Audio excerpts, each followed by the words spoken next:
Chapter 629, 5-Star Mount. Aside from Aqua Rose, no one understood the value of the stable design. However, this was expected. Of those present, aside from Aqua Rose, who was the guild's manager, and Blackie, who managed the workshop's affairs, everyone had immersed themselves in improving their combat techniques. Why would they have noticed the guild's potential constructions? Seeing Shifeng silently nodded his head, Aqua Rose involuntarily began trembling. In the past, why had various large guilds desperately tried to raid large-scale team dungeons, going so far as to invest massive sums of money into gearing up their respective guilds' MTs and utilizing all items capable of assisting their raid of a large-scale team dungeon? There was only one main reason. Guild mounts. God's Domain's maps were extremely large. Once players began arriving at level 30 and higher maps, they would have to spend a large chunk of their time traveling. The maps would also only grow larger the further one progressed into the game. Meanwhile, a powerful mount would help players save a lot of time. However, the more important function of guild mounts was that they could attract more players to join a guild. The common mounts sold in cities not only required players to have sufficient reputation, but they also required a significant sum of money to purchase. A common mount cost a full 40 gold. Even after players reached level 40, it would still be extremely difficult to procure that much money, unless, of course, one was willing to purchase coins with credits. In the end, however, they could still only purchase a common mount. However, guild mounts were different. Although players were required to collect a certain amount of guild contribution points before they could purchase a guild mount, which was more expensive than a common mount, unlike the common mounts, guild mounts could be nurtured and upgraded. Moreover, they possessed varying and much better-looking appearances. This was fatally tempting to many independent players and wealthy players. Guilds could take this opportunity to develop and expand themselves, obtaining a large sum of funds. After all, guild members were also required to spend money when purchasing guild mounts. Meanwhile, a portion of that money would flow into the guild's coffers. Due to this, the various large guilds in the past had desperately attempted to raid 100-man team dungeons. It wasn't just because they had aimed for the weapons and equipment available inside the dungeon, but more because they hoped to obtain the stable design as soon as possible. Aqua Rose had never imagined that Shifeng would actually obtain a stable design, one of the greatest money-earning tools of a guild, so quickly. It seems that my decision had really been the right one. I want to see just what father will have to say in the future. Aqua Rose's lips curled up slightly. She could not help but recall the reason why she had left Twilight Echo. I will make sure Zero Wing surpasses Twilight Echo. Originally, Aqua Rose had not believed that Zero Wing could surpass Twilight Echo. After all, Twilight Echo was a long-standing, first-rate guild. Whether it was in terms of background, funding, contacts, or human resources, Twilight Echo was far superior to Zero Wing. Although Zero Wing was currently far ahead of the other guilds, the guild's weaknesses were glaring. The guild simply had no background. Even though Zero Wing was so far ahead of the other guilds right now, it would still have to accumulate power for a relatively long time in order to fully operate this machine known as a guild. However, the situation had changed. Since they could build a stable, one of the core components of a guild, so soon, they could accumulate power several times faster. Following which, Shifeng wasted no more time as he sent the group back to White River City to prepare some necessary hunting tools. Meanwhile, Shifeng made a trip to the Candlelight trading firm. Capturing wild beasts in God's domain was not an easy task. It was also a major field of study. In the past, there had even been a specialized class for this task. The Tamer. In the past, there had been players who specialized in researching methods to capture rare wild beasts. They would also sell the beasts they captured to various large guilds, earning huge sums of money. Meanwhile, the most important item required to capture wild beasts was a cage. However, NPCs did not sell these cages, requiring players to produce them. Hence, many players would learn forging to craft the cages themselves. Fortunately, the NPC-run forging associations sold the forging designs for cages. Moreover, they were very cheap. However, Shifeng did not bother purchasing these forging designs as he had a method of producing a cage of even higher quality. Shifeng quickly hurried back to the candlelight trading firm and entered a forging room. He then retrieved a pile of materials from his bag and began to refine them. Cages were sorted into ranks, with 1 star being the lowest and 10 star being the highest. Different ranks could capture beasts of a corresponding rank. In other words, a 1-star cage could be used to capture a 1-star beast at maximum. It could not be used to capture a 2-star beast. One had to use a 2-star cage in order to capture a 2-star beast. The wild beast Shifeng planned to capture was at the highest rank he could capture currently, a 5-star beast. Hence, he required a 5-star cage. Meanwhile, a 5-star cage cost almost 2 gold to craft. Moreover, there was no certainty he could capture a 5-star beast with a single try. This was also one of the reasons why capturing wild beasts was a costly endeavor. Shifeng was currently a basic forger, so he had almost a 30% success rate of producing a 5-star cage. Half an hour later, Shifeng managed to forge 4 5-star cages. The total raw materials he had spent on these 4 cages cost over 30 gold. He had also instructed Aqua Rose and the others to purchase a large number of hunting scrolls and storage space scrolls, both costing more than 3 gold. Just as Shifeng was about to leave the forging room, the sound of his communicator reached his ears. Phoenix Rain. Shifeng could not help his surprise when he saw the caller ID. Ever since Phoenix Rain invested into the candlelight training firm, she had left practically all cooperation matters to her subordinates. She no longer contacted him directly. Or, to put it in another way, she did not find it worthwhile to keep in touch.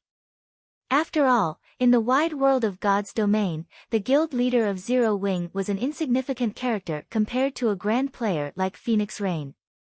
To the young lady, the candlelight trading firm was only one of her many small investments. Since her business with the trading firm had been completed, she would not bother entangling herself in the matter anymore. Guild leader Black Flame, congratulations on obtaining the first clear of the hell mode ruins of the Crow God, Phoenix Rain said as she laughed softly. I had jumped in surprise when I heard the system announcement. I had not realized that you had hidden your strength so deeply. It's nothing. Shifeng laughed as well. Doing away with pleasantries, he asked, since Miss Phoenix is contacting me personally, do you have some business you wish to discuss? Sure enough, guild leader Black Flame understands people well. Would you be free to meet up at the Blueberry restaurant? Phoenix Rain smiled mysteriously. Guild leader Black Flame might receive another boon. Shifeng was surprised when he heard her mention the Blueberry restaurant. Blueberry restaurant was one of White River City's ordinary restaurants. This meant that Phoenix Rain had personally made a trip to White River City. It was clear that she wished to discuss something quite important. Okay, I'll head over there now, Shifeng agreed. During his previous meeting with Phoenix Rain, the latter had brought him an epic chest and allowed him to earn a hefty profit. Since Phoenix Rain offered another business opportunity, he had no choice but to meet with her again. In truth, Shifeng could more or less guess why Phoenix Rain wanted to meet him. As soon as he cleared a 50-man Hell Mode team dungeon, she had come knocking on his door. This showed that it must be something related to the strength of the guild's team. She might very well be looking for Zero Wing to help her complete some sort of quest. He might even be able to take the opportunity to earn a large sum of credits from her. Before, in order to purchase the necessary training facilities, he had spent most of the credits in his account. If he could lure Phoenix Rain into an alliance with Zero Wing, it could save Zero Wing many years of work. Chapter 630, Proof of Strength. White River City, Blueberry Restaurant. The moment Shifeng entered the restaurant, he immediately felt several gazes land on him. Phoenix Rain sure knows how to put on a display. Shifeng looked around the restaurant, noticing that the establishment's customers were not simple at all. The players sitting around were unanimously level 30. In the current God's domain, they ranked at the very top. Moreover, judging by the feeling these people gave off, it was obvious that they were not virtual gaming experts. Rather, they felt like experts who were proficient in martial arts. Among these people, some had cold and sinister auras, while others had a violent auras. However, they all shared a common aspect: they were all independent players. None of them were members of the Dragon Phoenix Pavilion. After glancing at Shifeng, these people turned back to their own interests. Guild leader Black Flame, please come upstairs, a beautiful, young lady asked softly as she walked down from the restaurant's second floor. Shifeng also knew this beautiful woman. She was Phoenix Rain's capable assistant, Pure Fragrance. She was also one of the Dragon Phoenix Pavilion's top-tier experts and was quite famous. She ranked within the top 600 on the God's Domain experts list. Not only did she possess impressive strength, but she was also quite talented.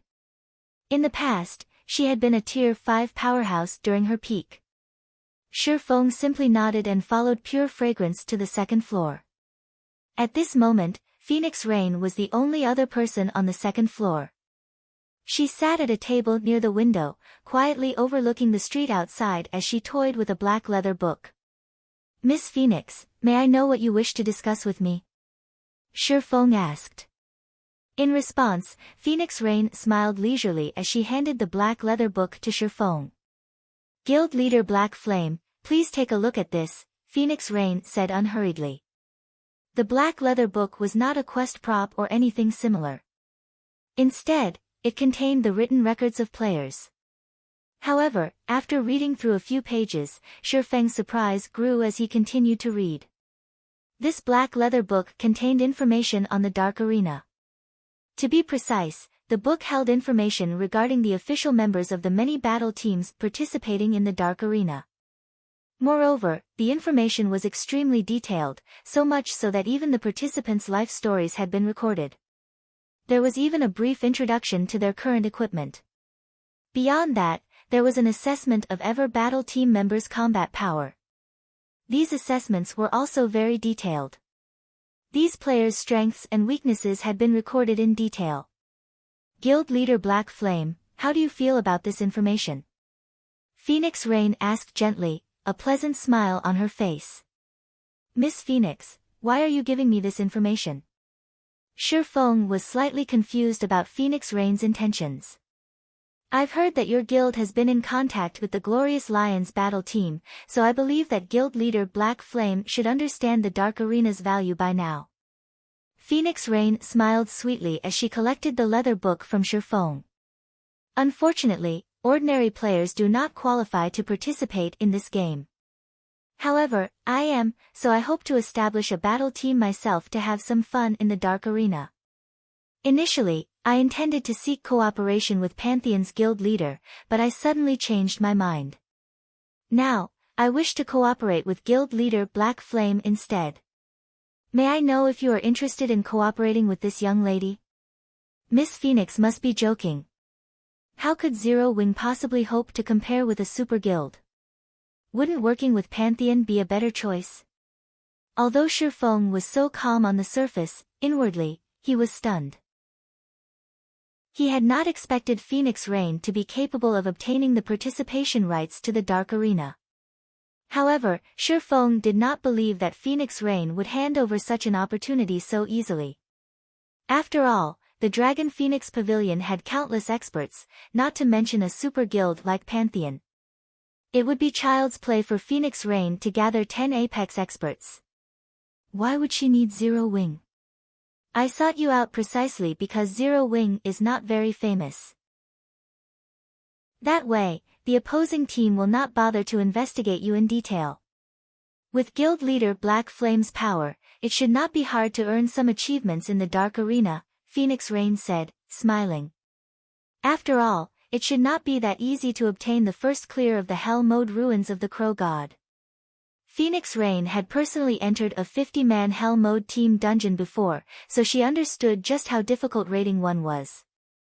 Even a super guild's main force had zero chance of raiding a 50-man Hell Mode team dungeon successfully, much less the Dragon Phoenix Pavilion. Raiding a dungeon was different from PvP. Successfully raiding a 50-man Hell Mode team dungeon was proof of one's strength. Moreover, she had conducted an investigation of Zero Wing's experts. Not to mention Hell Mode, even clearing Hard Mode would be a challenging endeavor, yet Zero Wing had done just that. What did this mean? Black Flame was not as simple as he appeared. Hence, she had abruptly changed her plans and immediately made her way to White River City. I presume that guild leader Black Flame has already seen the experts downstairs. None of them were professional gamers before God's domain launched. They are experts that I have nurtured secretly, and none of the other battle teams have any information on these people. With the element of surprise, we might be able to compete for the top 100 rankings. As for the remuneration, guild leader Black Flame will earn 10% of all of our winnings. If you lead the team into the top 100 spots, I'll give you 20% of the winnings. What do you think? Phoenix Rain's offer was extremely generous. It was much better than Everlasting Wars. Most importantly, there were no restrictions on his freedom. He would only partner with Phoenix Rain. Phoenix Rain would provide the participation qualifications, while he would fight. The Dark Arena's battles were the fastest method to earn credits. Moreover, after he gained fame in the Dark Arena, he could form plenty of influential connections. In the future, he would have a much easier time purchasing S-rank nutrient fluids, various training materials, and virtual gaming cabins. Most importantly, the Dark Arena was the perfect place to improve one's strength. Even the Divine Colosseum could not compare. After all, the Divine Colosseum was a place for ordinary players to battle each other or the system. Compared to battles against experts, players gained fewer benefits in the Divine Colosseum. What if I get us into the top 30? Although Shifeng was already satisfied with the 10% and 20% remuneration Phoenix Rain offered, he instinctively tried to strive for more. Top 30. Phoenix Rain could not help but chuckle. If guild leader Black Flame really manages to get the battle team into the Dark Arena's top 30, then I'll increase the remuneration to 40%. In Phoenix Rain's opinion, entering the top 100 would be extremely difficult, not to mention the top 30. After all, this was a competition between the battle teams that various major international corporations had formed. None of those teams could be underestimated. Okay, let's see a contract, then. Shifeng grinned. Although he, too, doubted that they could achieve such a feat, he had not accepted the epic guild quest, Ancient Battlefield. If he could allow the guild's few top experts to train there for a time, they might have a chance of getting into the top 30. A moment later, Phoenix Rain and Shifeng established a contract. Let's go, then. I'll introduce you to your team members. Phoenix Rain stored the contract and walked downstairs. The moment Phoenix Rain arrived downstairs, the tens of people seated on the first floor of Blueberry Restaurant stood and greeted her respectfully. None of them displayed the temperament of an expert as they had with Shifeng. Even those several experts that had exuded violence had sheathed their auras. As expected of the woman known as the Demon Queen. She sure knows how to put on a powerful display. Shifeng was inwardly astonished. Chapter 631, Trial of Strength. Every player here was an expert. And as experts, they all had their own pride and principles they abided to. It would not be easy to get these experts to submit. Yet, looking into these experts' eyes, Shifeng could see the reverence that filled their hearts, proving that their actions were not due to Phoenix Rain's demands. Miss, all 20 members are present, Pure Fragrance said in a low, but respectful, tone. Phoenix Rain nodded in response. Turning to Shifeng, Phoenix Rain asked, Guild Leader Black Flame, how do you feel about these experts? Of the 20 players present, all were level 30. Their equipment also consisted of level 25 to level 30 top-tier equipment. In White River City, these players would rank at the very top. Clearly, their skill spoke for itself. Every one of them was an expert who had experienced the baptism of live combat many times. Noobs like Fire Dance and Zero Wing's other core members, who had only gained their strength through arduous training, could not compare to these experts. One could feel the hostility they radiated from far away. Amazing. You will not find many in Star Moon Kingdom who can match them, Shi Feng replied truthfully. However, Shi Feng's words instantly earned the ire of these 20 people. They glared at Shi Feng, killing intent filling their eyes. They were all experts who Phoenix Rain had carefully nurtured. How could the lowly experts of Star Moon Kingdom possibly hope to be their equals? Guild leader Black Flame, you may not realize this, but despite none of these people having any fame, they are not much weaker than the experts on the God's Domain experts list. They are even stronger than some of those experts, Pure Fragrance said contemptuously. Just how many people in Star Moon Kingdom ranked on the God's Domain experts list? On the other hand, if the 20 people present displayed their strength, every one of them could definitely rank on the experts list. One could just imagine how immense their strengths were. They were far beyond Star Moon Kingdom's top-tier experts. Shi Feng did not refute Pure Fragrance's words. The God's Domain experts list had initially served as an analysis of experts who had publicly displayed their strengths.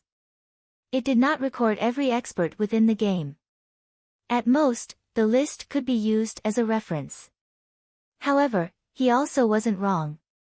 Although these people were strong, in White River City alone, there were plenty of experts who were much stronger.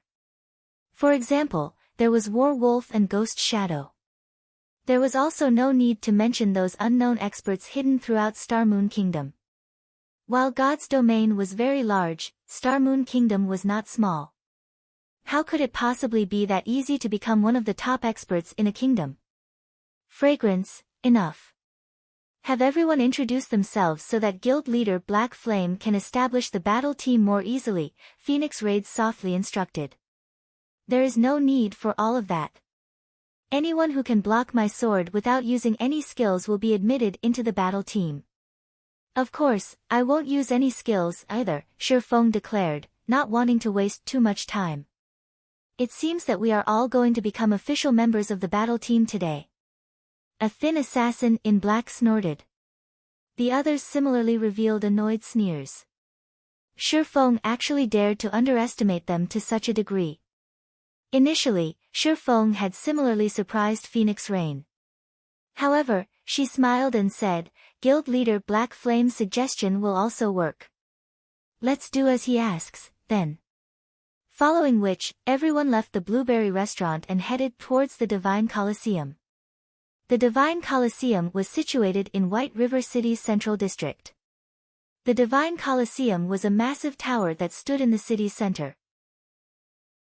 Although the Divine Coliseum had only recently been constructed, a sea of players flowed to and from the building. Ha ha ha. I passed the second floor today. I can finally take part in Zero Wing's entrance exam. Recruiting members for a level 25 team dungeon. Must have skill completion rate of 70% and above. Equipment must be at least Mysterious Iron rank. Heaven's Burial is recruiting guild members. Our guild has already cleared the hard mode ruins of the Crow God. If you wish to join, you must be able to clear the Divine Coliseum's first floor before you can take the entrance exam. In the Divine Coliseum's first floor hall, many independent teams shouted, recruiting members. In the past, these players usually recruited at the teleportation hall. Now, however, they had all come to the Divine Coliseum because they could determine a player's strength here. That way, they could be more at ease when they raided dungeons. Similarly, ever since the Divine Coliseum had emerged, guilds no longer looked at a player's level and equipment when allowing players to take part in their entrance exams. Instead, they determined the player's qualifications through their progress in the Divine Coliseum. An ordinary player's techniques would not even be enough to pass the first floor of the Divine Coliseum. If one passed the second floor, they would be roughly as strong as an elite player. Meanwhile, one was definitely considered an expert if they could clear the third floor. Hence, it was very easy to determine the exact standard of a player. Upon arriving at the Divine Colosseum, Pure Fragrance spent 5 magic crystals to rent an amphitheater. In the amphitheater, players could fight however they wanted. The combat inside an amphitheater and the combat in the underground arena were different. In an amphitheater, players could set the rules of combat to their liking. For example, they could allow only melee combat, prohibiting the use of skills or tools. This would make fights much more realistic. On the other hand, such privileges were not available in the underground arena. After setting the rules, Shi Feng and the 20 reserve members entered the amphitheater. "Miss, Black Flame is simply too arrogant. I'm going to enjoy watching him embarrass himself," Pure Fragrance gloated as she smirked at Shi Feng. "Fragrance, you're underestimating Black Flame. The fact that he could become the #1 expert of Star Moon Kingdom and remain undefeated is already enough proof of his strength. Don't forget, even Martial Dragon was helpless against him. You will see just how skilled he is," Phoenix Raid said, smiling. When Pure Fragrance thought about the monster known as Martial Dragon, she could not help but tremble. An expert who had mastered a domain was an inhuman existence. In the entire Dragon Phoenix Pavilion, very few were capable of blocking Martial Dragon's attacks. After the last war between the Dragon Phoenix Pavilion and Zero Wing, the various large guilds at the time had investigated Black Flame in detail. After all, a person capable of lasting against Martial Dragon in battle was extremely rare, not to mention someone capable of killing the Berserker. Although Black Flame was not responsible for killing Martial Dragon in the end, the fact that he fought Martial Dragon as an equal was an astounding feat. However, the investigation's results shocked everyone. Black Flame's basic attributes were simply tyrannical. He had relied on pure destructive power to survive against Martial Dragon. To put it simply, Black Flame's equipment was excellent. Now, however, things were different. Since that battle, the various large guilds had improved their equipment constantly, strengthening their top-tier experts' basic attributes. Martial Dragon's basic attributes had grown significantly. If he faced Black Flame now, most likely, Black Flame would last only a few exchanges before dying. Meanwhile, the 20 reserve members present wore top-tier equipment. Their equipment also held Tier 2 gemstones. Every one of them wore 3 intermediate mana armor kits. In terms of attributes, they had eliminated their weaknesses. On the contrary, one could even say that attributes were their strong points. Hence, it was no longer possible for Black Flame to rely on pure destructive force to win his battles. Just as Pure Fragrance fantasized about the 20 reserve members toying with Shi Feng, a shocking scene suddenly played out before her eyes. Before anyone realized it, Shi Feng's first opponent fell to the ground, lying there motionlessly. What happened? Pure Fragrance muttered in disbelief. She was only distracted for a moment, yet the battle was already over. Chapter 632, Grey Eagle. Above the wide and spacious stone platform, Shi Feng slowly sheathed the abyssal blade, not even bothering to look at the level 30 berserker who had fallen to the ground. Next, Shi Feng said calmly. The rules of the amphitheater were set so that when a vital point was struck, death and defeat were certain. Even a shield warrior with high HP and defense was no exception to this rule, not to mention a berserker. Seeing Shi Feng's calm expression, everyone who had felt insulted immediately shut their mouths, a hint of fear appearing in their eyes. Although the Berserker class was not a speed-based class, it was not easily defeated. Not to mention, the Berserker that had served as Shi Feng's opponent was an expert who had experienced countless live battles. Moreover, they were all companions, so they understood each other's strengths quite well. Although the Berserker Shi Feng had defeated did not rank within the top 5 of their group, his combat power could still rank within the top 10. The fact that Shi Feng had defeated the Berserker with a single attack, giving the Berserker no time to react, was simply inconceivable. As expected of someone chosen by the Pavilion Master, you indeed possess some ability. Let me, Grey Eagle, learn something from you, then. A middle-aged man with a lean body and eyes as sharp as an eagle's stepped out from the crowd. When the crowd saw the berserker named Grey Eagle step forward, the shock from Shifeng's one-sided victory immediately dissipated, their arrogance and confidence returning. "Eagle, we're counting on you. We can't let him look down on us," the others showed their support from the side. Grey Eagle was the #1 expert among their group. Although the man was already in his 40s, his keen skills and bountiful combat experience were unmatched by ordinary, young players. "I'll do my best." Grey Eagle nodded as he slowly walked up to Shifeng. Meanwhile, Phoenix Rain smiled pleasantly as she watched from the stands.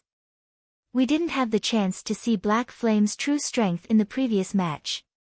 Now that Grey Eagle has stepped forward, we should get to see his limits," Phoenix Rain said, smiling as she watched a playback video of Shifeng's prior battle. "Miss, even in the Dragon Phoenix Pavilion, Grey Eagle is an expert who ranks at the very top. He has a good chance of defeating anyone among the younger generation, other than Martial Dragon. How could he not be a match for Black Flame?" Pure Fragrance could not help her surprise when she heard Phoenix Rain's words. Pure Fragrance believed that Phoenix Rain overestimated Shifeng's strength. She had not been paying attention, so she had not seen the moment when Shifeng had drawn his sword. However, after watching the battle's recording, she could tell that his attack was not so fast that it was unblockable. Only, Shifeng's attack was crafty, suddenly changing its trajectory to target his opponent's blind spot. As a result, the berserker was unable to react in time and received a hit to his vital point, dying. However, Grey Eagle was different. The combat experience he possessed was several times greater compared to the other reserve members. Even if Shifeng abruptly changed the trajectory of his attack once more, it would be no threat to Grey Eagle. "We'll know once the battle begins." Naturally, Phoenix Rain knew how powerful Grey Eagle was. She had initially wanted Grey Eagle to lead the battle team. If Black Flame had not succeeded in conquering the Hell Mode ruins of the Crow God, she would not be here today. The moment Phoenix Rain finished speaking, the countdown timer above the stone platform also ended. "Let me see just how strong you are." Grey Eagle retrieved his two-handed saber. Suddenly, his eyes grew cold, even the surrounding temperature dropped. It seemed as if nothing could escape his frosty gaze. Before Shifeng could move, Grey Eagle sent his saber slashing at Shifeng's shoulder. Grey Eagle's attack was not fast. On the contrary, it was very slow. Even an ordinary player could react to and block the attack. It was as if Grey Eagle's attack were tempting his opponent to block it. In addition, Grey Eagle's saber targeted a vital point. Facing this attack, one would have no choice but to either block or dodge it. If Shifeng did not defend against this attack, choosing to attack Grey Eagle's vital point instead, the battle would end in mutual destruction. One could say that this was a suicidal blow. At this moment, those who were familiar with Grey Eagle laughed. They all knew that Grey Eagle was not trying to pit his life against his opponent's. Rather, he was using this attack to probe for his opponent's weaknesses. Normally, experts rarely had any weak points when they were on guard. However, the instant they launched an attack, they would reveal their greatest weak point. Hence, Grey Eagle tempted Shifeng to expose his weak point of his own accord. Then, he would strike. Although Grey Eagle would also reveal his weak point, with his superior insight and abundant combat experience, he could easily suppress his opponent. In other words, Grey Eagle lured Shifeng to fight within his comfort zone. Due to this ability, many top-tier experts in the Dragon Phoenix Pavilion were helpless against Grey Eagle. Going all in? Shifeng laughed. "You'll regret it." In the next moment, Shifeng recklessly dove forward, towards Grey Eagle's purple-black saber. He did not even bother using his sword to block the oncoming weapon. Has he gone mad? Grey Eagle was dumbfounded as he watched Shifeng's insane behavior. Does he think I'll show mercy? Or does he think he can avoid my saber at the last moment? Grey Eagle was very experienced in combat. Seeing as Shifeng was not a lunatic, the only possibility for such reckless behavior was that Shifeng believed he could evade his attack at the very last moment and take the opportunity to strike at his weak point. You underestimate me. Grey Eagle's expression chilled further as he used more of his arm's strength. Suddenly, the speed of his saber increased. At such a close distance, it was simply impossible for anyone to avoid this attack.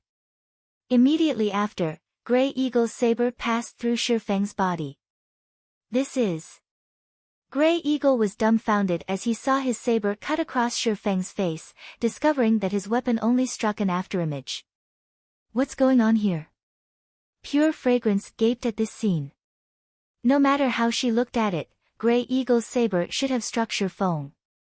Yet, for some unknown reason, despite a short distance of 1 meter between the berserker and swordsman, the 1.3-meter-long two-handed saber had failed to reach its target. Sitting beside Pure Fragrance, Phoenix Rain squinted her eyes at this scene. With a heavy expression, she said, treating retreat as advance. I didn't imagine that Black Flame had already reached such a realm. Treating retreat as an advance? How does he know that? Pure Fragrance was shocked when she heard her superior's comment. Treating retreat as an advance was an attack technique. Against this technique, one would notice their opponent rush towards them, while in reality, their opponent was retreating. In actual combat, one would discover that they could not make contact with their opponent's body despite their opponent remaining right in front of them. It was as if they were haunted by a ghost, and they could not get rid of this ghost no matter what they did. This was a technique that could mentally exhaust the other party. Treating retreat as an advance was Martial Dragon's specialty. However, the reason Martial Dragon could use such a technique was his domain. He was only capable of using such a combat technique due to his absolute control over his surroundings. Could he have learned it after his fight with Martial Dragon? How can that be? Thinking up to this point, Pure Fragrance felt a chill crawl down her spine. Following which, Grey Eagle brandished his sword over a dozen times at Shifeng. Every attack was swift and precise. Ordinary players could not defend against these attacks at all. Yet, no matter how hard the berserker swung his saber, his weapon never struck the swordsman before him. His attacks would always be off by a small thread. However, he could not stop his desperate and suicidal attacks. With such a short distance between them, if Shifeng attacked, he would not have enough time to react. No wonder the Dragon Phoenix Pavilion's men were so confident when Grey Eagle stepped up. He's an expert who has entered the refinement realm. If I had not gained some enlightenment from the Darkness Shrine, fighting him would have really been troublesome. At this moment, Shifeng already had a general grasp of Grey Eagle's standard. Time to end things. Chapter 633, Capturing a Demonic Beast. Shifeng suddenly disappeared. Is this the rumored Void Steps? Grey Eagle was surprised. He had, more or less, watched the videos of Shifeng using his specialty move, Void Steps. Only, he had not imagined that a live human being could actually disappear right before his eyes. Not even his acute 5 senses could find any trace of Shifeng's presence. However, Void Step's weakness was also blatantly obvious. And that was the instant when Shifeng attacked. Facing a fatal strike, the brain would not ignore such vital information. However, it was also very difficult to block such an attack as the distance between them was simply too short. The most common method to counter Void Steps was to adapt to it gradually, allowing one's brain to stop ignoring the transmission of information. That way, Shifeng's Void Steps would be rendered useless. However, it was extremely difficult to achieve this. It was like trying to remember the faces of the hundreds of pedestrians one walked by every day.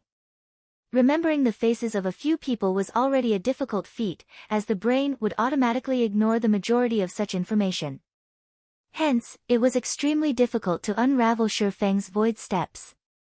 However, you still underestimate me. Grey Eagle grinned as he shifted the trajectory of his saber, swinging the weapon towards a vacant location. Dang! Sparks scattered as the sound of clashing metal echoed throughout the amphitheater. Suddenly, Shifeng appeared above the stone platform.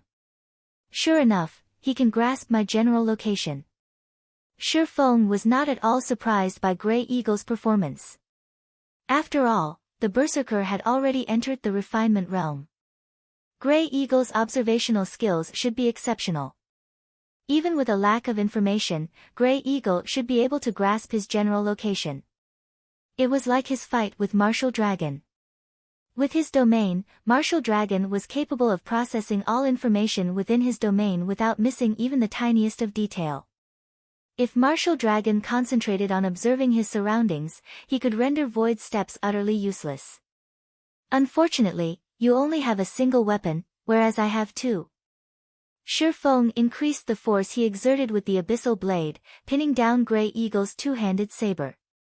Meanwhile, Purgatory's shadow, which he wielded with his other hand, completed a perfect arc as it slid through Grey Eagle's heart, leaving behind small and unnoticeable seam. Damn it! Grey Eagle clutched at his heart as he fell to the stone floor of the platform, reluctance filling his eyes as he died. Grey Eagle's defeat stunned the venue into silence. Although this match had appeared uneventful, most battles between experts were like this. Tiny differences usually decided the outcome of these battles. What a pity. If Grey Eagle could use two weapons as well, Black Flame would not have won so easily. Pure Fragrance sighed. No matter what anyone said or did, Grey Eagle was a part of the Dragon Phoenix Pavilion. The fact that Grey Eagle was defeated so easily was not a good thing for the pavilion's reputation. Would two weapons really solve the problem? Phoenix Rain wore a complex expression as she watched Shifeng. He really is a hateful person. Grey Eagle was a berserker, a class that was known for its strength. The class's strength growth was the highest of any class, yet Shifeng had suppressed Grey Eagle with a single hand. This was enough to show just how high Shifeng's strength attribute was. With such an advantage, Shifeng could easily decide the outcome the moment the battle began. Still, Shifeng had chosen to waste so much time with Grey Eagle. Why? There could only be one explanation: he wanted to determine Grey Eagle's strength. Originally, Phoenix Rain had thought to use Grey Eagle to uncover the depths of Shifeng's strength. However, not only had they failed to do so, but they had also allowed Shifeng to study them in turn. Following which, Shifeng proceeded with testing the remaining 18 reserve members, and sure enough, not a single one passed. Shifeng finished off everyone with a single hit. Miss Phoenix, I'm sorry to say this, but none of these people passed. It seems that I can only recruit members on my own, Shifeng said, smiling at Phoenix Rain. Hearing Shifeng's declaration, the reserve members instantly paled. Shifeng had extinguished their previous arrogance and confidence. They could not even bring themselves to muster a retort. If none of them passed, it can't be helped. I still have to deal with some procedures regarding the participation rights. As for the battle team members, I'll leave it to guild leader Black Flame. Phoenix Rain inwardly rolled her eyes at Shifeng. It was obvious that Shifeng had no intentions of letting her subordinates join the battle team. Finished speaking, Phoenix Rain left the Divine Colosseum with her group. Meanwhile, Shifeng hailed a horse carriage and hurried towards White River City's teleportation hall. Phoenix Rain can't be underestimated. She was actually able to recruit 3 refinement realm experts. It seems that I'll have to hasten Fire Dance and the others' training. Shifeng had a clear understanding of his companion's strength. If not for his intention to widen the guild's core members' horizons in the Dark Arena, Phoenix Rain's top 3 reserve members definitely qualified to become official members. After all, refinement realm experts were rare in God's domain. A battle team with 3 of such experts could definitely rank in the middle among all battle teams participating in the Dark Arena. This was also why Phoenix Rain believed that the battle team had the chance to rank within the top 100. Of course, that was not to say that Fire Dance and the others were weaker than Grey Eagle's group. A player's combat power could not be determined by combat techniques alone. Attributes and skills also made up a rather large ratio. Upon arriving at the teleportation hall, Shifeng quickly discovered Fire Dance and the others, who had been waiting for him for quite some time. Guild leader, we brought what you asked for. However, haven't we bought a few too many? Aqua Rose asked, feeling a slight sting to her heart. Hunting scrolls and storage space scrolls were already very expensive.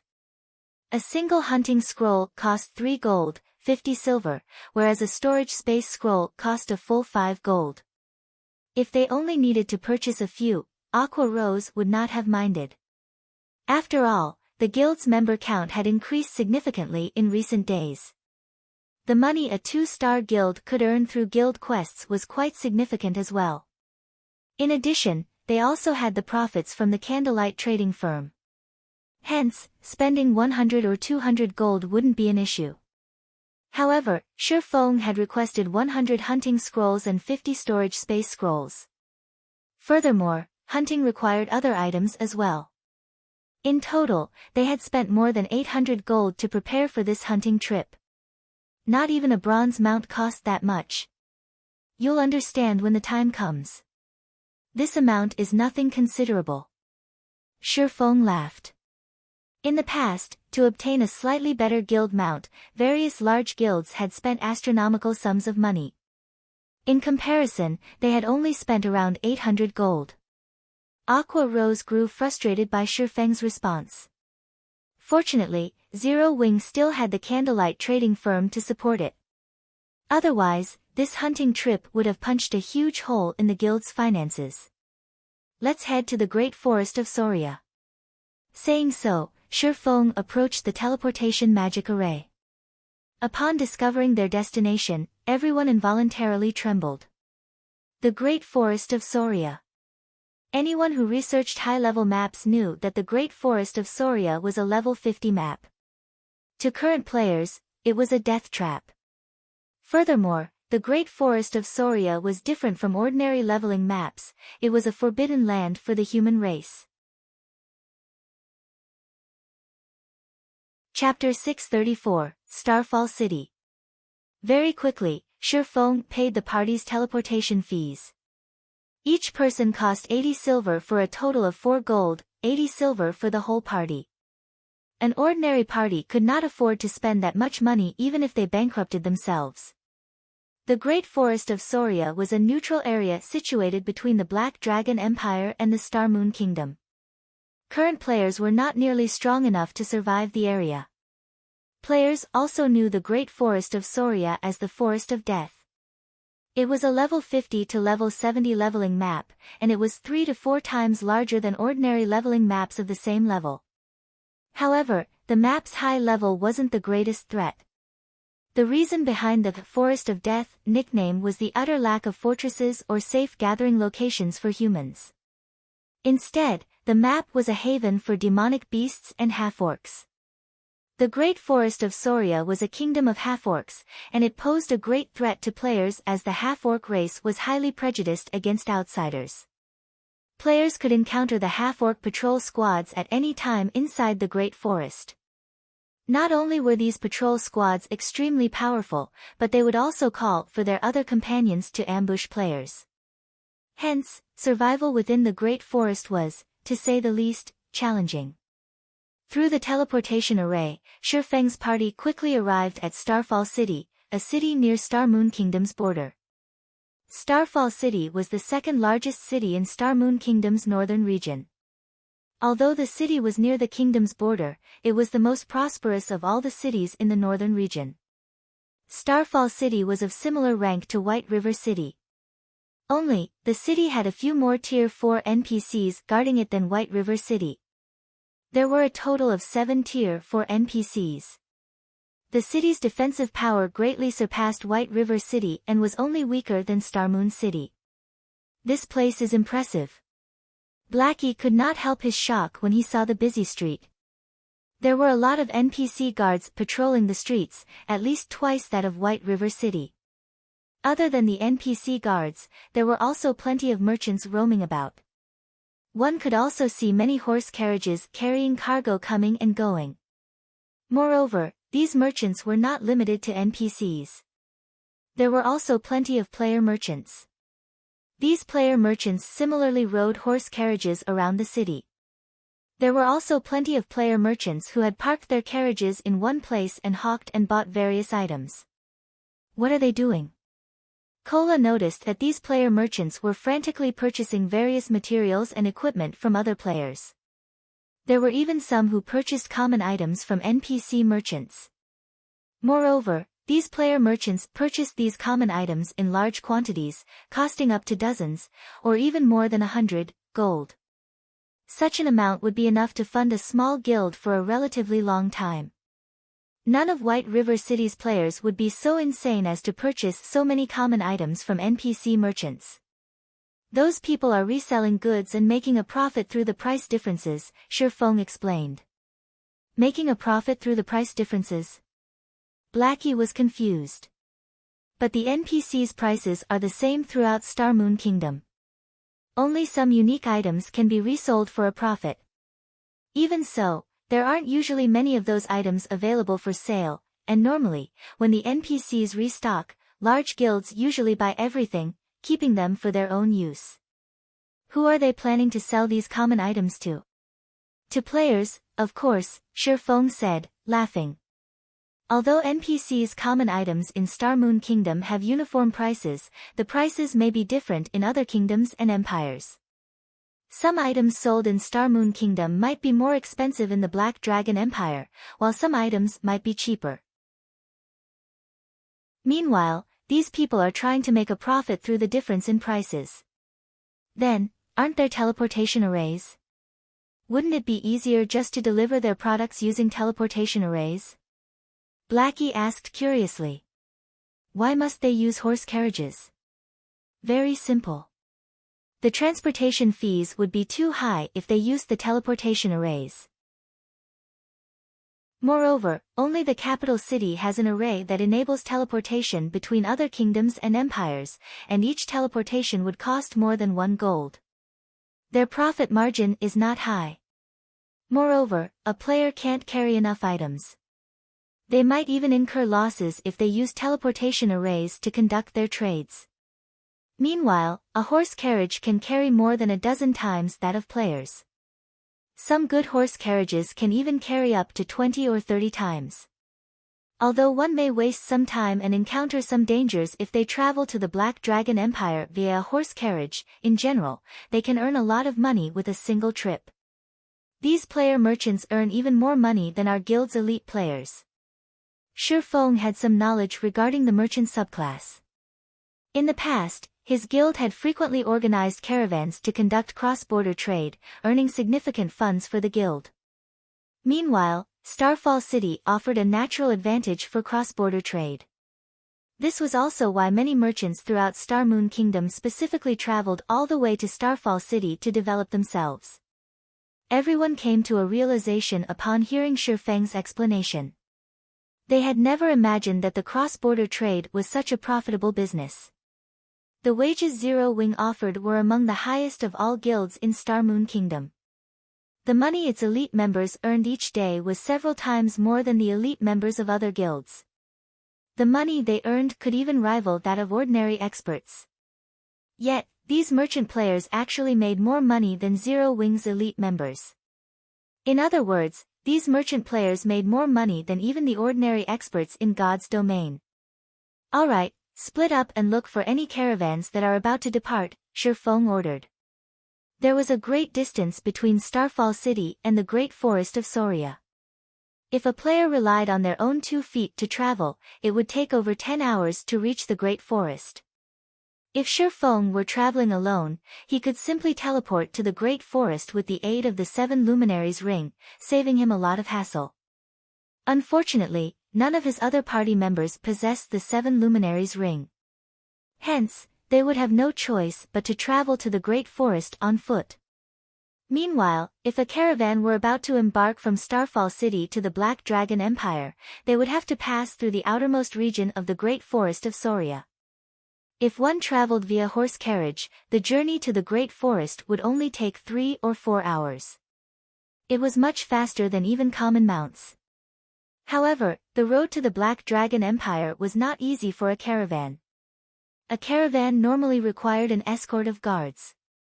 Meanwhile, powerful players would often accept such escort quests as they were extremely profitable. The money one could earn from these quests was several times higher than ordinary high-level quests. Only, one would have to invest a lot of time to complete the quest. A dozen minutes or so later, Aqua Rose located a caravan that was about to depart for the Black Dragon Empire. This caravan was not particularly large. In total, there were only a dozen or so horse carriages. Moreover, it was a caravan that consisted entirely of players. It was far less safe than NPC caravans. After leaving the city, caravans could encounter all sorts of trouble such as monster attacks and player robberies. In the past, Shi Feng had even tragically been mugged by a Tier 4 Sword Emperor NPC. Meanwhile, in an NPC-organized caravan, there would usually be some NPC guards escorting the caravan. Ordinary players would not dare consider robbing such caravans. Monsters offered the greatest danger these caravans. Player-organized caravans, on the other hand, were often the targets of players who had joined the dark forces. Of course, with risk comes opportunity. If player merchants joined an NPC-organized caravan, their profits would decrease sharply. The maximum amount of money they could earn from a single trade was only 1/3 of the money they could make if they joined a player-organized caravan. Of course, even this was still a significant amount of money to an ordinary player. In other words, a player-organized caravan's profits were 3 times that of an NPC-organized caravan. Naturally, courageous or strong players would take this risk. Our Red Rain caravan is not some weak caravan. We don't welcome weaklings here. Not to mention, you guys are only planning to join us to the great forest of Soria. You will occupy our guard slots for nothing. A female ranger with a charming and flirtatious look sneered. This female ranger had black, shoulder-length hair and wore a black and red tight-fitting leather jacket. Chapter 635, Rainless Sword. Just as the female ranger had said, the Red Rain caravan's strength could not be underestimated. Although the Red Rain caravan was slightly weaker than the other caravans that consisted of over 30 horse carriages, their horse carriages were of higher quality. 2 horses pulled the Red Rain caravan's carriages, unlike the normal horse carriages that other caravans used, which were only pulled by 1 horse. Not only were the Red Rain caravan's carriages faster, but they could also hold considerably more cargo, with each carriage holding up to 24 times that of an ordinary player's bag space. Moreover, due to the horse carriages being of a higher rank, they could hire 2 more guards than ordinary carriages. Forming such a powerful caravan at this stage of the game displayed the great capability of this player group. Guild leader, although there are several other caravans that are about to leave, will have to wait for another 3 to 4 hours for them to resupply before they set out. However, this caravan doesn't want guards that will quit halfway through the journey, Aqua Rose reported. Although there were many caravans in Starfall City, that did not mean that a caravan was available to set off at any time. It's their loss for not picking powerful guards like us, Kola snorted. He had just replaced his old shield with the Divine Bluefire shield, his strength increasing significantly, so he felt somewhat irritated by the fact that the Red Rain caravan had ignored him. Shi Feng swept a glance over the Red Rain caravan that was recruiting guards some distance away. The Red Rain caravan consisted of a total of 16 bronze carriages, each holding a maximum of 5 people. That was 2 more than common carriages. In other words, the Red Rain caravan could carry a total of 80 people.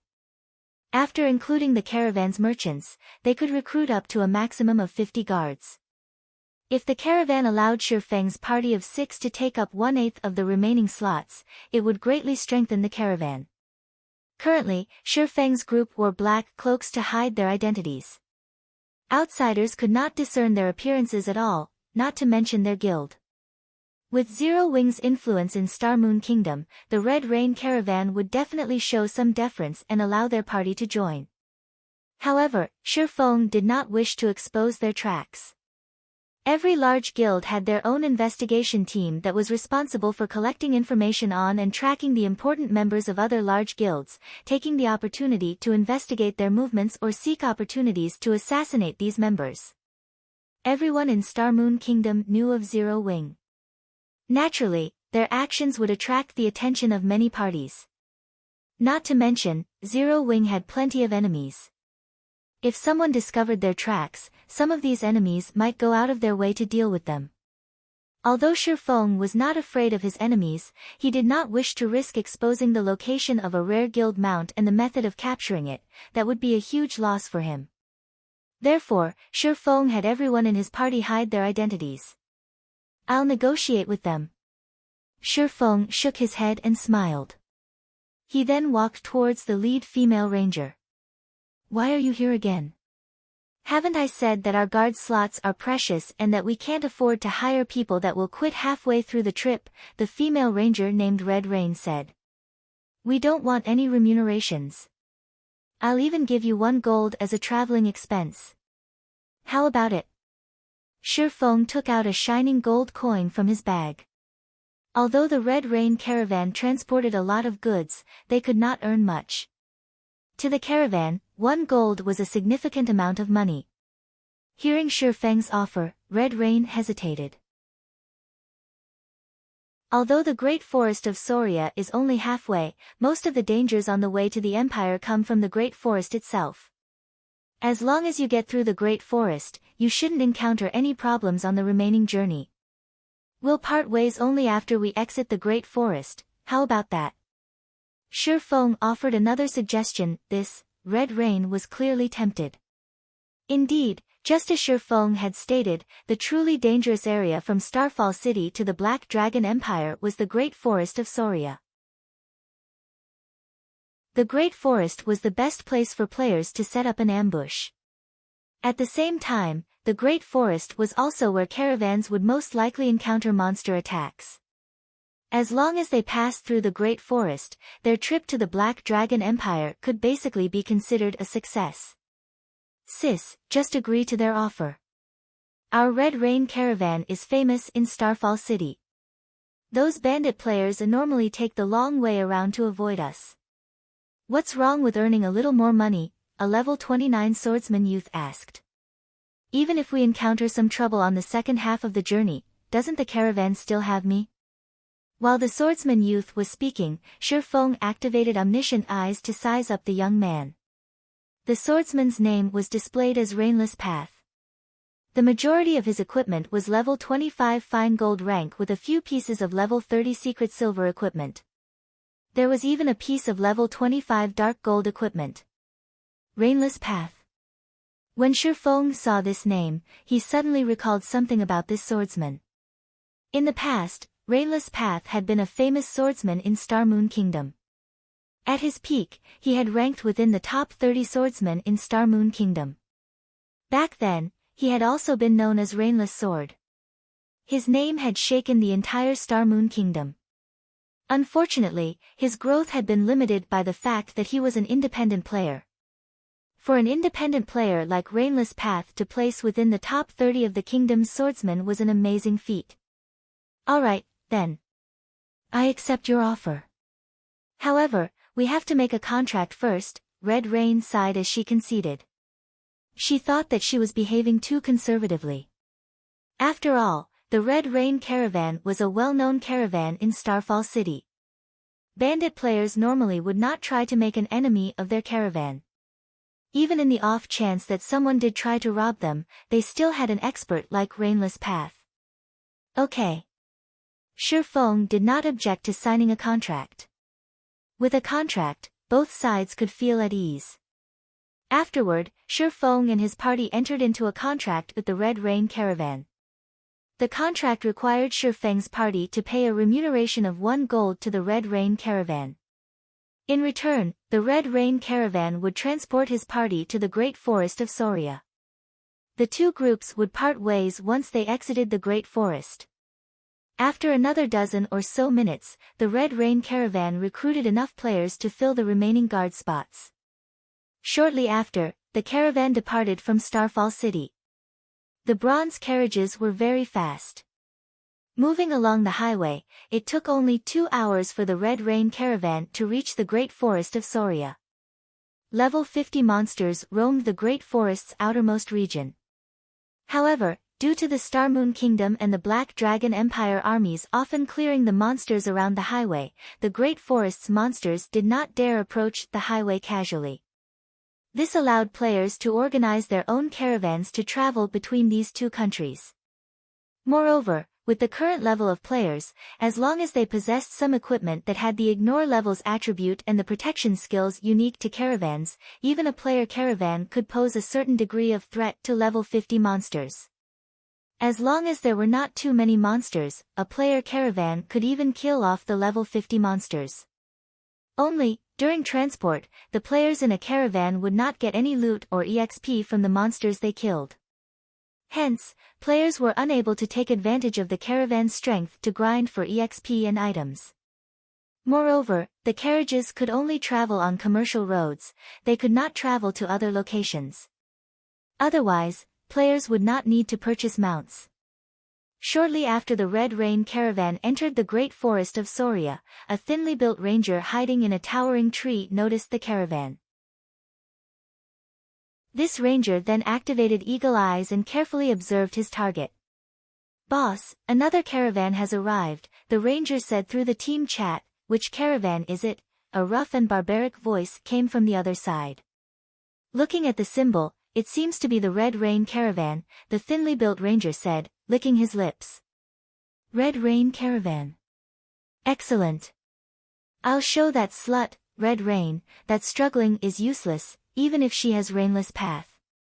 Send me their coordinates." Today, the 1,000-mile killers will take this opportunity to lay our hands on the Red Rain caravan for never paying tolls. The thinly built ranger immediately sent the Red Rain caravan's coordinates to his boss. "Ha ha ha. We're going to make a fortune. I heard that the Red Rain caravan is as rich as an oil baron. The caravan has even given Rainless Path a dark gold weapon. Their riches will be ours, the 1,000-mile killers." The thinly built ranger drooled as he watched the bronze carriages of the Red Rain caravan.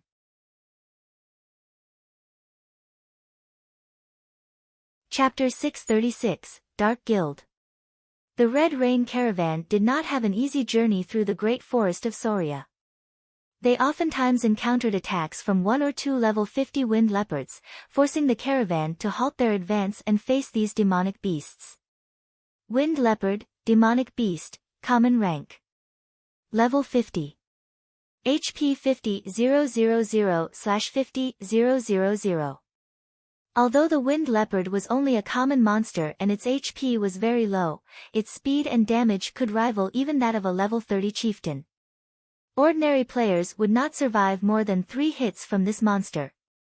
If an ordinary player encountered a wind leopard, only death awaited them. They would not even have a chance to escape. However, when a caravan was in the process of delivering goods, it gained special skills. There was no need for players to risk their lives to defend their cargo. They could deal significant damage to these monsters just by relying on the bronze carriage's attack skills.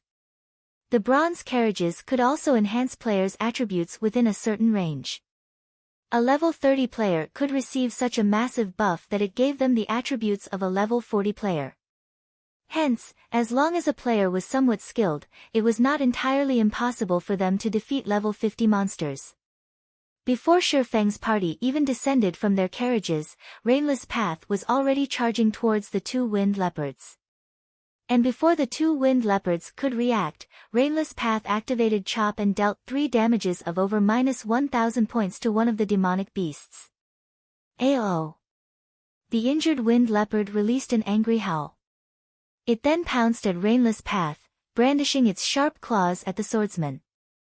At the same time, the other wind leopard darted towards Rainless Path with its fangs bared. However, before the 2 wind leopards could touch Rainless Path, the 6 frontmost bronze carriages each fired a blue beam at the 2 monsters. The beams were extremely fast, and in the blink of an eye, they struck the wind leopards, knocking them back.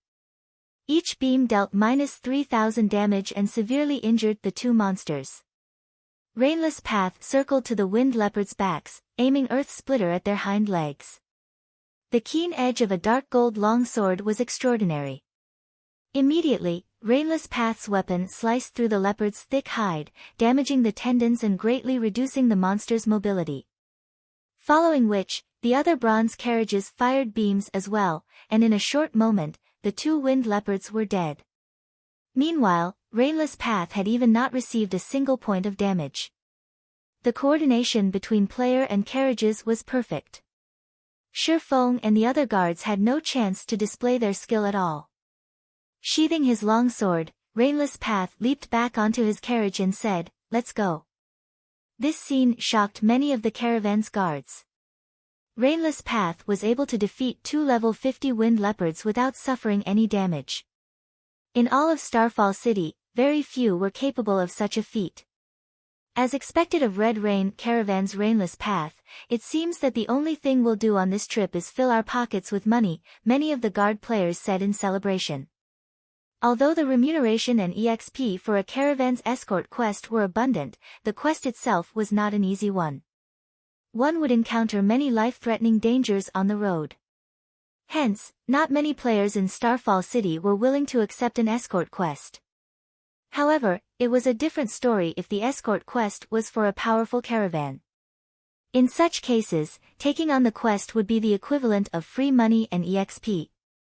If he already has such precise physical control now, chances are that, among those in the guild, only Fire Dance and Violet Cloud can defeat him.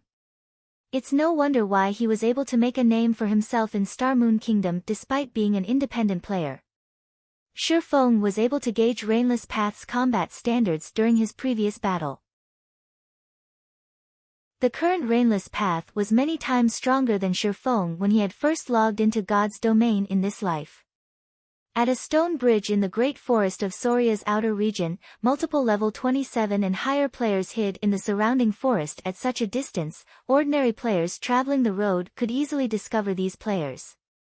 However, they had used isolation scrolls.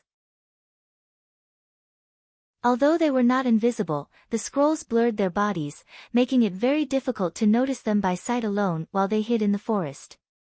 The person leading this team was a level 29 berserker wearing black scale armor and wielding a silver greatsword. Watching the quickly approaching caravan, he sneered as he said, "They're finally here. Get into position." Upon receiving this man's command, every team member took out an earthy yellow magic scroll from their bags. The moment the Red Rain Caravan's carriages entered their encirclement, the leading berserker shouted, "Go!" The members of 1,000-Mile Killers immediately activated the yellow magic scrolls.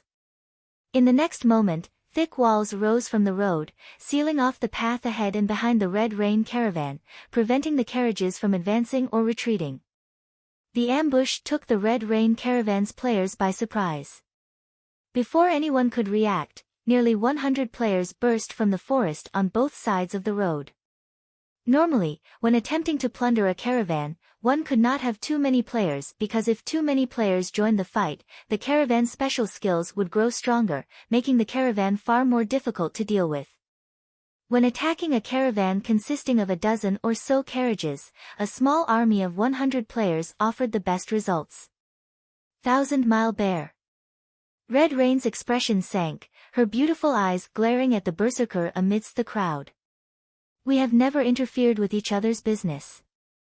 What is the meaning of this?" The 1,000-Mile Killers was a red name team that had already plundered countless caravans. 1,000-Mile Bear was their leader. However, the 1,000-Mile Killers had never attempted to rob Starfall City's famous caravans. Hence, the various famous caravans had never bothered to join hands to deal with the 1,000-Mile Killers. Red Rain had never thought that 1,000-Mile Bear would break the unwritten rule after all this time and target their Red Rain caravan. "Red Rain, do you really think that I don't normally target you guys because I am afraid of you?" 1,000-Mile Bear grinned. Coldly, he said, "Hand over 1 piece of dark gold equipment and 5 pieces of fine gold equipment. Oh, and leave your carriages behind. Otherwise, none of you will leave here alive." 1,000-Mile Bear, do you think that our Red Rain caravan is that easy to bully? If you're strong enough, take it yourself. Red Rain unslung the dark blue longbow from her back and fired multiple arrows consecutively at the level 29 berserker. Although an arrow was not as powerful as a spell, it was much faster. Rainless Path also unsheathed his longsword and swiftly charged towards 1,000-Mile Bear. In order to round up bandits, one must first catch their ringleader.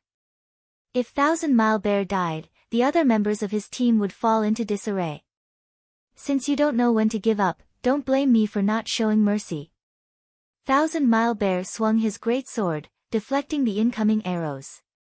He then called out to the 12 black-robed players behind him, saying, "It's up to you guys now." All 12 black-robed players hid their identities. Their appearances were also indiscernible.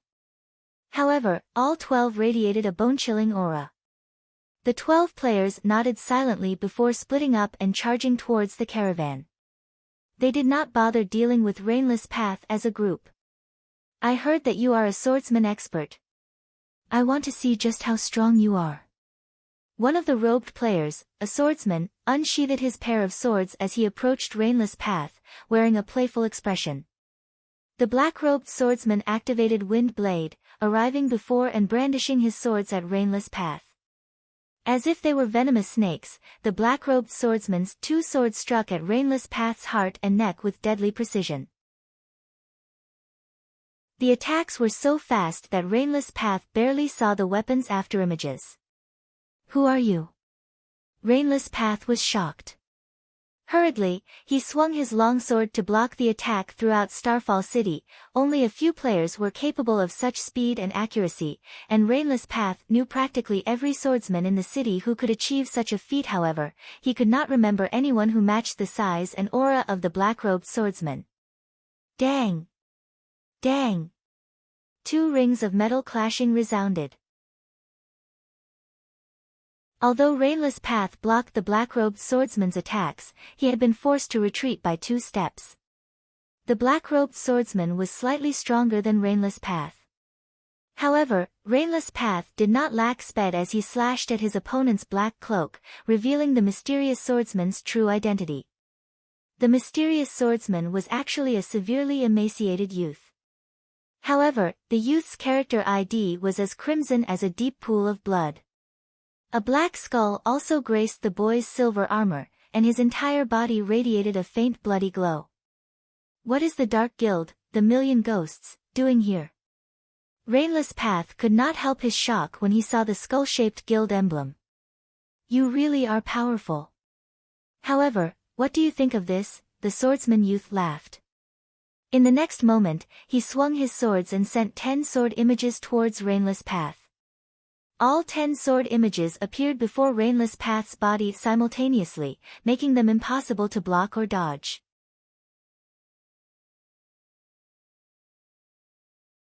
Chapter 637, Are the Million Ghosts Very Strong? Facing 10 sword images, even an ordinary expert would be surprised, failing to defend themselves. However, instead of moving to block the attacks, Rainless Path activated Defensive Blade and charged towards the sword images. Rainless Path then used the Tier 1 Swordsman skill, 5 consecutive slashes, on the swordsman youth. 5 consecutive slashes was not a particularly powerful skill among Tier 1 swordsman skills. However, this skill increased his attack speed more than any other in his arsenal. When executing the skill, the user would send out a total of 5 slashes, with each subsequent slash receiving a 20% attack speed and damage increase. Hence, each subsequent slash was faster and more powerful than the prior one, making it extremely difficult to counter. Both Rainless Path and the mysterious youth were swordsmen, and both parties were level 29. Although they had extraordinary attack power, their defenses were average. However, in terms of attributes, the youth was stronger. The boy had over 7,300 HP, whereas Rainless Path only had over 6,800 HP. If either swordsman failed to defend his opponent's attack, even if they did not die instantly, they would not have much HP remaining. Facing Rainless Path's suicidal attack, the swordsman youth had no choice but to activate Defensive Blade. Peng! Peng! Peng! After sparks scattered, both swordsmen pulled away from each other. Though neither received any damage, their defensive blades had been exhausted. For a short time, neither swordsman could use the life-saving skill again. After a series of exchanges, neither side managed to grasp an advantage over each other. Although the swordsman youth had the advantage in attributes, Rainless Path's combat techniques were superior. For a time, the swordsmen were helpless against each other. However, the same could not be said for the battles happening elsewhere. Arrows and spells flew through the air. The bronze carriages added their own magic attacks into the mix, as well. At the rear line, the healers of both sides concentrated on keeping their allies alive. The bridge had transformed into a miniature battlefield. Players could die at any time. When the Red Rain Caravan's guards were killed by red names, they would lose 1 level and drop 2 or 3 pieces of equipment. On the other hand, the ambushing red names suffered a more severe fate. When they died, not only did they lose 2 or 3 levels, but they also dropped the majority of their equipment. There were even some red names who dropped every single piece of equipment they had upon death. However, the black-robed players who had emerged were frighteningly strong. Killing the Red Rain Caravan's guards was like child's play to these players. In a short moment, these black-robed players had killed 8 guards. How could this be? Red Rain suddenly felt a wave of despair. They should not have had any problems dealing with the 1,000-mile killers. However, these 12 powerful experts had rendered even the Red Rain Caravan powerless. Moreover, these 12 experts were members of the Million Ghosts, a dark guild. Dark guilds were different from ordinary guilds in that they focused on slaughtering other players. The members of dark guilds were all red names. Meanwhile, the Million Ghosts was one of the famous dark guilds in the Black Dragon Empire. The Dark Guild's strength could rival even that of a first-rate guild. Only, the guild had far fewer members than a first-rate guild. Red Rain had never imagined that the Million Ghosts would lay their hands on this place as well. Rainless Path was similarly anxious. After all, as his fight against the swordsman youth drug on, more people in the caravan would die. Ha ha ha.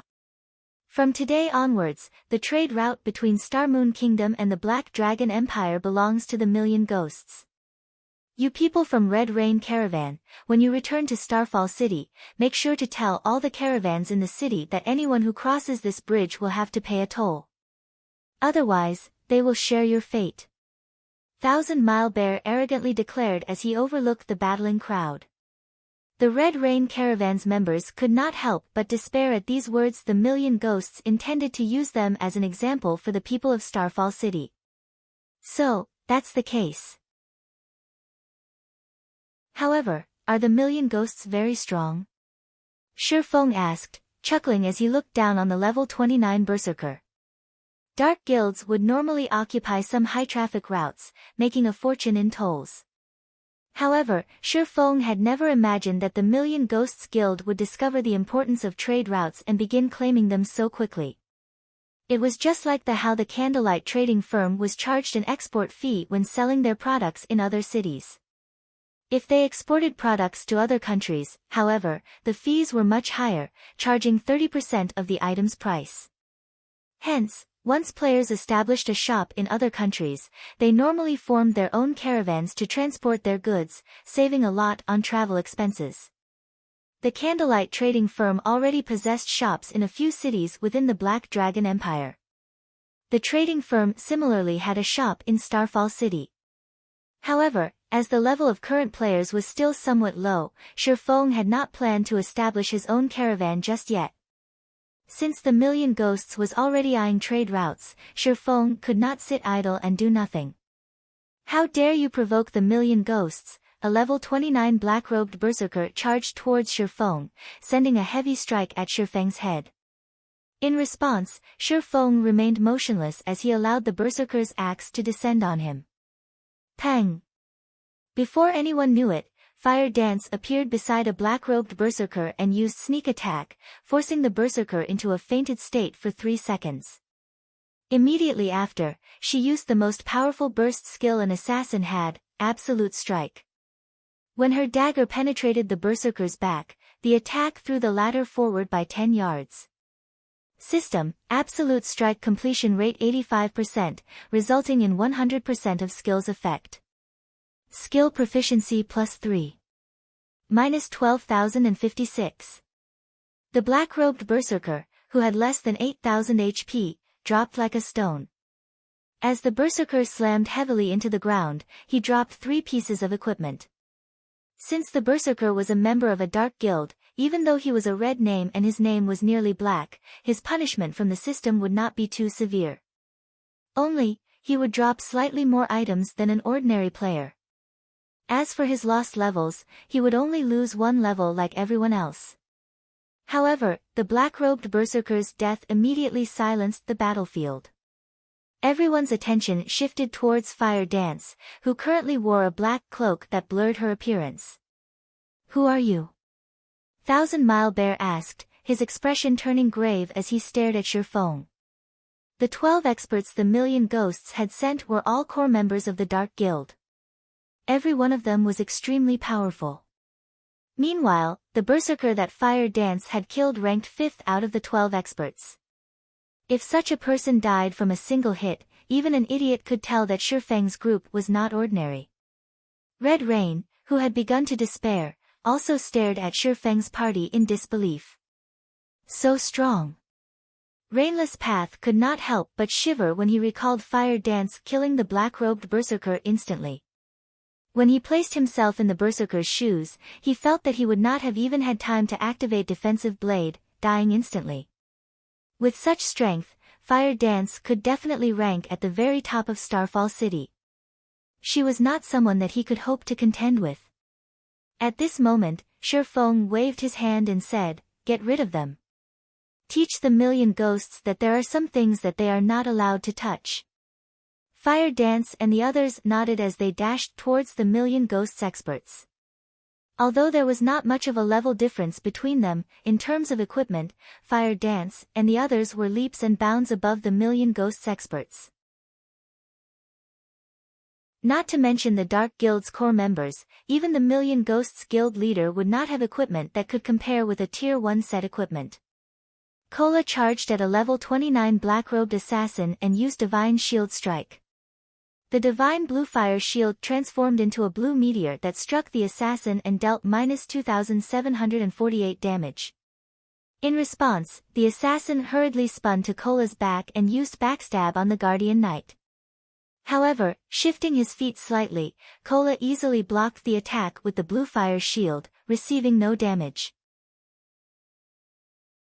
Immediately after, Kola followed up with a hammer of sanctions and punishment, finishing off the black-robed assassin.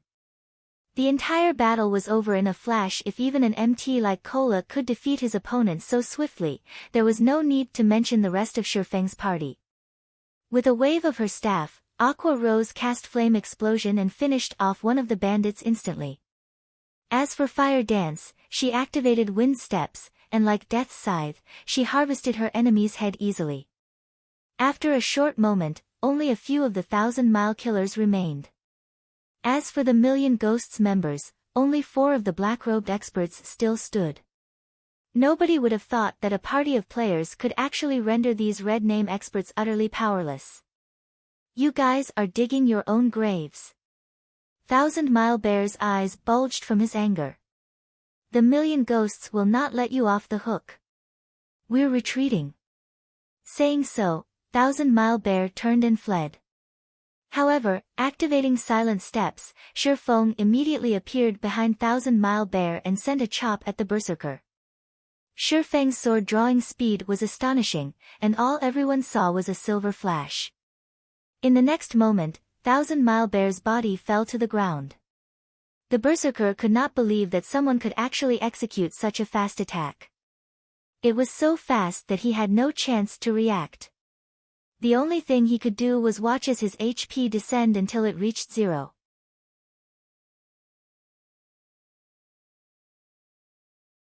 Chapter 638, Forming a Caravan. 1,000-Mile Bear's instant death stupefied the Million Ghosts members who had been fleeing for their lives. Shifeng was simply too fast. They had only heard 1,000-Mile Bear finish his words, and in the next moment, his body hit the ground. And before anyone had noticed, Shifeng stood beside 1,000-Mile Bear like the god of death. Monster. This thought immediately possessed the minds of the Million Ghosts members. They finally understood why Shifeng looked down on the Million Ghosts. With such strength, not even the big three in their guild would be his match. Both Red Rain and Rainless Path stared in shock at Shifeng quietly standing in the distance. They were very familiar with 1,000-Mile Bear's strength. Even if they worked together, they would need to expend a lot of effort to defeat him. 1,000-Mile Bear might even escape. However, as if he stepped on an ant, Shifeng only needed an instant to kill the berserker. They could no longer fathom just how strong Shifeng was. And here I thought that his companions were strong enough. I never imagined that the man himself would be even stronger. Thank goodness I accepted his request. Red Rain was somewhat afraid as she thought back to how she had taken a gold coin from Shifeng. Fortunately, she had not offended Shifeng with her words or actions. Otherwise, the consequences would be unimaginable. So that's what a real expert looks like. An indescribable excitement rose in Rainless Path's heart when he recalled Shifeng's attack, which had been as quick as lightning. In Starfall City, he was already considered one of the city's peak experts. There were not many worthy opponents for him in the city. However, upon seeing Shifeng's stunning performance, he finally understood what a real expert was. A real expert was someone who could exert their body and techniques to their limits, someone who could utilize their strength with maximum efficiency, and someone who was more than just slightly stronger than an ordinary player. After 1,000-Mile Bear died, Fire Dance and the others swiftly dispatched the remaining Million Ghosts members and collected some excellent equipment. Although these level 25 dark gold and fine gold items were of no use to Fire Dance and the others, there were a bunch of people in the guild who would fight over for them. Hence, the party silently pocketed the equipment, not bothering to leave any for the Red Rain caravan. Many thanks for Big Brother Expert's help. Without you taking action, our Red Rain caravan would have been obliterated. Red Rain repeatedly expressed her gratitude to Shifeng. Although Shifeng hid his name, from the vague appearance Red Rain saw beyond the cloak, she could tell that Shifeng was not a child. Hence, she referred to Shifeng as Big Brother Expert. There is no need to thank me. I am only doing my job as a guard. Shifeng waved his hand. He then shifted his eyes to the Million Ghosts' corpses, commenting softly, "A dark guild is already targeting this trade route. In the future, any caravans that pass through here will have to pay a toll. I wonder what plans Miss Red has for the future." Compared to ordinary guilds, dark guilds were far more overbearing. They would not give up a potential source of income just because of one failure. They would mobilize their forces, attacking again and again like a pack of hungry wolves. They would not give up before achieving their goals. After all, dark guilds had significantly fewer sources of income than ordinary guilds. In order to develop themselves, it was a necessity to resort to such desperate actions. Moreover, as players' levels increased, trade routes would become increasingly prosperous. One could collect astronomical tolls. Moreover, it was a costless business. If a dark guild managed to take control of multiple important trade routes, its income would most likely exceed even the candlelight trading firms, which was why it was impossible for the Million Ghosts to give up on the trade routes. For a caravan of independent players like the Red Rain caravan, there was no safety to speak of. Even an expert like Rainless Path could not change the outcome. After all, an independent expert's strength was limited. In the past, after Violet Cloud left Ouroboros, she had similarly established her own workshop to serve as her foundation. Otherwise, she would not have become a Tier 6 cleric god. Being questioned by Shifeng in such a way, Red Rain quickly realized the severity of the situation. Even if an independent caravan were powerful, it could not stand against a large guild. If this path is too risky, then our Red Rain caravan can only move to other cities to develop ourselves. Red Rain could not help but sigh. She had never imagined that, shortly after the Red Rain caravan improved and was about to follow a profitable path, an incident like this would happen. Move to other cities, huh? Very quickly, Rainless Path noticed a crucial point. Shaking his head, he said, "Sis, I think the other cities will have the same issue. It's only a matter of how high the tolls they are." Red Rain's mood soured further upon hearing Rainless Path's logic. If that were the case, independent players could no longer survive.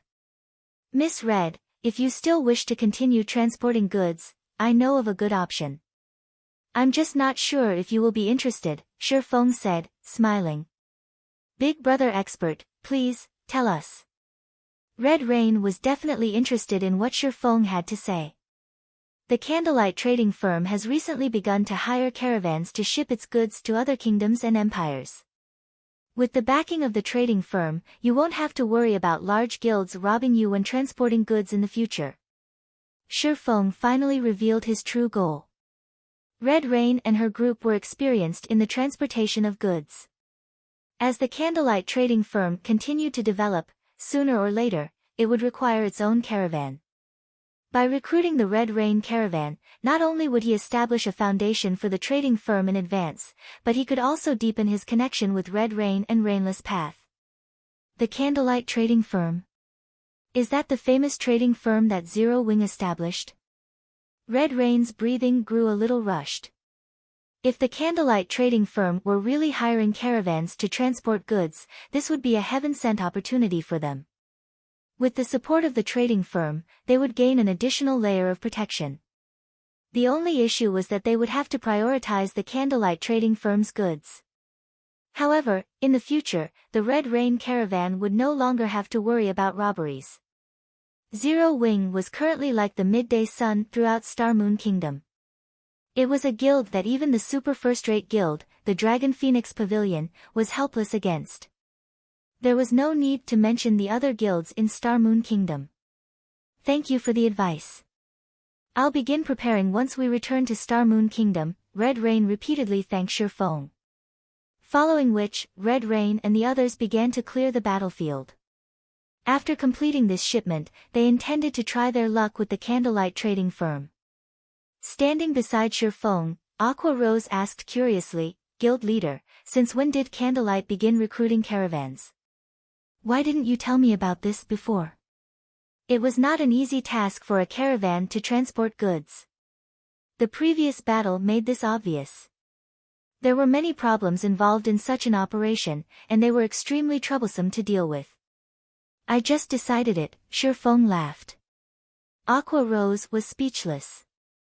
She could not help but shift her gaze towards Red Rain, before returning her gaze to Shifeng, a meaningful smile appearing on her face.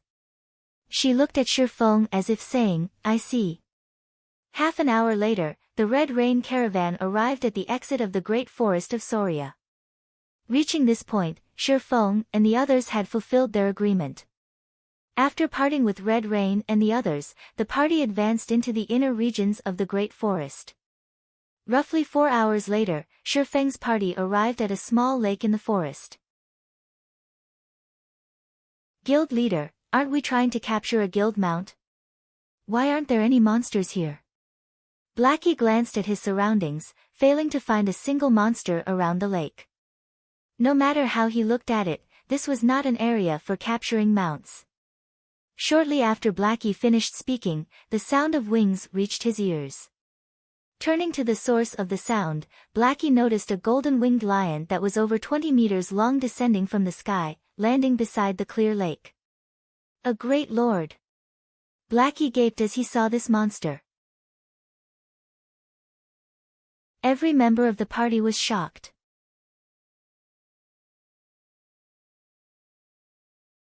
Chapter 639, Rare Mount. "Guild leader, don't tell me we're going to capture that?" Blackie inquired. He gulped audibly as he stared at the massive figure in the distance. The golden-winged Lion King before him was a bona fide great lord. Moreover, it was no ordinary great lord. It was a level 60 great lord. It was definitely part of the ruling class of monsters, it could obliterate them with a sneeze. Golden-winged Lion King, demonic beast, great lord. Level 60. HP 30-000-000/30-000-000. Capture it? Shi Feng rolled his eyes at Blackie, saying, "You must be crazy." Although the golden-winged Lion King could be captured, it was a level 60 great lord. He wasn't that good. Unless they had a 100-man team of level 70 tier 2 players or above, they had absolutely no chance of capturing the great lord. Shi Feng's reply left Blackie speechless. However, the other members of the party released a sigh of relief. Capturing a monster was several times more difficult than killing one. "We'll head over once it leaves," Shi Feng said in the team chat. This golden-winged Lion King was this area's overlord. Hence, no other monsters dared to approach the area around the lake. However, nobody would have thought that not only was the golden-winged Lion King a field boss, but it was also a guardian boss. It was a boss specifically tasked with guarding a treasure. In the past, after Fantasy Extinguisher led a team of players to exterminate this golden-winged Lion King, they discovered a secret. When that secret got out, it shocked the various large guilds throughout God's domain. Back then, even ordinary players had their own mounts. The various large guilds had also realized the importance of rare mounts and constantly searched for their own unique monster.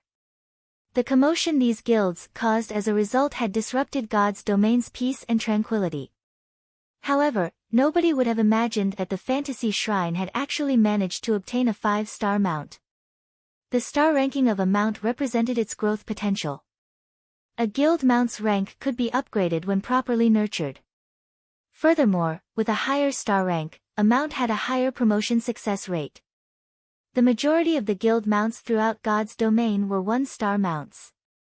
A 1-star mount started out as a common mount. It was a general mount, and most guilds would not capture a 1-star mount for a guild mount as there was only a 10% chance for it to become a bronze mount. A 2-star mount started out slightly stronger than a 1-star mount, and there was a 20% chance that it could become a bronze mount. As long as guild members were willing to pay the price, they could nurture their 2-star mount into a bronze mount. It was much cheaper than just purchasing a bronze mount. As for 3-star mounts, they were rarely seen. Not only could the additional movement speed they provided initially reach 110%, but there was also a 30% chance that they could nurture them to become bronze mounts. However, few guilds were capable of obtaining 3-star mounts. A 4-star mount was a rare mount. Not only could its initial movement speed reach 115%, but there was also a 50% chance for it to become a bronze mount. Impressively, there was a 15% chance for it to become a mysterious iron mount. This was a potential that 1-star to 3-star mounts did not possess. Hence, 4-star mounts and above were considered rare mounts. Various large guilds throughout God's domain drooled over the idea of their own 4-star mount. Although there was only a difference of 1 rank between a bronze mount and a mysterious iron mount, the latter possessed storage capabilities. Moreover, unlike bronze mounts, mysterious iron mounts' combat capabilities allowed them to make a difference in a battle. 5-star mounts were even more powerful. The additional movement speed they provided initially could reach 120%, its speed was practically equivalent to an ordinary bronze mount. Only, it did not possess any combat capabilities. However, 5-star mounts had a 70% chance to become bronze mounts. Not only could they be upgraded within a short amount of time, but they also had a 30% chance to become mysterious iron mounts and a 3% chance to become secret silver mounts. The most powerful guild mount Shi Feng had seen in the past was a 6-star mount. Its rarity could even rival that of a legendary item. There was a 90% that it could become a bronze mount, 50% chance for mysterious iron rank, and 10% chance for secret silver rank. Just the thought of a guild outfitting its members with secret silver mounts was frightening. After all, unlike mysterious iron mounts or below, secret silver mounts possessed skills that could assist players in battle, increasing their combat power significantly. This was also why so many guilds had been so desperate to collect rare mounts in the past. In the past, after Fantasy Extinguisher's team killed the Golden-Winged Lion King, they discovered a 5-star mount and became one of the few large guilds throughout God's domain to possess one. After over an hour, the Golden-Winged Lion King finally quenched its thirst and finished its rest. It then flew from the clear lake. "Alright, everyone, drink your potions and follow me." Shi Feng did not bother to explain much. Immediately, he retrieved a deep blue potion from his bag and emptied the bottle's contents. The underwater breathing potion allowed players to breathe underwater for 2 hours. After drinking the potion, Shi Feng led his team and dove into the lake.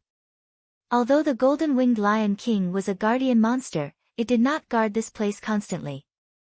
It normally left the area for an hour or so, giving players a loophole to exploit. Otherwise, Shi Feng would not have been confident of capturing 5-star mount that hid behind a great lord. After swimming for about a dozen minutes or so, the party discovered the ruins of a shrine. However, the shrine's thick, stone doors were currently shut tight. Even after combining their strength, they could not open the doors. It was obvious that they needed some sort of item to gain passage. Just as everyone was at a loss on what to do, Shi Feng activated the 7 luminaries ring space movement and entered the space beyond the stone doors. A minute later, the stone doors slowly opened. Everyone was amazed by this scene. They had not thought that the doors could be opened like this. "I wish I had an item with space movement. I could easily teleport into any shrine I find without wasting effort looking for a way to open the doors," Blackie said enviously. "This method is only viable for shrines that are not magically sealed. You wouldn't be able to teleport into shrines with magic seals or their own spaces." Shi Feng wished the same, but there were very few non-magically sealed shrines throughout God's domain. There were even fewer items with skills similar to space movement. Normally, in order to enter this shrine beneath the lake, players were required to obtain the key by killing the Golden-Winged Lion King. "Alright, we don't have much time left. We have around 40 minutes before the Lion King returns. We need to finish the job within these 40 minutes. Shi Feng no longer bothered to explain. Immediately, he swam further into the shrine. The shrine was not large, being only 3 stories tall. The first floor was completely flooded. There was nothing special about the second floor beyond the various idols that cluttered the space. However, upon reaching the 3rd floor of the shrine, the party felt as if they had entered a different space entirely. The 3rd floor was actually a forest. Various wild beasts and demonic beasts lived here, and the monsters were all level 50. However, the beasts living here would not actively attack players. Meanwhile, slumbering in this forest's heart was a blue wolf that stood over 3 meters tall. Despite being asleep, blue arcs of electricity flashed around the wolf's body, preventing others from approaching it. Thunder Wolf, Demonic Beast, Lord. Level 50. HP 9000000/9000000. Such a handsome wolf. Kola was immediately mesmerized by the Thunder Wolf. In comparison, the horses of the Red Rain Caravan's bronze carriages looked like ugly toads. The Thunder Wolf was twice as large as a horse. If he could ride the beast through the city, he would become the envy of all. We only have 30 minutes left. Get into position as I taught you. If we fail, we'll have to spend a long time running back to this place, Shi Feng hurriedly commanded. Quickly, everyone stealthily approached the Thunder Wolf under Shi Feng's command.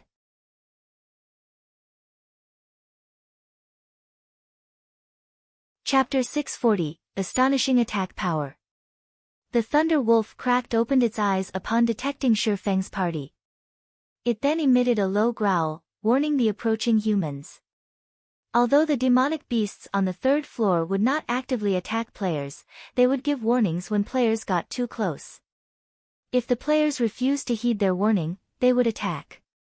Cola, make sure you're ready to aggro the wolf. Blackie, focus on using Guardian of Light. Violet, focus on healing. Everyone else, use the hunting scroll when the time arrives.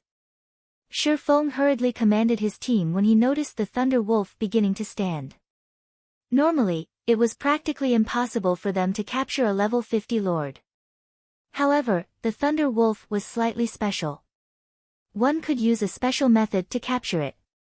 The first condition for capturing a wild beast or demonic beast was to lower the monster's HP to exactly 10%.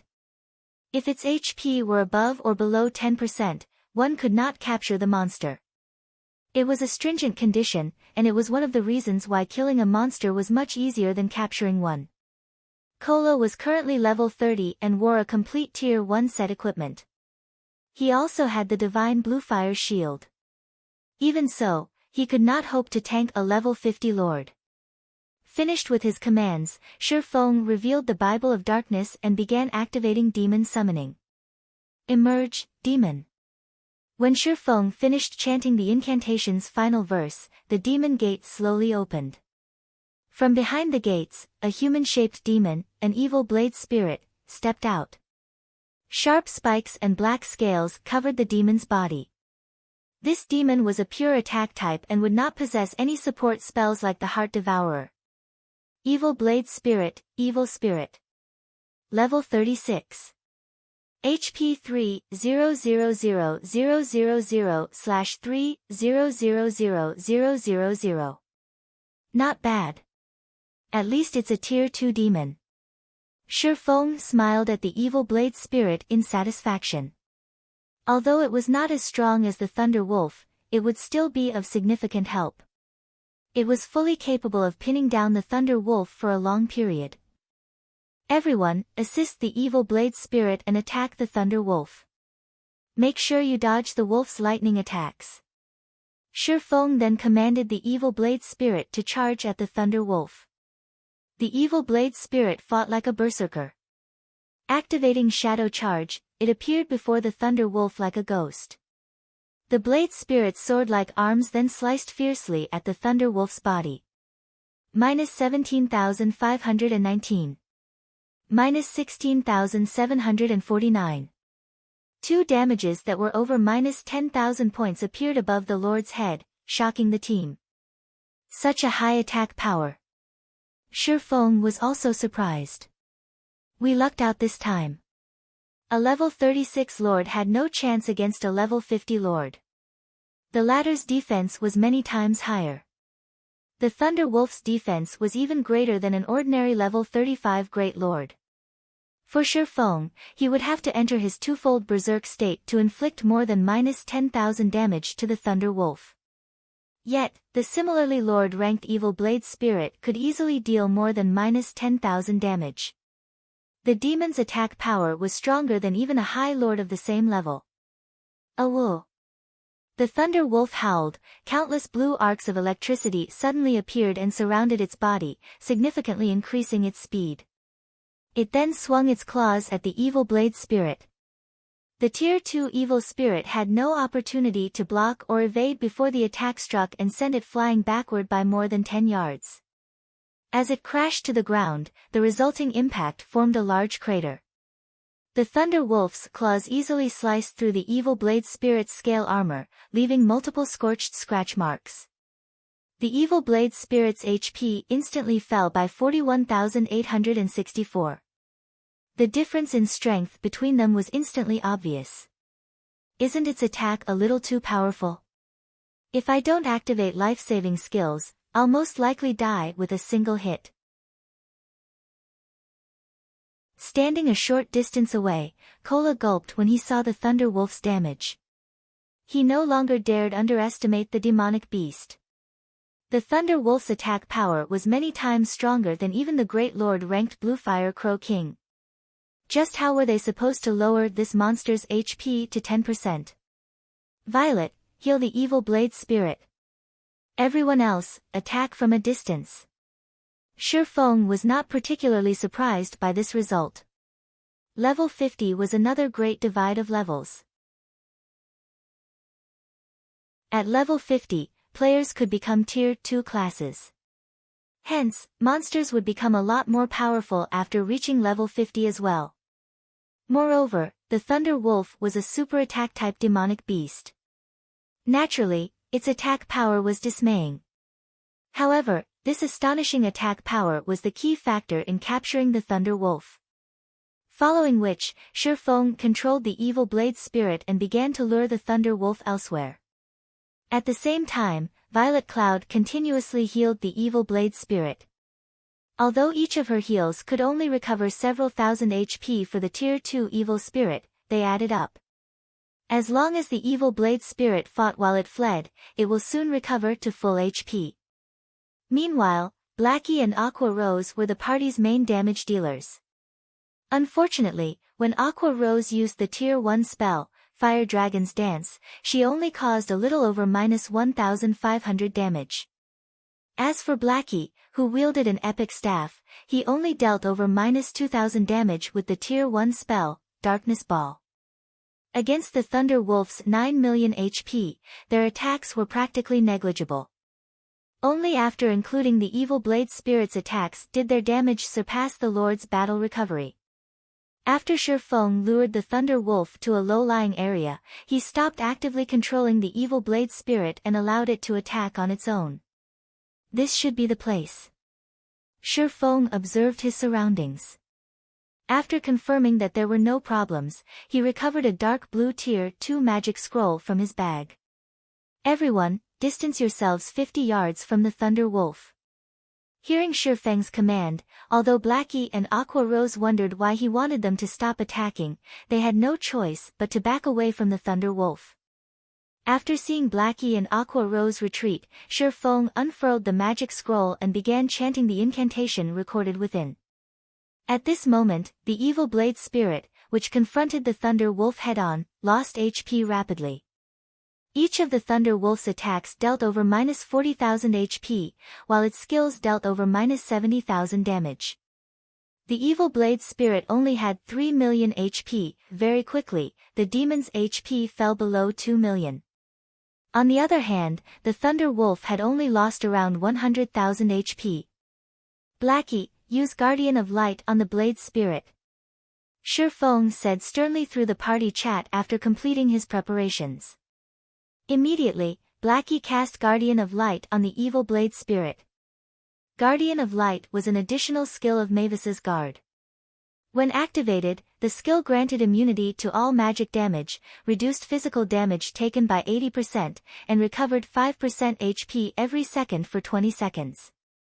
It was one of the most powerful life-saving skills at this stage of the game. After receiving Guardian of Light, the damage the Evil Blade Spirit received fell sharply from over -40,000 points to just over -2,000 points. Moreover, it also recovered 5% of its HP every second. For the Evil Blade Spirit, that was 150,000 HP every second. Not only did the Evil Blade Spirit stop losing HP, but its HP also recovered rapidly. What's going on? Aqua Rose was surprised. The Thunder Wolf had initially dealt over -40,000 damage to the Evil Blade Spirit. Even if its damage were reduced by 80%, it should still deal over -8,000 damage. Yet, now, its attacks only inflicted over -2,000 damage. Before Aqua Rose could make sense of the situation, Shi Feng activated the Tier 2 magic scroll, Waterfall, in his hands. Suddenly, a massive magic array appeared above the Thunder Wolf. A torrent of water then gushed out of the magic array, pummeling the Thunder Wolf and causing damages of over -4,000 points to appear above the Lord's head. The magic scroll's effect lasted for 4 seconds. We're finally done. All we need to do now is to watch the show, Shi Feng smiled faintly. Watch the show. Doubt flashed in Fire Dance's eyes. Everyone was clearly confused. They did not understand Shi Feng's actions. It was merely a Tier 2 magic scroll. Moreover, it wasn't dealing much damage in the next moment. However, everyone's eyes nearly fell out of their sockets. Suddenly, damages of more than minus 60,000 points started appearing above the Thunder Wolf's head. This is... When Fire Dance noticed the Thunder Wolf's claws falling into the pooled water from the waterfall and it receiving massive amounts of damages as a result, she immediately came to a realization. That's right. The Thunder Beast's attacks are mainly lightning-type magical attacks. Using the electrical conductivity of water, although the water will amplify the power of its attacks, it will also become a victim of its own power, Shifeng explained, grinning. If it were any other monster, he would have no method to capture it. Unfortunately for the Thunder Wolf, its attacks were lightning-based, so its greatest weakness was water. Hence, when the Fantasy Shrine had faced enemies with water-type AoE spells, they would not utilize their Thunder Wolf mounts to assist them in battle, as doing so would cause more harm than good. For a time, the Thunder Wolf's 9 million HP rapidly decreased. Everyone, get ready. Watching the Thunder Wolf's HP about to reach 10%, Shifeng immediately ordered everyone to retrieve a hunting scroll and begin the capturing process.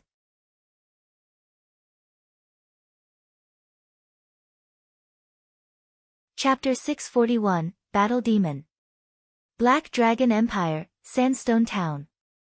Sandstone Town occupied the Black Dragon Empire's southern border and was the nearest town to the Star Moon Kingdom. Unfortunately, the forces of darkness occupied this town, so ordinary players could not venture here. Only players who had joined the forces of darkness could enter the town safely. The forces of darkness controlled very few towns, so many dark guilds were based in Sandstone Town. Among them, the most powerful dark guild was the Million Ghosts. One could say that the Million Ghosts was Sandstone Town's absolute overlord. 1,000 Miles team was defeated. Impossible. We sent 12 core members to assist them. With the strength of the independent caravans that travel between Starfall City and Copper Mountain City, how could they possibly lose? Inside the conference hall of the Million Ghosts, the Dark Guild's upper echelons were flabbergasted when they received news of Thundermile Bear's defeat. Dark guilds were different from ordinary guilds. Their members relied on strength to raise their positions within the guild. Meanwhile, every person who became a core member was an expert who had fought hundreds and thousands of guild members to get to there. There were only slightly more than 100 core members in the Million Ghosts. If these core members were members of any of the ordinary large guilds, everyone would easily become one of the top few experts within the guild. Yet, of the 12 core members they dispatched, not a single one managed to return alive. It was simply inconceivable. What did the 12 that died have to say? The middle-aged man, who occupied the guild leader's seat, asked. This middle-aged man had dark eyes, a stalwart body, bronze skin, and a chiseled face. When this man spoke, the conference hall immediately fell silent. Nobody dared to act presumptuously before this man. This man was the Million Ghosts guild leader, Lifestealer. He was also an intimidating character who the various large guilds in Black Dragon Emperor had nicknamed Battle Demon. In an ordinary guild, the position of guild leader was only a symbol of status, not a symbol of strength. This held true for most guilds in God's domain. However, for dark guilds, the position of guild leader was the symbol of both status and strength. The fact that Lifestealer had become the Million Ghosts guild leader proved that his strength ranked number 1 in the entire guild. Due to Lifestealer's presence in the Million Ghosts, the various large guilds in the several nearby cities avoided provoking the Million Ghosts at all. Even the guild ruling over Bronze Mountain City, the Holy Church of War, deferred to the Million Ghosts. The Holy Church of War was a second-rate guild with control over 5 cities. It was a top-tier second-rate guild that had over 300,000 members. The guild also had 2 experts who ranked on the God's Domain experts list. Yet, such a guild still allowed the Million Ghosts to manage the trade route to Star Moon Kingdom freely. This was all due to the Battle Demon Lifestealer. Their opponents wore cloaks, so they did not see who they were fighting. However, judging by the enemy's tone, it seems that they looked down on the Million Ghosts. They even warned us not to touch the trade routes. They're taking us too lightly. Guild leader, let me lead some men and hunt down those bastards. If we don't do anything about this, the reputation our guild has built will be ruined. Guild leader, I'll go as well. The nearby large guilds should have learned of this by now. The Holy Church will also be watching. If we show them what the consequences are for messing with us, the Holy Church won't dare consider vying for dominance. The elders in the conference hall began stepping up, one after another, all wanting to teach those who dared provoke the million ghosts a lesson. It seems that our guild's reputation isn't as well known as it should be, to think that even the people from Star Moon Kingdom dare provoke us. However, there is no need to be anxious. Since they have done such a thing, it shows that they possess certain confidence and background. Have our members stationed in Starfall City investigate this matter. Once we know who we're dealing with, we'll give them a taste of hell. Lifestealer revealed a malicious grin. Seeing the smile on Lifestealer's face, everyone involuntarily shuddered. Back when the third-rate guild, Divine Flurry, had provoked their guild leader had revealed this exact smile. For days after the initial incident, every core member of Divine Flurry died over a dozen times, and the guild disbanded as a result. Now that Lifestealer wore this smile once more, Starfall City would most likely fall into chaos. Meanwhile, inside the shrine in the Great Forest of Soria. Watching the Thunder Wolf's HP rapidly approach 10%, tension grew in the party.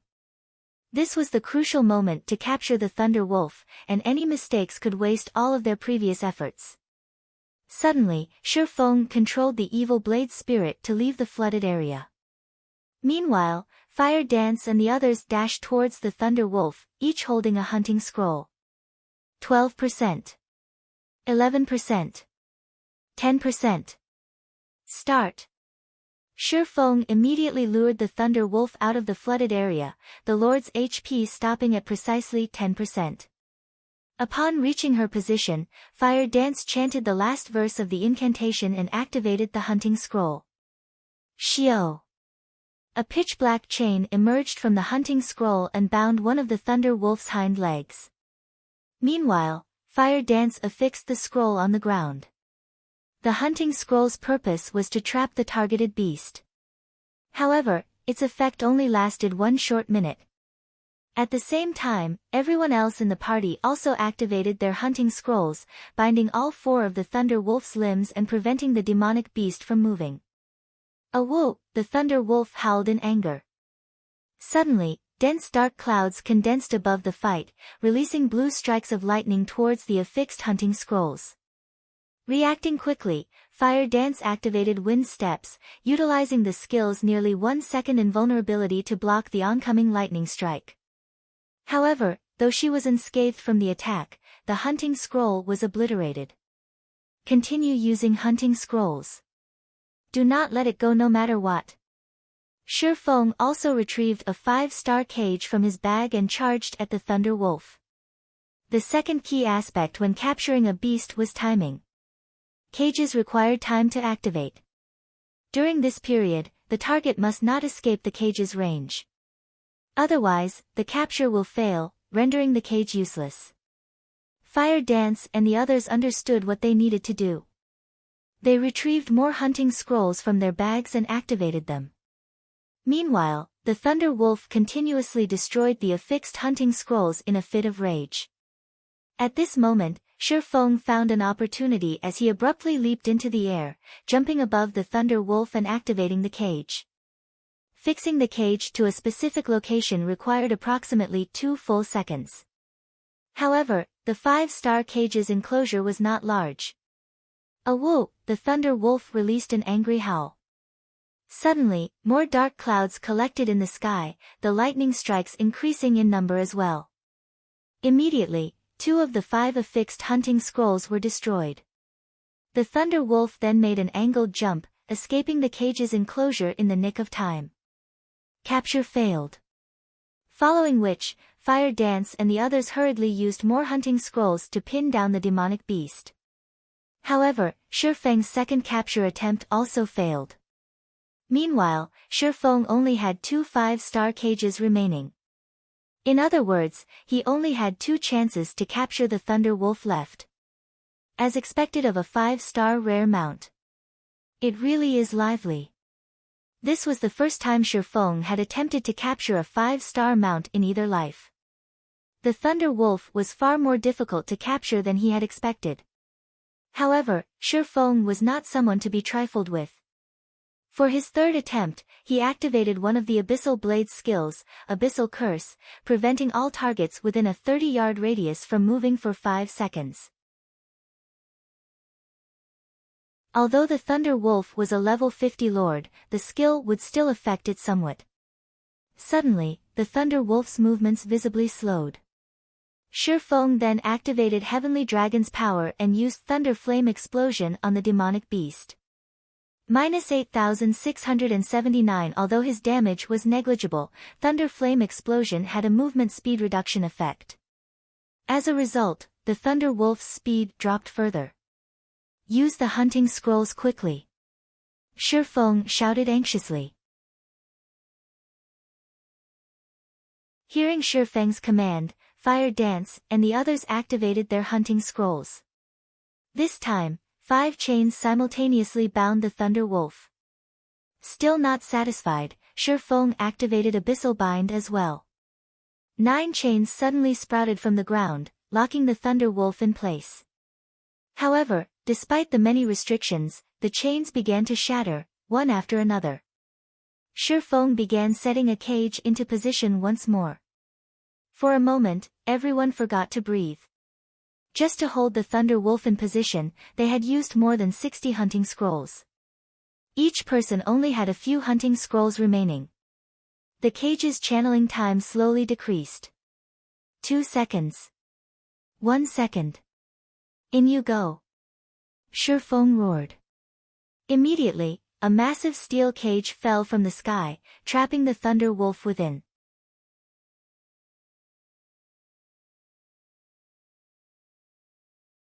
Chapter 642, Formation of the Dark God's Legion. The Thunder Wolf struggled desperately inside the cage, repeatedly slamming its body against its steel bars. The 5-star prison even began showing signs of strain. Seeing this scene, Shifeng hurriedly chanted an incantation. In the next moment, the magic runes carved into the cage glowed. The cage itself then proceeded to shrink, only stopping when it was squeezing the Thunder Wolf.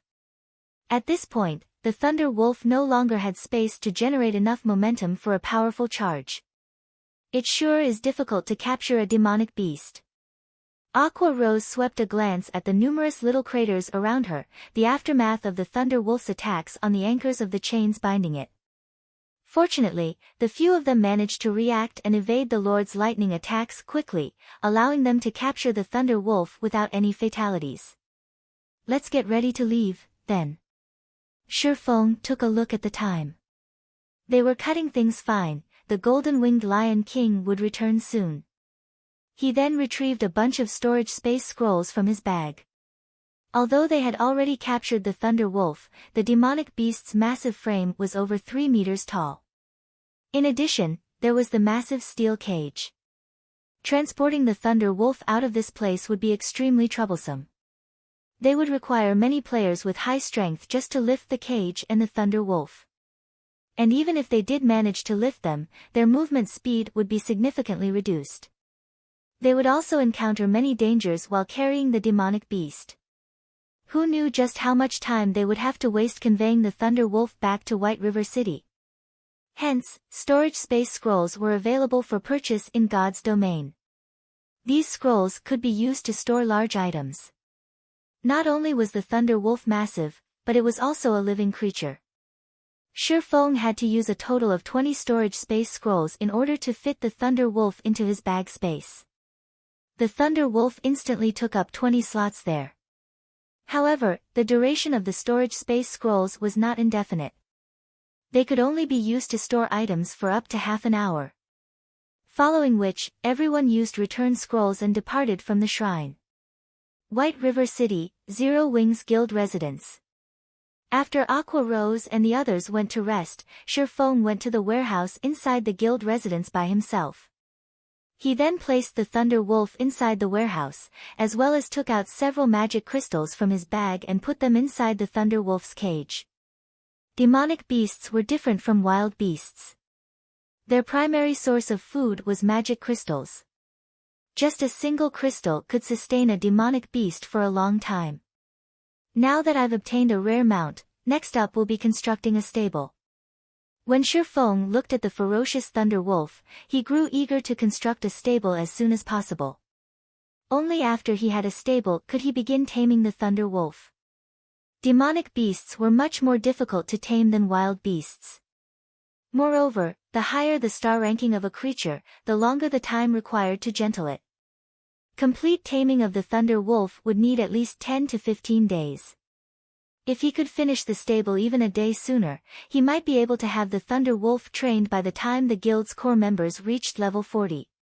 If he could pair every core member with a Thunder Beast, their combat power would soar through the roof. Only, too many materials were required to construct a stable. The stable was different from the other structures inside the guild residence, which needed only money to build. Moreover, many of the materials required for a stable were obtainable only from large-scale team dungeons. I need to speed things up a little bit. Shifeng then thought about forming the Dark Gods Legion. Whether it was the collection of the materials for the stable or for the candlelight trading firm's future development, he needed to form a powerful Dark Gods Legion right away. Shifeng had already experienced the development process of God's domain before, so he knew full well that as players reached higher levels, battles between players would occur more frequently. Guild wars would also grow increasingly intense. If a guild did not possess a formidable legion that could serve as a deterrence, said guild would get embroiled in many wars in the future. Following which, Shifeng instructed Aqua Rose to pick roughly 300 elites to form the Dark Gods Legion. Meanwhile, the equipment provided to the members of the Legion would be inferior only to that of Zero Wing's main force. Shortly after Shifeng began establishing the Dark Gods Legion, news of this matter spread like wildfire throughout the entire White River City. The development immediately attracted the attention of the many guilds in the city. However, the ones paying the most attention to this matter were still the independent players. At this point, Zero Wing was no longer the small guild it was in the past. Not only did it have over 100,000 members, but it also had the strength to clear the Hell Mode ruins of the Crow God. Whether it was grinding monsters or questing out in the fields, not a single guild dared to do anything to the members of Zero Wing within the region of White River City. This situation had made many independent players envious of the members of Zero Wing. At this stage of the game, large guilds already occupied all available high-resource maps. As independent players, even when they were out doing a high-level quest, there was a chance that guild players would target and kill them. As a result, leveling up and upgrading equipment became extremely difficult for them. Hence, many independent players were considering joining a powerful guild. Meanwhile, Zero Wing was currently forming a Dark Gods Legion. Moreover, the members of the Legion received treatment that was inferior only to the guild's main force. It should be known that, while every guild had plenty of ordinary teams in its midst, there would be only one main force. Zero Wing's formation of a legion was equivalent to establishing a second main force. This situation tempted many independent players to join Zero Wing. For a time, the number of players trying to enter Zero Wing surged once more. Shifeng spent 2 whole days carefully choosing the members of the Dark Gods Legion. After all, the number of people he could use Light of Darkness on was limited. Even though he could take back the power of darkness he bestowed, he still preferred not to flaunt it. Meanwhile, during this period, Shifeng produced quite a number of intermediate mana armor kits, which were all meant for the members of the Dark Gods Legion. During these 2 days, many things happened throughout God's domain as well. One of these developments was that many guilds had succeeded in raiding 50-man team dungeons and had moved their competition onto 100-man team dungeons. However, 100-man dungeons were significantly different from 50-man dungeons. One could say that 50-man dungeons were warm-ups for 100-man dungeons. The number of monsters and the monster's strength inside a 100-man dungeon were both significantly higher than in a 50-man dungeon. Of course, the loot from a 100-man dungeon would also make many players drool.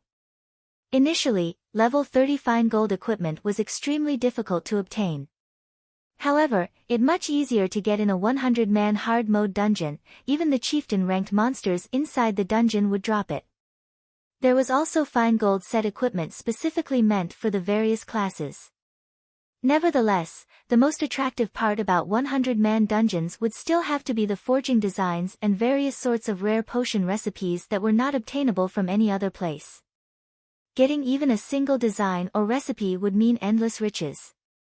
Meanwhile, Zero Wing was also desperately trying to raid a 100-man dungeon. However, despite obtaining the power of darkness, the progress of Zero Wing's main force was only subpar at best. A 100-man dungeon had a total of 6 main bosses. Currently, Zero Wing had managed to defeat only 2 of them. They had yet to see what the final boss looked like. Aside from competing over 100-man dungeons, the next thing that excited players the most was the activation of the Colosseum list. To experts, this was a relatively good benefit.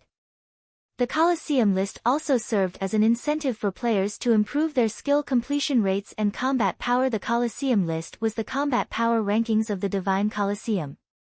As long as one managed to rank within the list, they would obtain the corresponding Colosseum points.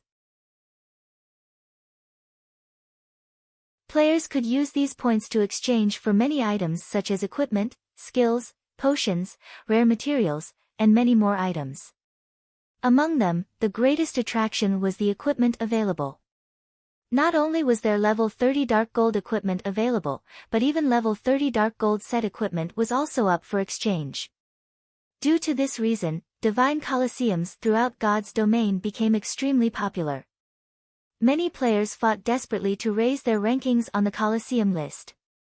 Large guilds sent their core members one after another to challenge the Divine Colosseum.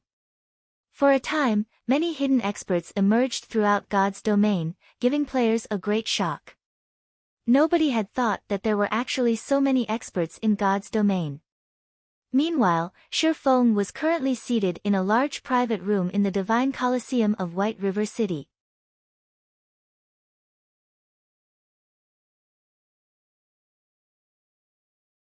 Chapter 643, Astonishing Financial Resources. Inside the towering Divine Colosseum. Dozens of large screens hung inside the main hall of the Divine Colosseum were currently displaying the battle videos of experts who had managed to reach the 4th floor of the Colosseum. The challenges inside the Divine Colosseum were purely meant to test how much combat power a player could exert. The quality of a player's equipment was irrelevant in these challenges. Even a player wearing only bronze equipment could get past the 4th floor. However, ordinary players would have a difficult time just getting through the 1st floor of the Divine Colosseum, not to mention the 4th.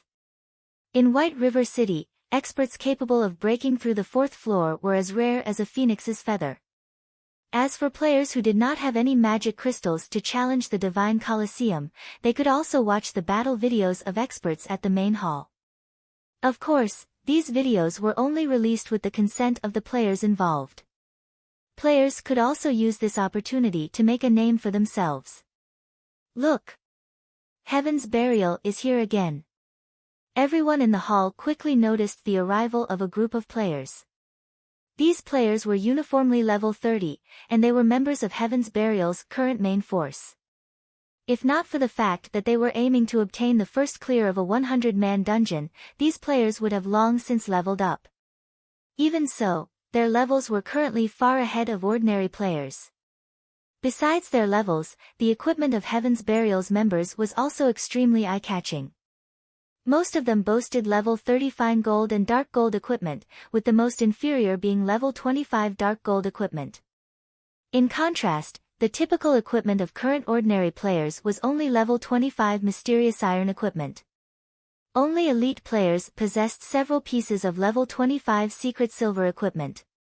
Not only does Heaven's Burial have so many experts, but these experts also come here to train multiple times each day. It makes you wonder just how strong they are. What do you even know? Having more experts in a guild is better, of course. Moreover, by training here, they can increase their rankings on the Colosseum list and earn points to exchange for dark gold equipment. Aside from improving their combat techniques, that's killing two birds with one stone. Why wouldn't they do it? Recently, Heaven's Burial has been growing increasingly stronger. Initially, they had less than 10 members who managed to pass the 4th floor. Now, after only a few days, that number is up to 20. 2 members of the guild even have managed to get to the 6th floor. In the entire White River City, Heaven's Burial is only slightly inferior to Overwhelming Smile and Zero Wing. Isn't that only because the guild is rich? Challenging the Trial Tower costs 1 magic crystal each time. Normally, when we raid dungeons, we will only get 1 magic crystal after a lot of difficulties. Even then, we still have to split it among several people. After raiding dungeons all day, our turn to get a crystal might still not come. Meanwhile, the members of Heaven's Burial's main force get a daily allowance of 5 magic crystals, so they get to challenge the Trial Tower 5 times a day. With 100 members in the main force, Heaven's Burial has to spend 500 magic crystals per day. Due to the Divine Colosseum, the current price of magic crystals has long since gone up by several fold. Right now, each crystal is worth 20 silver, yet there is a shortage. There is still room for prices to rise. That's right. I knew I should have stocked up on some magic crystals. I would have been able to make a small fortune by now. It would be great if I could become a member of Heaven's Burial's main force. Many players looked on with envy as the members of Heaven's Burial walked towards the Trial Tower. Not even the wealthy Overwhelming Smile could afford such extravagance. Currently, 500 magic crystals were equivalent to 100 gold. Of course, a majority of these magic crystals came from the dungeons raided by the guild. Otherwise, even Heaven's Burial would find it extremely taxing to fork out 100 gold every day. Meanwhile, Feng, who had rented a large private room in the Divine Colosseum, was currently standing before 300 people. These people were all players he had selected for the Dark Gods Legion. Currently, everyone in the Dark Gods Legion was feeling excited. These members had not expected to be able to meet their legendary guild leader, Black Flame, in person. Moreover, Black Flame was even going to nurture them himself. This training was a privilege that was not available anywhere else in the entire Starmoon Kingdom. Nobody in Starmoon Kingdom did not know of One Hit Azura, the publicly acknowledged #1 expert of Starmoon Kingdom. Tuition with the #1 expert of Starmoon Kingdom was a privilege beyond price. I'll put this out first. Although you all official members of the Dark Gods Legion and get to enjoy extremely high benefits, the Dark Gods Legion operates on an elimination system. Waiting behind you are 700 reserve members. If your strength is found wanting, a reserve member will take your place, Feng said in a somber tone. From today onwards, each of you will receive 10 magic crystals daily to challenge the Trial Tower. I will rank you based on your battle record in the Trial Tower. At the end of each week, I will compare the last 30 official members with the top 30 reserve members. The winners will be official members, while the losers will go on the reserve team. Everyone could not help but gasp. The competition was incredibly intense. Up to 30 people might switch out each week. However, everyone was also shocked at Zero Wing's generosity. The Dark Gods Legion had 300 members in all. If every member could spend 10 magic crystals a day, that meant that Zero Wing would expend a total of 3,000 crystals, or 600 gold, daily. This outlay was simply inconceivable. Even a first-rate guild did not boast such frightening financial resources. What no one knew was that, even if Zero Wing had that much money, it was impossible to purchase so many magic crystals. Currently, the various large guilds were treating magic crystals like strategic resources. They would not sell any of their magic crystals at all. One could only purchase a small amount from independent players. However, even before the release of the Divine Colosseum, Shifeng had already tasked Melancholic Smile with purchasing magic crystals in bulk. They had spent practically all the coins they earned stocking up on magic crystals. Currently, the candlelight trading firm had several warehouses full of magic crystals. Ah, right. I forgot to mention one more thing. The top 30 people will receive an invitation to undergo training together with the guild's top-tier experts, Shifeng laughed. I believe that all of you have probably heard how Zero Wing has a special training ground. Whether you will be able to go there and train will depend on your efforts. Guild leader, you're not tricking us, right? Can we really go to that place? Many Dark Gods members asked in anticipation. They had indeed heard that Zero Wing possessed a specialized training facility in the real world. There, one could ramp up their combat techniques. One could also learn the rumored advanced combat techniques and become a true top-tier expert. Originally, training at that place was a privilege available to only a limited number of core members. Nobody had expected that even official members of the Dark Gods Legion could receive such a treatment. As long as you can enter the top 30, you can naturally go. Shifeng shook his head and laughed. The Big Dipper Training Center completed the renovation of the Greenwater Villa only recently. The villa was outfitted with all kinds of training apparatuses and could now accommodate more people. Otherwise, he really would not be able to extend its use to the members of the Dark Gods Legion. When Shifeng was done speaking, the atmosphere inside the private room instantly changed. Everyone there was flushed with fighting spirit, and they could not help but want to dash to the trial tower right this instant to raise their rankings. After Shifeng distributed the magic crystals and concluded the meeting, everyone promptly rushed out of the private room and ran as fast as they could towards the trial tower. This scene stupefied the players inside the main hall. Chapter 643, Astonishing Financial Resources.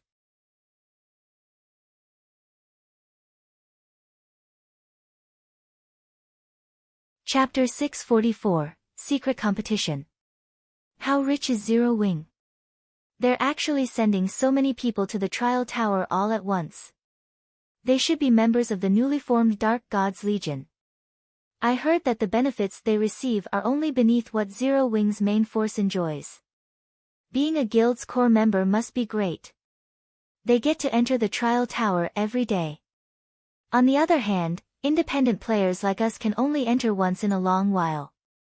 I know, right? Magic crystals drop rate is simply too low in party dungeons. It's only higher in team dungeons. As expected of the number 1 guild of White River City. Even Overwhelming Smile can only send 200 members each day, while Heaven's Burial only sends 100 members. On the other hand, Zero Wing is sending 300 people in one go. Moreover, they are only members of the Dark Gods Legion. Everyone was incredibly jealous. Only the members of large guilds had access to such a large supply of magic crystals each day. Independent players had to struggle just to obtain a single crystal. As for small guilds, although they could also afford to supply their members with magic crystals, they could not afford to offer a large amount every day. One could gauge a guild's financial strength in White River City by the number of members that entered the trial tower. What's so amazing about Zero Wing? Can its financial strength compare to Overwhelming Smile, the level 30 Guardian Knight, Lone Tyrant, sneered as he entered the Divine Colosseum. Ever since the Dark Star's disbandment, Lone Tyrant held firm to his hatred of Zero Wing. If not for Zero Wing, Dark Star would have been White River City's ruler, and he would have stood as its emperor. Due to Zero Wing's constant rise, he was now only one of Overwhelming Smile's core members. He was not even the guild's chief MT, he was nothing more than cannon fodder. However, it was also because of this that he was able to experience just how frightening Underworld was. Particularly, after the third evolution of God's Domain, Underworld had increased its investment in God's Domain by several folds, pouring a massive sum of money into the game.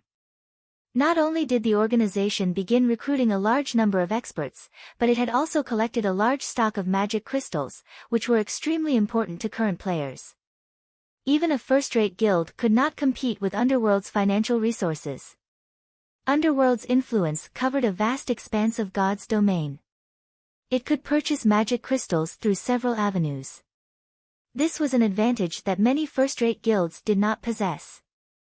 With all these magic crystals, Underworld could quickly nurture plenty of experts through the Divine Colosseum. God's domain was not a game that could be dominated by a single player's strength. Even if Shi Feng were stronger, he could only defend White River City. However, White River City was not the only city in Star Moon Kingdom, much less God's domain. As far as Lone Tyrant knew, Underworld had yet to give up on the feast that White River City offered. Hence, the organization had once more invested significant funding and magic crystals, enough to even put a first-rate guild to shame. On the surface, Overwhelming Smile sent only 200 members to the trial tower each day. Moreover, every member could only challenge the trial tower 3 times a day. In reality, however, Overwhelming Smile secretly sent a large number of hidden experts to challenge the trial tower as well. This group of experts consisted of nearly 400 people, double that of what the guild sent openly. In total, Overwhelming Smile sent nearly 600 people to the trial tower every day, affording each member 3 challenges. The public was already astounded by Heaven's Burial's financial strength. Unfortunately, compared to Overwhelming Smile, Heaven's Burial was nothing. After including the additional resources that War Wolf and his group of top-tier experts had received, Overwhelming Smile was spending nearly 2,000 magic crystals every day. What did Heaven's Burial's expenditure of 500 magic crystals amount to? Lone Tyrant, control your mouth. It is not the time for Overwhelming Smile to display its strength. Let Zero Wing and Heaven's Burial bask in the limelight. Watching the Dark God's Legion enter the trial tower, a faint smile appeared on Feng Xuanyang's face. With pride and arrogance, he said, "Black Flame, your complacency won't last." In truth, Feng Xuanyang had not expected Underworld to continue investing in White River City. He had thought that the organization would just let Overwhelming Smile, the guild he controlled, fend for itself. Currently, there were extremely few experts who had managed to pass the 4th floor of the Divine Colosseum. Among them, Zero Wing had the most with a total of 36 people. Overwhelming Smile came in second. It had 29 people in total. Next up was Heaven's Burial. It had 20 people. Assassin's Alliance stood in 4th place. The guild only had 14 people. At 5th place, Cloud9 had 12 people. At 6th place, Yin Yang Court had 11 people. However, Overwhelming Smile had hidden a large fraction of its forces. For example, their 29 experts did not include War Wolf and his team. In reality, the guild had more than 50 people who had passed the 4th floor. Overwhelming Smile had long since surpassed Zero Wing by leaps and bounds. Moreover, as time passed, that number would only increase. Soon, it would be Overwhelming Smile's turn to rule over White River City.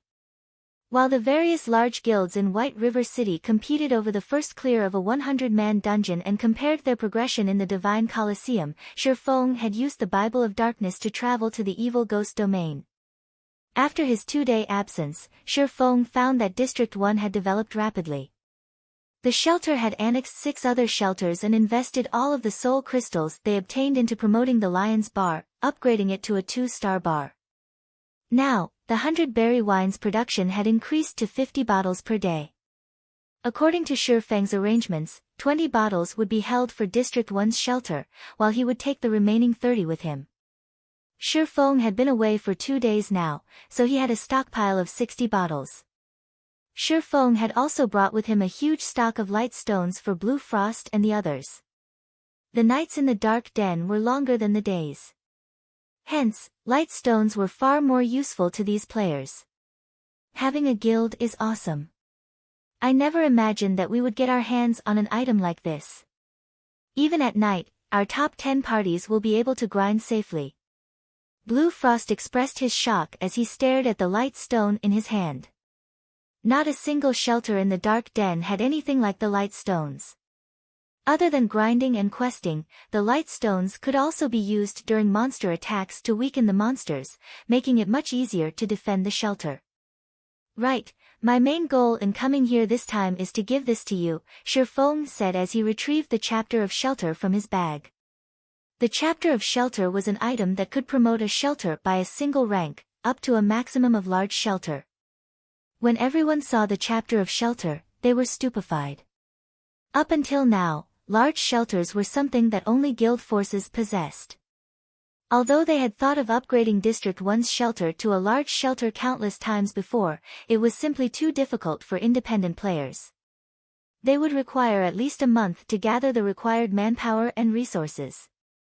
That time might be extended further depending on their progression on the quests involved. Now, however, with the chapter of shelter, they could upgrade District 1's shelter into a large shelter without going through all that trouble. They would then qualify to compete for dominance in the Dark Denver. Zero Wing was astonishing. Shifeng's generosity had engraved this notion on Blue Frost and everyone else's hearts. The many guild forces in the Dark Den had spent a ridiculous amount of effort to upgrade a medium shelter to a large shelter. They had gathered all of the resources from the shelters under their control and had spent significant time to do so. On the other hand, Shifeng had completed a similar feat by casually revealing a chapter of shelter. If the other guild forces discovered this, they would definitely be dumbfounded. Lotus, begin the preparations. We're going to upgrade the shelter, Blue Frost proclaimed, grinning at the chapter of shelter in Shifeng's hand.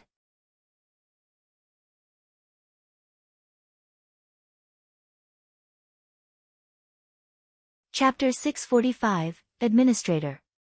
The evil ghost domain was vast. It was roughly the 1/5 the size of Star Moon Kingdom. There were also several shelters within the domain. Among these shelters, some were under the control of large guilds. However, not a single shelter within the evil ghost domain had been promoted to a large shelter until today. One could just imagine how difficult it was to promote a medium shelter to a large shelter. When a medium shelter became a large shelter, its player capacity increased from 30,000 to 100,000. Not only would this increase the shelter's defensive capabilities, but the larger population would also improve collection speed of soul crystals by several times. Most importantly, upon becoming a large shelter, a shelter could have 3 specialties, which was 2 more than a medium shelter. Moreover, these specialties' production volumes would increase significantly. Originally, the 1-star Lion's Bar only produced 20 bottles of 100-berry wine per day. After becoming a large shelter, the Lion's Bar's production of 50 bottles a day doubled. In other words, the 2-star Lion's Bar could produce 100 bottles of 100-berry wine each day. The 100-berry wine was a rare tool that could increase a player's compatibility rate with their weapons for a short time, allowing players to grasp the feeling and subtlety of improved compatibility rates. It was the best item for cultivating experts. The 100-berry wine was far more effective than the trial tower of the Divine Colosseum. Otherwise, with no Divine Colosseums inside the Dark Den, these players would stagnate and fall far behind players elsewhere. Half an hour later, the heavenly crystal pillar inside District 1's shelter released a dazzling red light that shot into the sky. A faint red barrier then began to form around the shelter. For a time, aside from Shifeng and the others who were currently inside the heavenly crystal pillar, every player was teleported out of the shelter. In the next moment, the shelter began to expand. At the same time, new buildings began appearing, one after another. A short while later, the medium shelter's size had increased by 10-fold. When the shelter stopped expanding, a system announcement reached out to every player inside the Evil Ghost domain. Evil Ghost Domain System Announcement: Congratulations to the shelter of District 1 for becoming the first in the Evil Ghost Domain to become a large shelter. Rewarding 1,000 soul crystals to the shelter. All players of District 1 will receive a 2-day protected buff that increases all attributes by 10%. Production volume of the shelter's specialties will be increased by 100% for 7 days. The system announcement excited District 1's stunned players. Our District 1 is too amazing. We actually became a large shelter. We won't have to worry about getting mounts once we reach level 40. Everyone celebrated the new achievement. Currently, the shelter's players were nearing level 40. It wouldn't be long before they reached that milestone. However, upgrading a medium shelter to a large shelter was not achievable in a short amount of time. If they wanted to obtain mounts, they would have no choice but to travel to other large shelters and pay an exorbitant fee to purchase one. Moreover, they had to obtain permission from the ruling parties of said shelters beforehand. Otherwise, they would not be able to purchase a mount even if they could afford one. Now, however, they no longer had to worry about such problems. They could just buy a mount at cost price from their own shelter. Meanwhile, the various other shelters in the evil ghost domain were stupefied. Normally, to promote a medium shelter to a large shelter, one had to pool the majority of the resources available within a domain and invest a lot of time. Although District 1 was one of the strongest shelters in the evil ghost domain and had annexed several competitors, it should still require a long time before becoming a large shelter.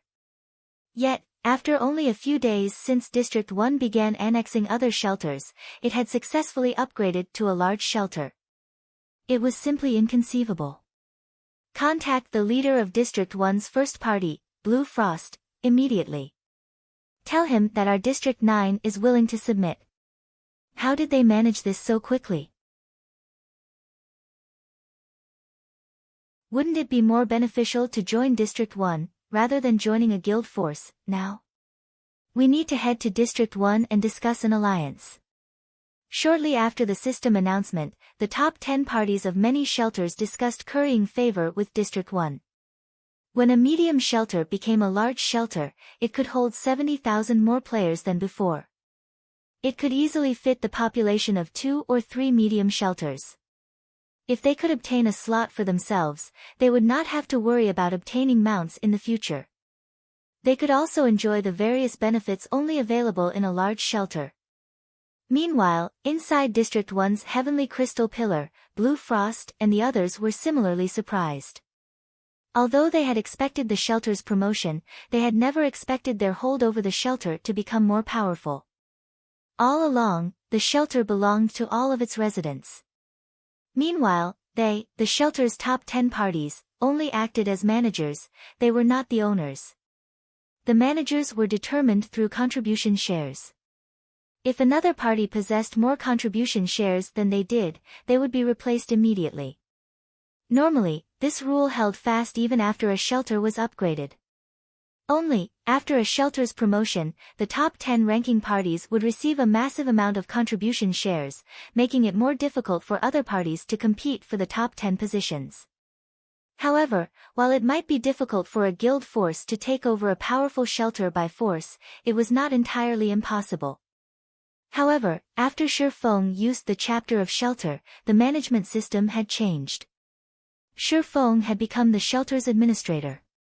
An administrator was far more powerful than the managers. Shi Feng could now arbitrarily delist players from District 1, exiling them from the district and the benefits the shelter offered. No other player possessed this authority. Of course, this was useless against the shelter's top 10 parties. Moreover, there was a limit to the number of players an administrator could delist each day. Even so, an administrator's authority was plenty frightening. Now, they had the ability to remove potential threats easily, preventing other shelters from scheming against their shelter. More importantly, an administrator had the authority to veto a decision. For example, if the top 10 parties wished to construct something, even if all 10 parties agreed, the administrator could voice their refusal, and the matter would end there. Moreover, the position of administrator was unrelated to contribution shares. In other words, even if someone else accumulated more contribution shares than the administrator, they could not replace the administrator.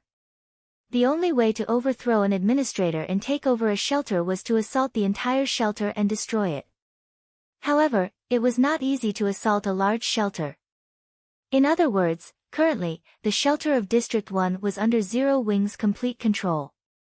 Outsiders could not steal it. So the chapter of shelter has such a function as well. Shi Feng also only learned this after using the chapter of shelter. However, with this, he would not have to worry about losing the shelter to other guilds. He could rule with an iron fist. With that out of the way, he could invest more resources in District 1's shelter, transforming it into an iron fortress. Following which, Shi Feng left the shelter's management to Blue Frost. He then purchased all of the available bottles of 100-berry wine from the Lion's Bar and took the massive batch of gemstones Blue Frost had prepared before returning to White River City. As the shelter had just upgraded to a large shelter, its specialties production had improved. As a result of the 7-day bonus, the Lion's Bar could produce up to 200 bottles of 100-berry wine each day. However, as Blue Frost and the others had already purchased 50 bottles, there were only 150 bottles remaining. Even so, Shi Feng was satisfied with this amount. Even one bottle of 100-berry wine could tempt many experts, not to mention 210 bottles. With this many, he could raise the combat power of Zero Wings core members to a whole new level.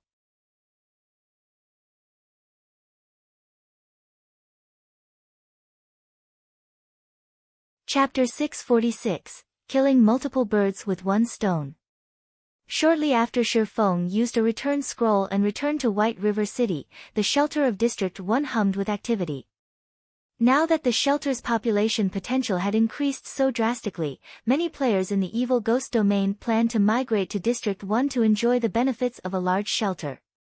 Hence, reviewing the invitations demanded a considerable amount of work.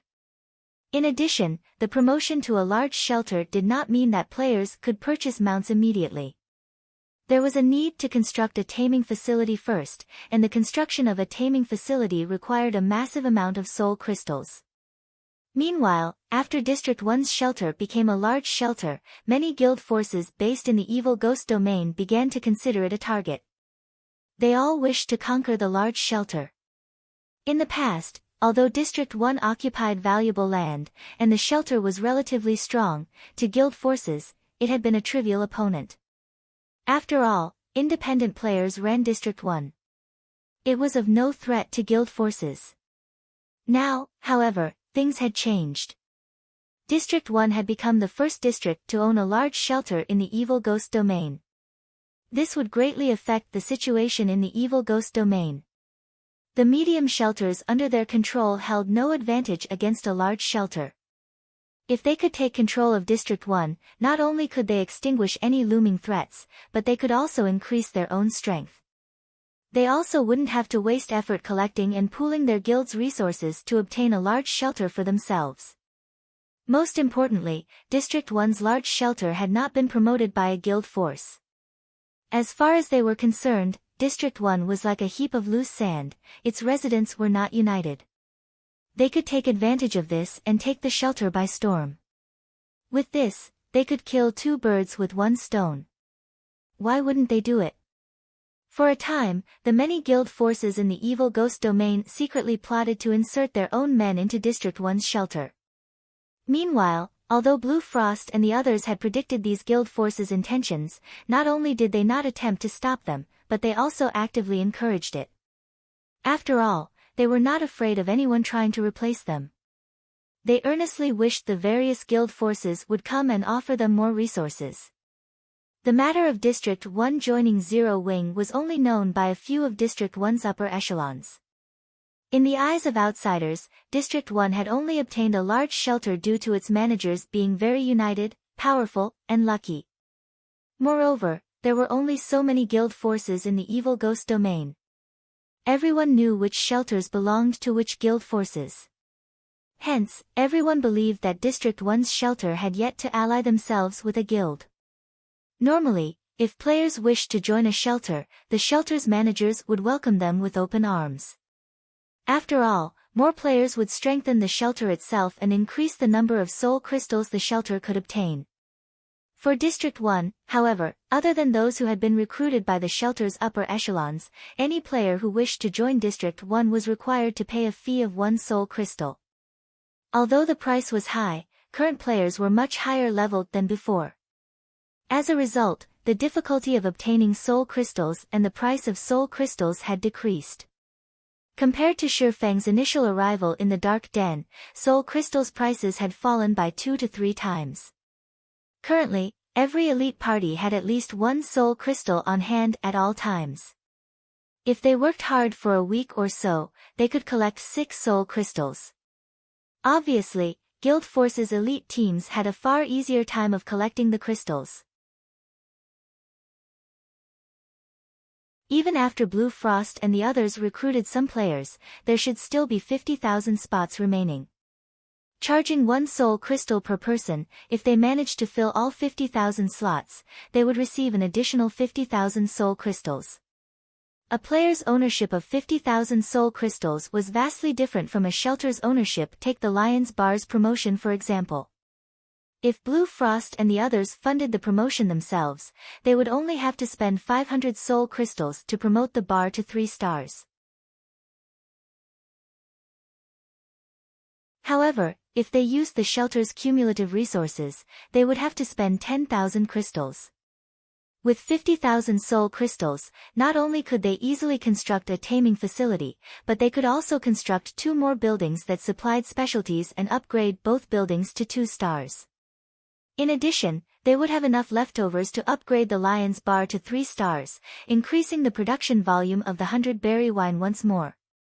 Meanwhile, Shi Feng had returned with a large stock of gemstones and 100-berry wine to White River City. Gemstones were extremely rare. Ordinary players would be reluctant to embed the gemstones they had obtained into their equipment. If the item were destroyed, the gemstones would similarly be destroyed. Players would generally only embed gemstones in top-tier equipment as it was a safer option. When the need arose, they could simply remove the gemstones and reuse them with other top-tier equipment.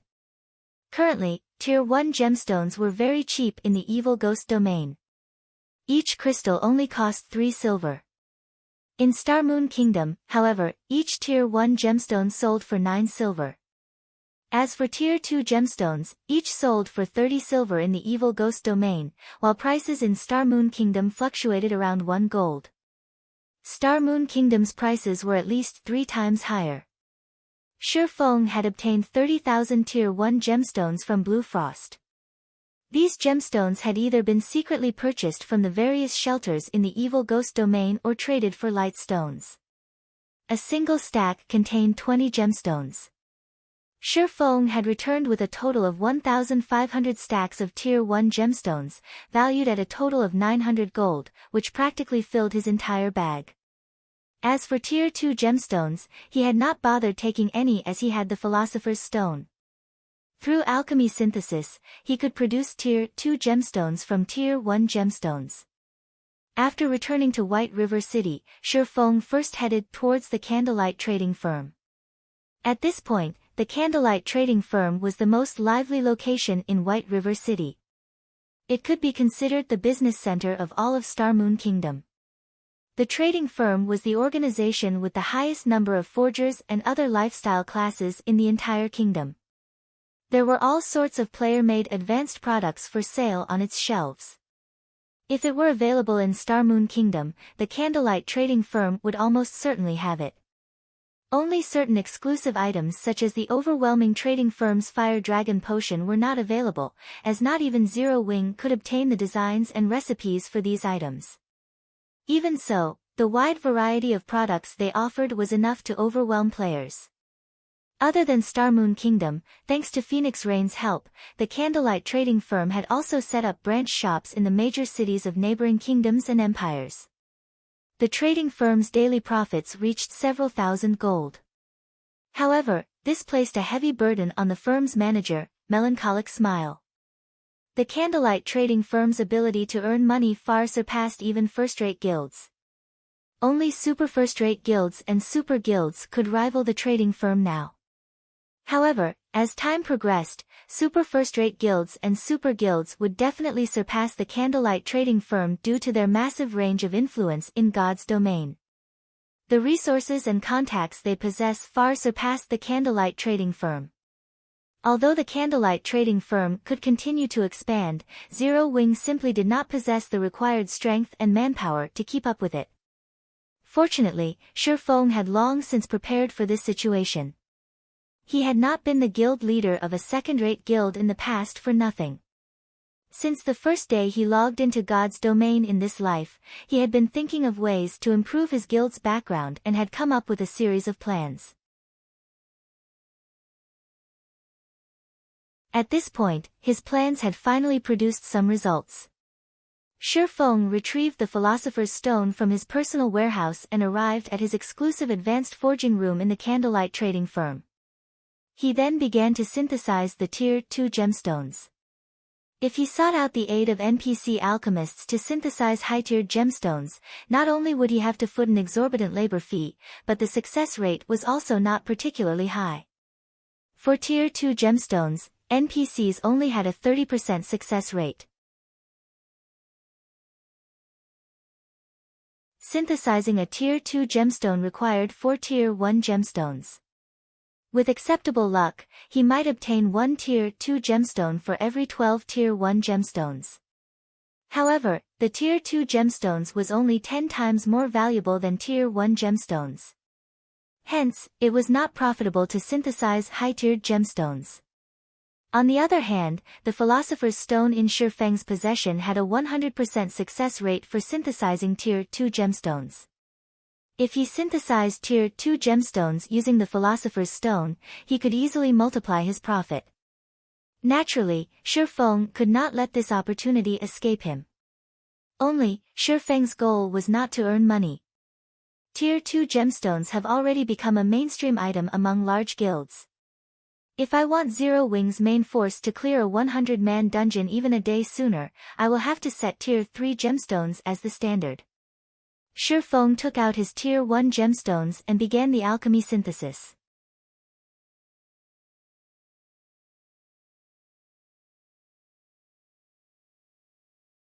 Chapter 647, Realm of Experts.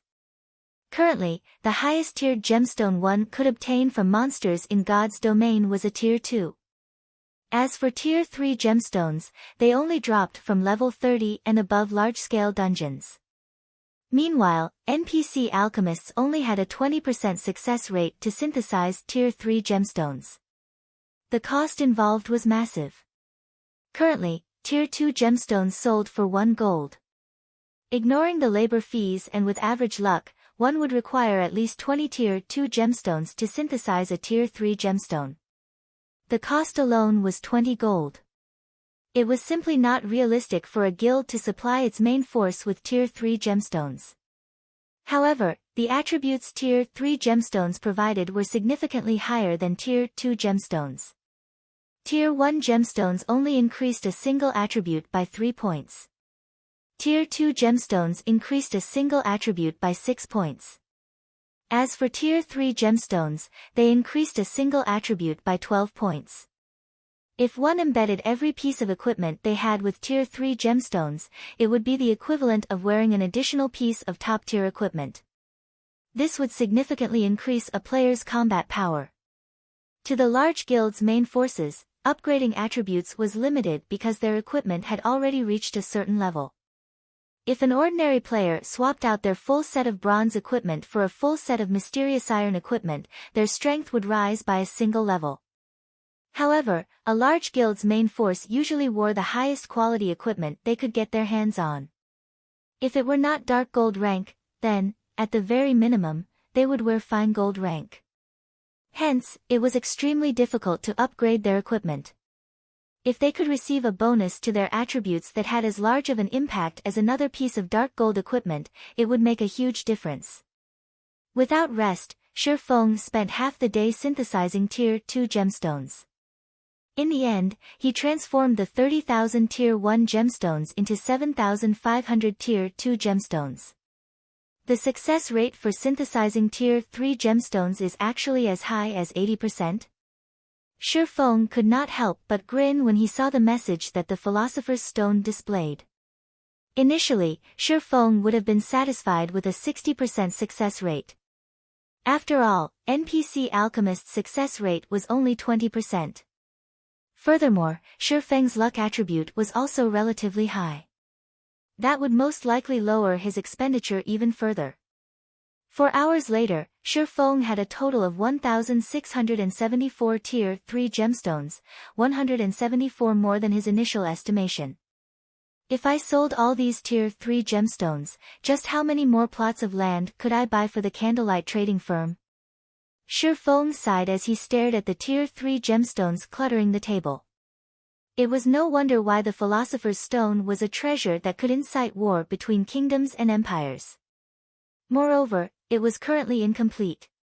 Shi Feng could not even begin to fathom just how powerful the complete Philosopher's Stone would be.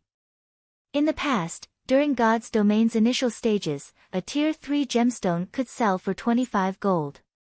Its price was more than 10 times higher than Tier 2 gemstones. If Shi Feng sold all 1,674 Tier 3 gemstones, he could earn over 40,000 gold. That was enough money to purchase 3 or 4 golden lands. Meanwhile, he had only spent 900 gold on the gemstones. However, Shi Feng had no intentions of selling the Tier 3 gemstones. What Zero Wing lacked right now was a large group of experts. With these Tier 3 gemstones, he could elevate Zero Wing's strength to a whole new level. That way, the guild would have the power to support and stabilize the candlelight trading firm's development. Just as Shi Feng was excitedly contacting Aqua Rose and preparing to replace the main force's Tier 2 gemstones with Tier 3 gemstones, the situation at White River City's Divine Coliseum had reached a boiling point. More experts from Heaven's Burial suddenly broke through the 4th floor of the trial tower. Currently, the guild had a total of 42 members who had reached the 5th floor, double that of their previous record and surpassing Zero Wing's previous record of 36 people.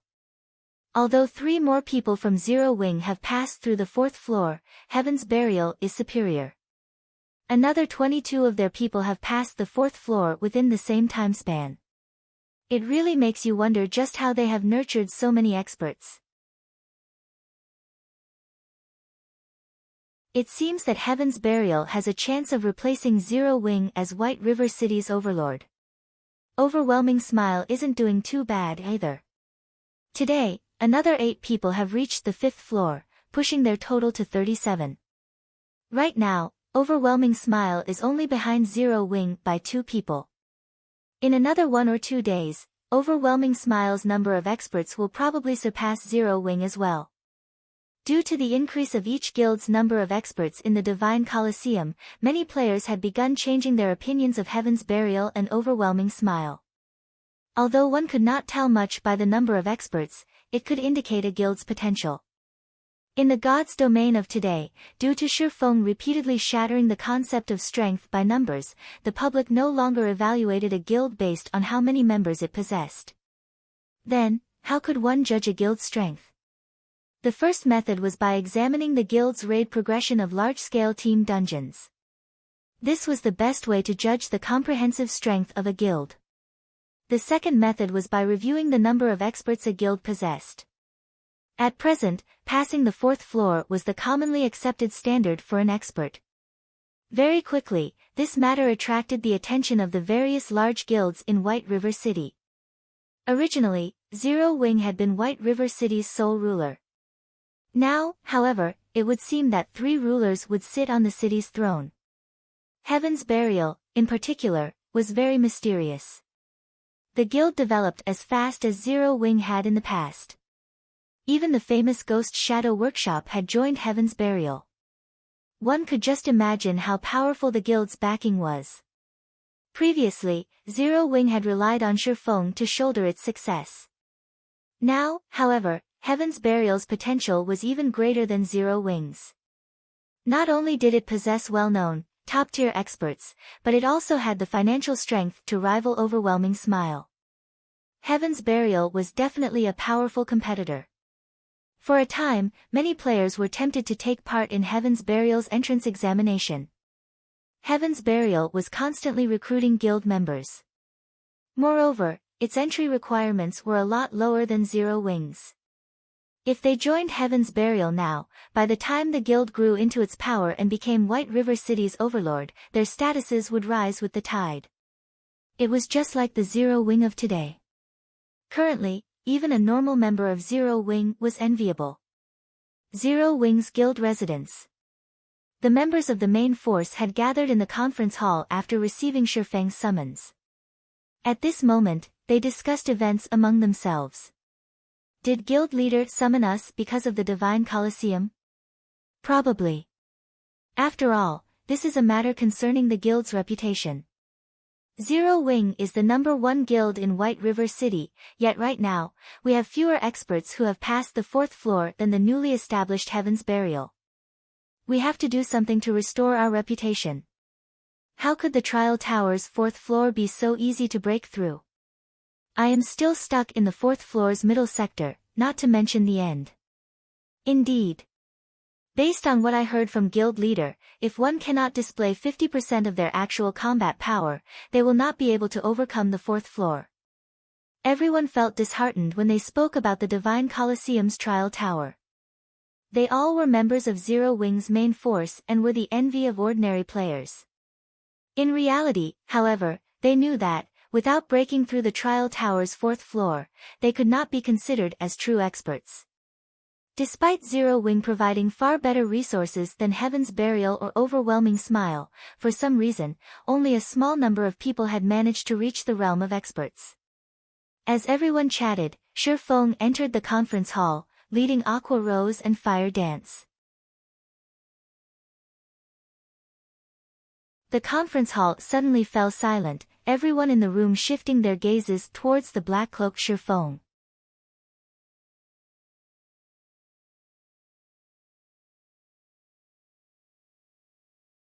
Chapter 648, Rapid Improvement. As Shifeng appeared, the atmosphere inside the conference hall became extraordinarily heavy. The benefits that this Zero Wing team enjoyed were far more generous than what Overwhelming Smile and Heaven's Burial offered. Not only had everyone received their own rooms, allowing them to store up the double EXP buff easily, but they also had access to an extravagant number of magic crystals. Each of them received 10 magic crystals each day. This was double what Heaven's Burial's main force received. Yet, in the end, Heaven's Burial had more members reach the 5th floor. If the public learned about the benefits that Zero Wing's main force enjoyed, they would ridicule the team as a bunch of trash. Knowing this, everyone had prepared themselves to receive Shifeng's scolding.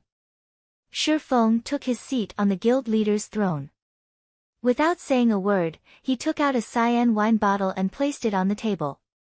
Everyone shifted their gaze to the bottle curiously.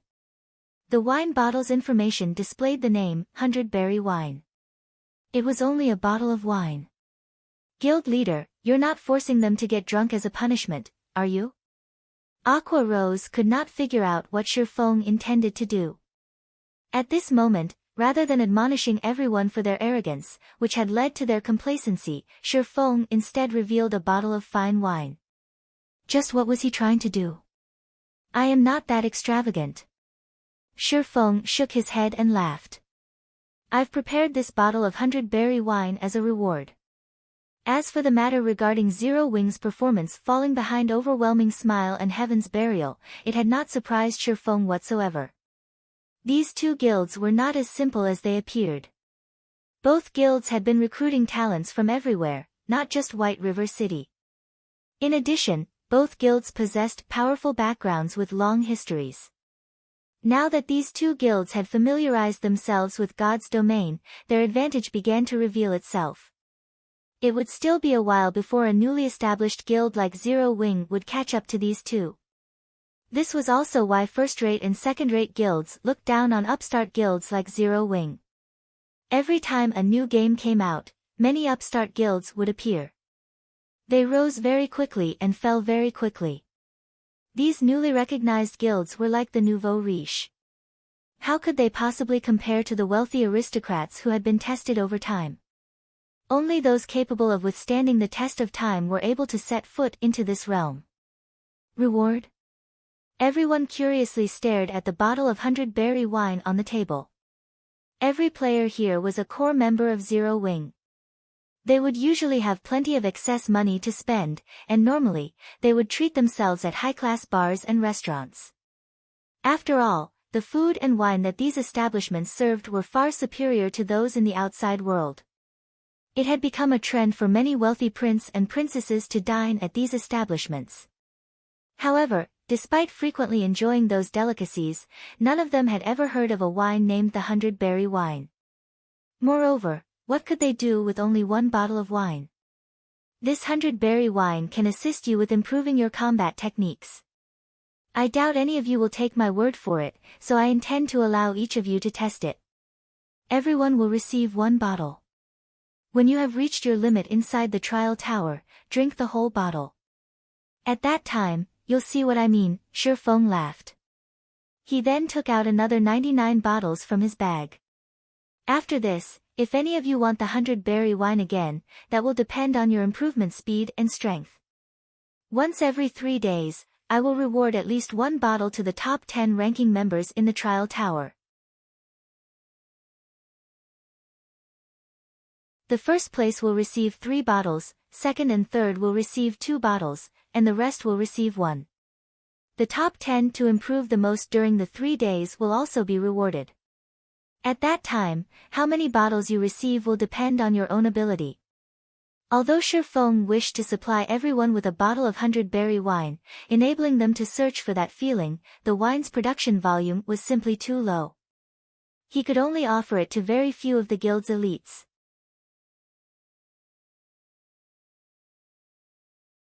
Guild leader, can this item really improve a person's combat techniques? Aqua Rose also knew quite a bit about God's domain. However, she had never heard of an item capable of improving a player's combat techniques. If the 100-berry wine was truly capable of such a feat. The rest of the team similarly doubted Shi Feng's claim. Improving combat techniques was not something that could be done overnight. The process involved a lot of learning and practice. The Divine Colosseum's trial tower also offered suggestions on how to improve one's combat techniques. Although the guidance was minimal, everyone considered it very helpful. You'll find out once you test it. Shi Feng smiled, not bothering to explain. Inside the Divine Colosseum. In order to promote their guilds, Heaven's Burial and Overwhelming Smile publicized their battle videos through the screens in the Colosseum's main hall for free. Many players took the time to study these videos. Ah, Zero Wings members are here. Are they trying to wrestle back their glory? Probably. However, the likelihood of them succeeding is slim. Some time ago, a few more experts from Heaven's Burial and Overwhelming Smile broke through the 4th floor. Currently, Heaven's Burial has 49 people who have reached the 5th floor. The guild even has 8 people who have reached the 6th floor. Their position as White River City's #1 guild is solid now. Meanwhile, Overwhelming Smile is closely following behind, with 45 people who have reached the 5th floor and 6 who have reached the 6th. Both guilds are way above Zero Wing, who only has 39 people on the 5th floor and 4 on the 6th. Many players were not optimistic about Zero Wing's chances. Whether it was the members of the guild's main force or the Dark God's Legion, both had already challenged the trial tower today. I never thought that there would be a moment when Black Flame would panic. However, his actions only bring him more despair. Seated in a room on the 2nd floor, Feng Xianyang quickly noticed Shi Feng enter the Divine Colosseum with the other members of Zero Wing's main force. With excitement filling his eyes, he said, "Go, notify War Wolf's team. It's time to show the public who the true ruler of White River City is." Originally, Feng Xianyang had intended to keep Overwhelming Smile's strength hidden for a little while longer. However, after seeing Shi Feng personally show up at the Divine Colosseum, he could not suppress the hatred in his heart. Although he could not do anything to Shi Feng directly, it would soothe his heart if he could strike a mental blow to Shi Feng. As long as War Wolf's team took action, Overwhelming Smile would immediately have a large group of experts pass through the 4th floor. At that time, Zero Wing's efforts to make a comeback would be rendered futile. Its reputation would be in tatters. Meanwhile, the members of Zero Wing's main force, who had just entered the trial tower, felt a burden of expectation. Everyone clearly understood their own combat power. To put it simply, it was extremely difficult for them to break through the fourth floor. However, since Shi Feng had told them to give it a try, they could only grit their teeth and follow his commands. Very quickly, the members of Zero Wing's main force passed through one floor after another. Upon reaching the fourth floor, everyone grew anxious. The trial tower's tests were set according to the player's strength. For every test, the system would generate a perfect doppelganger of the challenger. The doppelganger possessed the same combat power as the challenger. However, the doppelganger's actual combat power varied depending on one's progression in the trial tower. Each floor was also divided into 3 stages: early, middle, and late.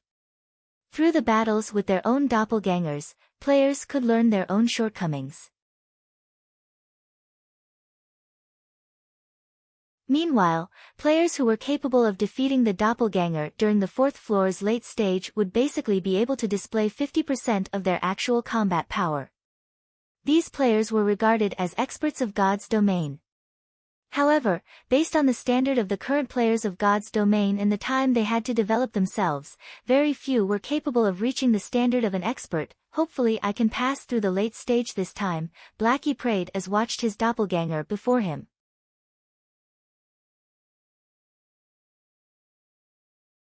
He then took out the 100-berry wine from his bag and emptied the bottle's contents, swallowing every last drop. Suddenly, his mind felt clear. Moreover, his compatibility rate with his weapon and equipment began to rise rapidly. The items felt like an extension of his own body. This is amazing. The others were similarly shocked. After drinking a bottle of 100-berry wine, their perception of the world had undergone a complete change. When everyone casually used a skill, they immediately discovered their skill completion rates had significantly improved. Even Shadow Sword and the others, who had been stuck at around an 80% completion rate, could now easily achieve an 85% skill completion rate, their combat power soaring. After familiarizing themselves with this new sensation, everyone tackled their respective opponents.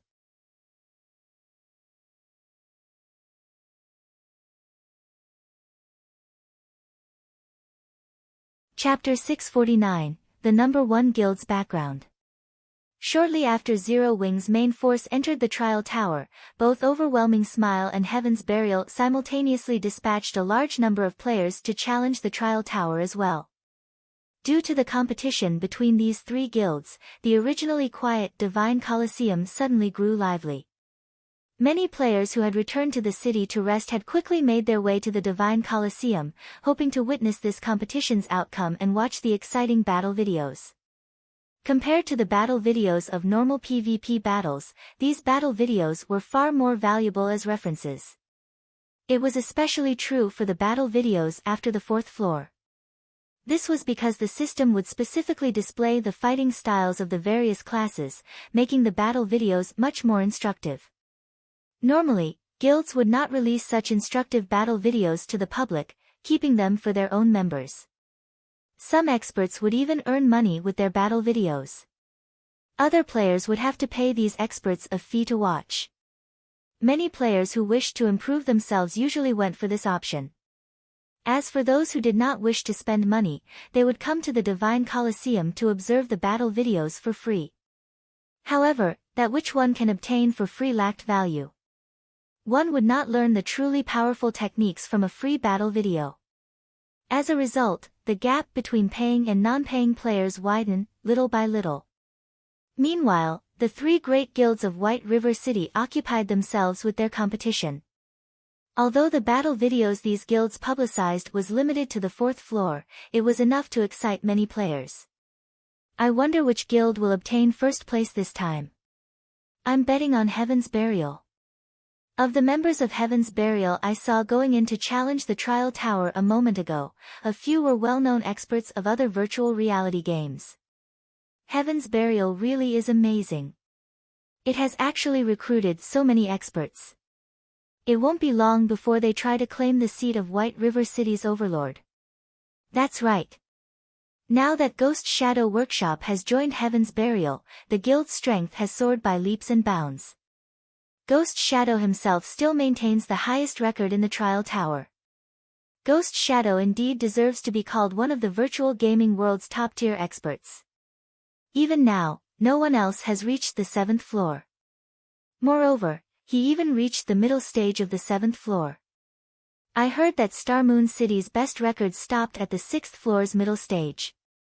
This is simply madness. I'm an elite member of the Assassin's Alliance, but even until now, I am still stuck on the 3rd floor.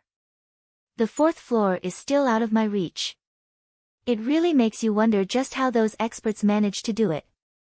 However, isn't Black Flame Star Moon Kingdom's #1 expert? Did Black Flame fail to reach the 7th floor? I'm not sure. However, Black Flame's name isn't on the trial list. Maybe he hasn't challenged the trial tower yet. Hasn't challenged it yet? He must be afraid of embarrassing himself. If he fails to surpass Ghost Shadow, he will lose his title as Star Moon Kingdom's #1 expert. Everyone grew excited as they examined the trial tower's ranking list. Normally, it was extremely difficult for ordinary players to meet experts like Ghost Shadow. They lived in two completely different worlds.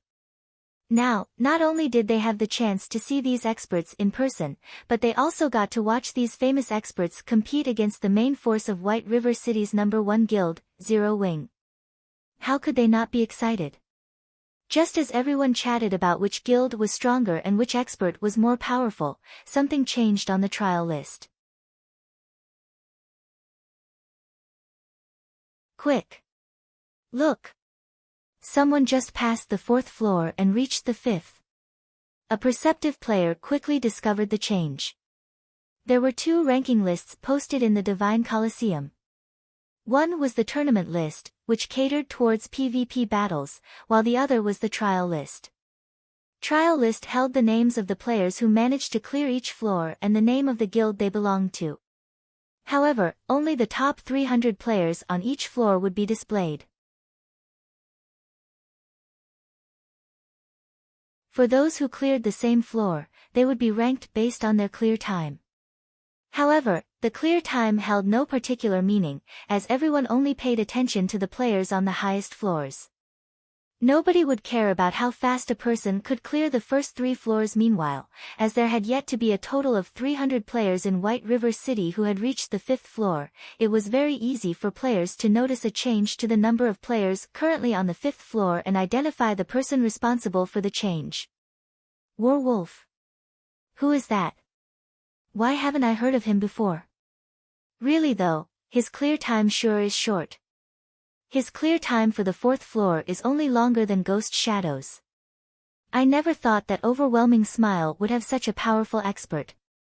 If he has cleared the 4th floor so quickly, he should be able to reach the 6th floor. Suddenly, the crowd fell into a heated discussion. In White River City, the players who could reach the 6th floor were as rare as a phoenix's feather. There were less than 20 as of this moment. Moreover, these experts were members of the 3 great guilds. Meanwhile, there was only one person who had managed to reach the 7th floor, and that was the famous Ghost Shadow. 6th floor. Feng Xianyang was filled with disdain when he heard the players chattering downstairs. What does the 6th floor amount to? The #1 spot on the trial list will belong to Overwhelming Smile. A moment later, Werewolf cleared the 5th floor, his name entering the 6th floor's list. The 6th floor's list housed very few people, so a new addition was bound to attract attention. At the same time, 5 more players passed through the 4th floor. Among them, 2 were members of Heaven's Burial, 2 were Overwhelming Smile's members, and the last person was Zero Wings Blackie, who had once ranked #1 on White River City's ranking list. It seems Zero Wing really is crap. 3 more experts from Overwhelming Smile have reached the 5th floor, and 1 has even reached the 6th. As for Heaven's Burial, 2 of their players have passed through the 4th floor as well. On the other hand, despite sending so many people in, only 1 person from Zero Wing has managed to reach the 5th floor. It seems that Zero Wing is no match for the two other guilds when it comes to nurturing experts. Everyone made their own judgments upon seeing the obvious differences between the three guilds. Ha ha ha. Black Flame, do you see now? This is the difference between our guilds. No matter how amazing you are, do you think a guild with the support of only one person can surpass a real, large guild? Feng Xianyang celebrated as he looked towards the room Shi Feng resided in. Time slowly passed. Suddenly, something inconceivable happened. The 7th floor's list, which originally only had one, lonely name on it, suddenly had two. Who is Werewolf? He has actually passed through the 6th floor and entered the 7th floor. This is madness. It would be awesome if he released his battle video. The main hall suddenly exploded with activity. To the majority of current players, the 7th floor was a legend. It was a floor they could never reach. Meanwhile, sitting in one of the rooms on the 2nd floor, Ghost Shadow frowned when he saw this change. So, there's still such an expert in White River City. A hint of excitement flashed in Ghost Shadow's eyes. It was very lonely being an expert of his caliber. It was extremely difficult to find someone to compete with. Throughout White River City, there were only two experts who he was interested in. The first was Black Flame, while the second was Flame Blood. Now, one more had caught his interest, Werewolf. However, while everyone committed Werewolf's name to memory, another name suddenly joined his on the 7th floor's list. Fire Dance. Everyone knew this name, the commander of Zero Wing's main force. Many of Overwhelming Smile's experts had died at her hands. She had even fought valiantly in the Great War with the Dragon Phoenix Pavilion, making a name for herself. Nobody would have thought that she would once more appear in the limelight. Sure enough, Zero Wing will not be replaced so easily. Ghost Shadow could not help his elation when he saw another person reach the 7th floor. How is this possible?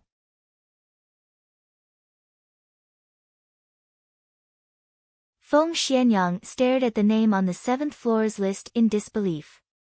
Fire Dance, Assassin, Affiliated Guild, Zero Wing. No matter how he looked at it, the name belonged to Fire Dance of Zero Wing. However, a short moment later, another new name appeared on the 7th floor's list. Violet Cloud, Cleric, Affiliated Guild, Zero Wing.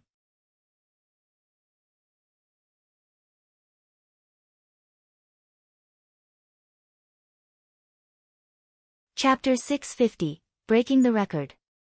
Chapter 650, Breaking the Record.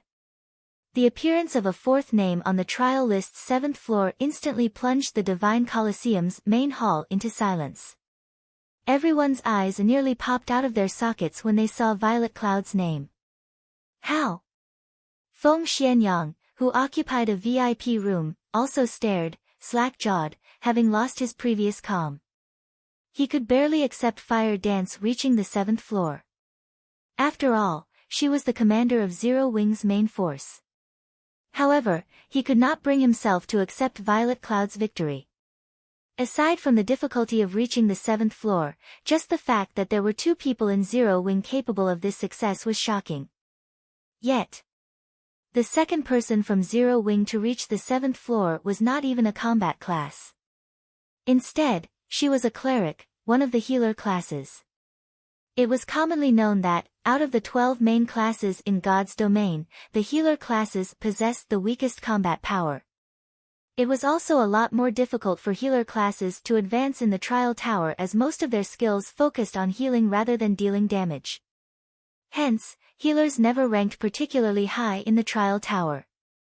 Yet, Violet Cloud, a cleric, had actually managed to reach the 7th floor.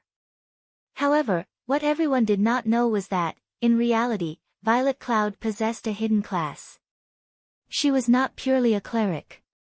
Regarding combat capabilities, Violet Cloud was slightly stronger than ordinary combat classes. Moreover, Violet Cloud had a bit more control over her own body than Fire Dance. Since Fire Dance had reached the 7th floor, Violet Cloud would naturally be able to do so as well. One could say that this was expected. When comparing top combat power, it was obvious, with a glance, which guild was superior. Zero Wing grasped a complete victory. Zero Wing really is the #1 guild. They actually have 2 top-tier experts capable of reaching the 7th floor. If Black Flame also competes, Zero Wing will most likely have 3 people on the 7th floor. Even Overwhelming Smile and Heaven's Burial combined are no match for Zero Wing. But it's still too early to determine anything. Zero Wing has always had many top-tier experts. It is reasonable that they are superior to Heaven's Burial and Overwhelming Smile in this aspect. However, a guild cannot survive by relying on a handful of people. It has to rely on its main force, the guild's backbone. Take a look at Zero Wing's backbone, it is clearly inferior to the other 2 guilds. Zero Wing's potential is still no match for the other 2. We are no longer living in the past. Before, Zero Wing was White River City's absolute overlord. Now, however, just look, the person occupying the top 1 position on the trial list is Heaven's Burial's Ghost Shadow. Zero Wing might not necessarily hold the Overlord's seat in the future. Many players in the main hall began discussing the matter, and the majority did not have a favorable view of Zero Wing's future. A guild had to depend on a powerful team for support. Even if an individual was stronger, how much of a difference could they make by themselves? Not to mention, Zero Wing had yet to obtain the #1 position on the trial list. Right, this should be Zero Wing's last remaining card. What's there for me worry about? White River City will definitely be mine. Feng Xianyang calmed himself down. He had too much riding on White River City. At this point, he had already invested everything he had into White River City. As long as he succeeded, he would become the first heir to his family. After being repeatedly defeated by Zero Wing, it had become an instinct of sorts to worry. However, after calming himself and giving the matter some thought, he realized that he had nothing to worry about. There were only so many experts in Zero Wing.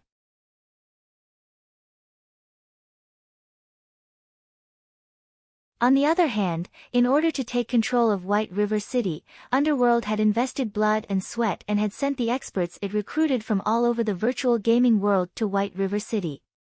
With White River City under its control, how could Zero Wing possibly hope to compare with Underworld when it came to recruiting talent? This was only the beginning.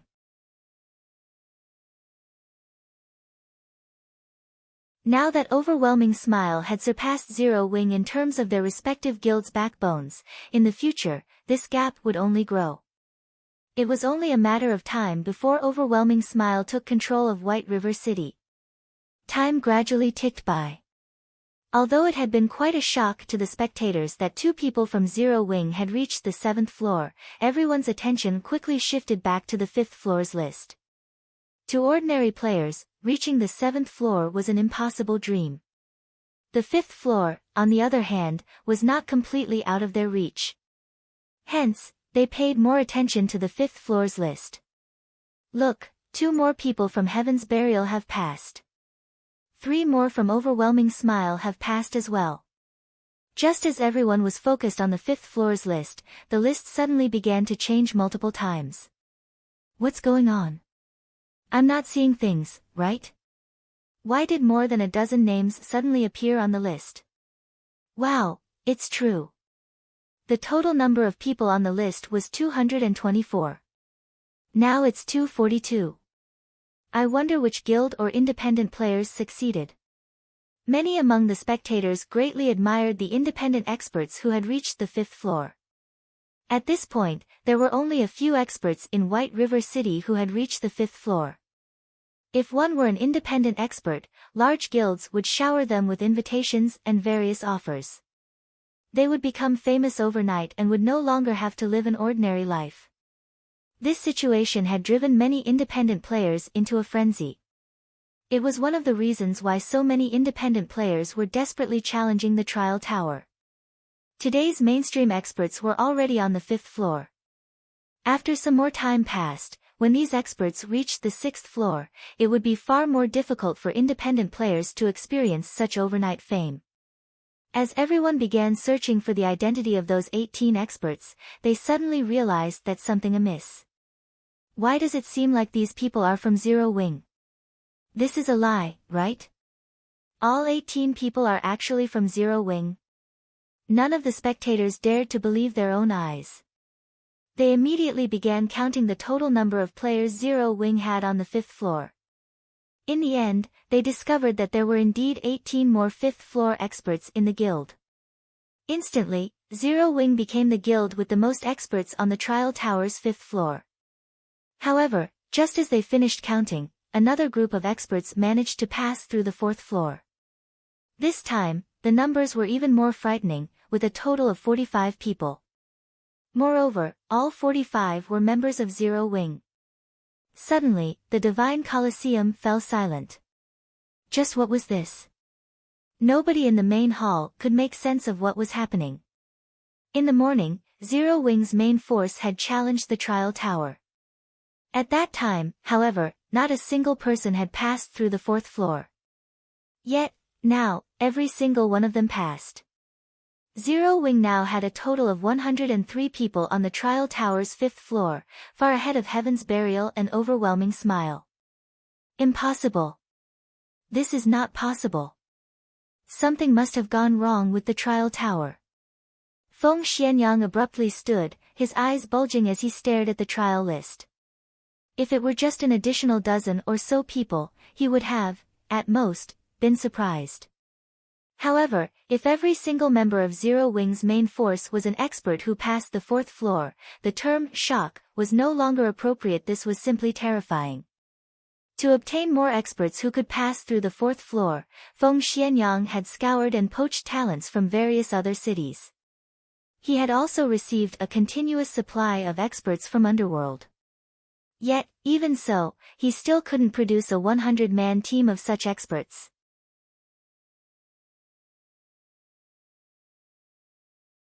What about Zero Wing? Not only was it a guild without any backing whatsoever, but it also lacked a wide array of connections. How did such a guild manage to obtain so many experts? Zero Wing really knows how to hide its strength.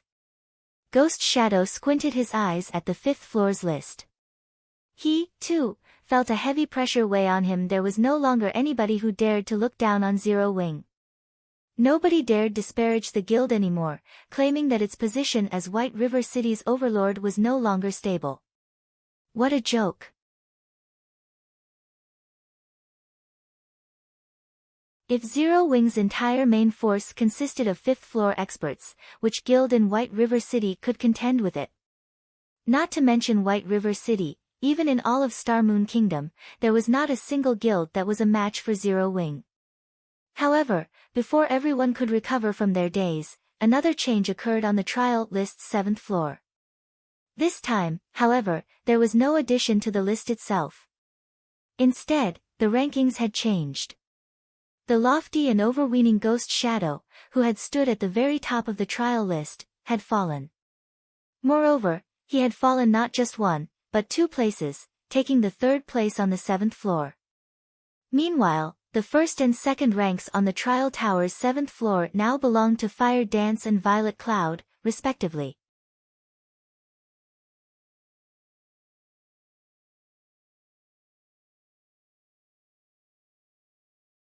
Chapter 651, Sensational. Chapter 651, Sensational. The floors of the trial tower were divided into 3 stages. For the trial tower's first 4 floors, the difference between each stage was small. However, from the 5th floor onwards, the required combat power would increase significantly with each subsequent stage. Hence, every time a player passed a stage after reaching the 5th floor, they had to undergo a relatively long period of training to proceed further. In the Divine Colosseum, only experts who had passed through the 4th floor would know how difficult it was to overcome each stage from the 5th floor onwards. Not to mention, Fire Dance and Violet Cloud had only recently passed the 6th floor, arriving on the 7th floor. However, of everyone in the Divine Colosseum, the situation shocked Ghost Shadow the most. The record he maintained so far was the middle stage of the 7th floor. In other words, both girls from Zero Wing had at least reached the 7th floor's middle stage and had performed better than he had. He knew full well just how difficult the battles on the 7th floor were. That was no longer a challenge that an ordinary human being could tackle. Not only did the 7th floor have a relatively high requirement of one's skill completion rate, but more importantly, it also required one perfect application, executing skills as if they were executing a normal attack. For example, if an ordinary person and a martial arts master were given identical swords, although the weapons were the same, each person's capabilities with the blade were miles apart.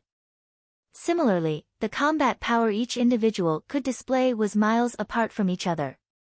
In this case, skill completion rate was the weapon. The higher the skill completion rate was, the more power the weapon could display. However, how much of that power was actually displayed still depended on the individual's application. Ghost Shadow recognized himself as one of the top players in the virtual gaming world. He was also a talented individual.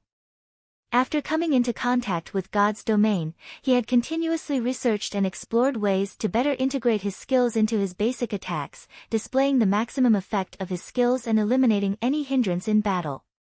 Yet, now, 2 little girls had surpassed him so quickly. It was inconceivable. Have they been holding back all this time? Ghost Shadow wondered. In fact, Ghost Shadow wasn't the only one with such thoughts. Everyone wondered. There was no other explanation. Something like a breakthrough in the face of a crisis was legendary. It might be a coincidence if it were just one person, but it was impossible for 2 people to encounter such a coincidence at the same time.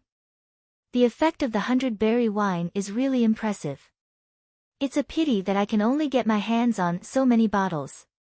Relaxing in a room, Shifeng nodded and smiled as he watched the trial list. Shifeng was not surprised that every member had managed to pass the 4th floor.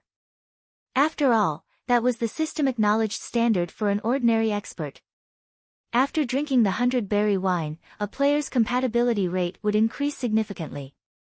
Normally, the wine was capable of increasing a player's skill completion rate by roughly 10%, though the effects grew weaker as one progressed. However, to Zero Wing's core members whose skill completion rates hovered around 70%, their skill completion rates would increase to 80% or more upon drinking the 100-berry wine. Normally, one would pass through the 4th floor so long as they could maintain a stable skill completion rate of 75%.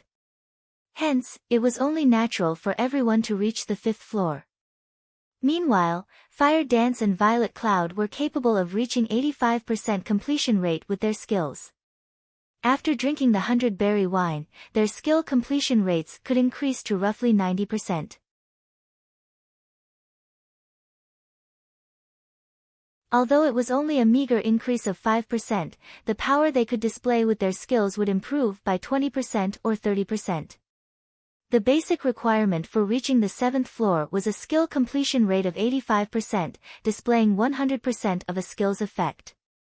In addition, if one were capable of skillfully applying their skills into their basic attacks, they could normally pass through the 7th floor's early stage. Although Fire Dance and Violet Cloud might still lack actual combat experience and were not proficient with skill application, a skill completion rate of 90% would be sufficient to get them through even the middle stage and pushing them into the 7th floor's late stage. Hence, the fact that the 2 girls had managed to surpass a veteran top-tier expert like Ghost Shadow did not surprise Shifeng at all. If Ghost Shadow could achieve a 90% completion rate with his skills right now, at the very minimum, he could set foot on the 8th floor. It's unfortunate that the 100-berry wine only improves a person's combat power temporarily. A person's comprehension depends on the person. Shifeng sighed as he glanced at the remaining 110 bottles of 100-berry wine in his bag. The 100-berry wine was a strategic tool in nurturing experts. It was no wonder why the fantasy shrine had managed to rise to power so quickly in the past. The 100-berry wine had definitely contributed to this achievement. Shortly after every member of Zero Wing's main force passed through the trial tower's 4th floor, news spread at the speed of light. This reminded everyone just how powerful Zero Wing was. Upon receiving this information, many guilds gave up on their development in White River City, shifting their attention to other cities instead. Against Zero Wing, whose main force consisted entirely of experts who could clear the 4th floor, their guilds stood no chance. Rather than wait for their extermination, it would be better for them to develop themselves elsewhere. Who knew? Their chances of achieving success might even be higher somewhere else. Meanwhile, in Heaven's Burial's guild residence. Just how did Zero Wing manage to recruit so many experts? Flame Blood frowned upon receiving news of the Divine Colosseum's latest events. What happened? A short and chubby middle-aged man beside Flame Blood asked in a low tone. Zero Wing just sent its main force to challenge the trial tower. In the end, every member has managed to reach the 5th floor. Among them, 2 have even surpassed Ghost Shadow's record, Flame Blood said, not showing any signs of the arrogance he usually displayed as the commander of Heaven's Burial's main force. On the contrary, he had lowered his posture when he spoke to the chubby middle-aged man. Although the man before Flame Blood was not adept with virtual reality games, the man's position in the real world allowed him to remove Flame Blood from Heaven's Burial easily should he ever wish to. Even the guild leader of Heaven's Burial, Singular Burial, had to treat this middle-aged man with great respect. Interesting. It seems that we won't be able to avoid a confrontation with Zero Wing if we wish to obtain this treasured land, the chubby man said as he caressed his goatee. After a moment of silence, he continued, since we can't beat them with numbers, let's improve the guild's overall strength. Flame Blood, notify Ghost Shadow and tell him that I'll send Daybreak Fog to help out. We need to obtain the first clear of a 100-man dungeon as soon as possible. Daybreak Fog. Flame Blood could not help his surprise at the mention of this name. Are we giving up on Starmoon City? Heaven's Burial's ambition was colossal. The guild aimed to control all of Starmoon Kingdom. The best way to do so was to take control of the kingdom's lifeline first, its players. The 2 cities with the largest player population in the kingdom were Starmoon City and White River City. Both also had the largest gathering of elite players. As long as Heaven's Burial took control of these 2 cities, controlling the rest of the kingdom was only a matter of time. Of these 2 cities, Flame Blood spearheaded the White River City takeover, while Starmoon City was spearheaded by Daybreak Fog. If one compared these 2 people's fame, Daybreak Fog was superior. Flame Blood was merely one of the previous year's top 10 newcomers. On the other hand, Daybreak Fog had been one of the top 10 newcomers of the virtual gaming world 2 years ago. Afterward, she had continued to perform magnificently in many virtual reality games. Her fame was only slightly inferior to the snow goddess, Gentle Snow, as she had made her debut roughly 2 years later than Gentle Snow had in terms of strength. Daybreak Fog ranked 3rd within Heaven's Burial.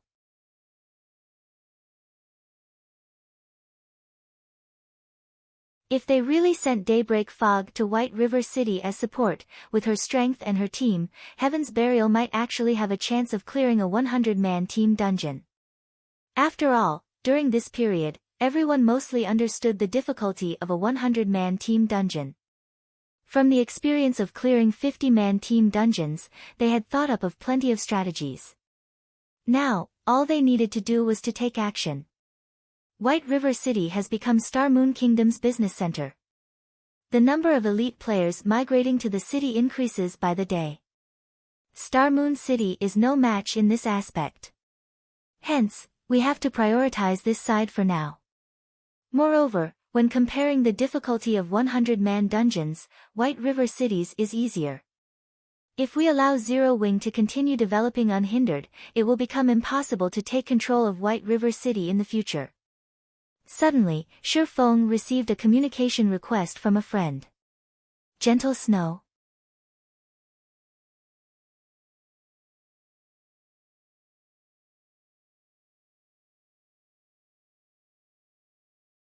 Chapter 652, Azura Mode Dungeon. Miss Snow, long time no see. You look tired, Shifeng said, slightly surprised as he saw Gentle Snow's haggard expression through the video chat. Gentle Snow was a well-known superwoman in the virtual gaming world. She also had plenty of capable subordinates under her. After not seeing each other for only a few days, Gentle Snow looked so exhausted. It was surprising. It had been quite a few years since Gentle Snow had made her debut. She should be quite competent at managing a guild by now. In addition, the majority of Ouroboros's elders supported Gentle Snow right now, so managing the guild should not be difficult. I've been busy with guild affairs these past few days, so I haven't gotten much rest, Gentle Snow laughed softly, sweeping the matter under the rug with a single sentence. Inwardly, she envied Shifeng, who could push the majority of guild affairs onto Aqua Rose. Moreover, he only had to focus on White River City. Ouroboros, on the other hand, was competing over dozens of cities, both large and small. However, these cities were still the least of her problems. Star Moon City was the issue. Ouroboros and the Star Alliance had been consolidating their positions in Star Moon City. In addition to several other powerful second-rate guilds, things had become extremely hectic for Gentle Snow. It was especially true for the 3 upstart guilds that had recently appeared in Star Moon City. Cloud 9. Yin Yang Court. Heaven's Burial. All 3 possessed extraordinary backgrounds. They even had multiple guild residences in Star Moon Kingdom's major cities. They were developing as fast as a plague. Among the affected cities, Star Moon City received the greatest impact, and White River City was not far behind. Particularly, the manager of Star Moon City's Heaven's Burial, Daybreak Fog, was far more difficult of an opponent than even Galaxy Past of the Star Alliance.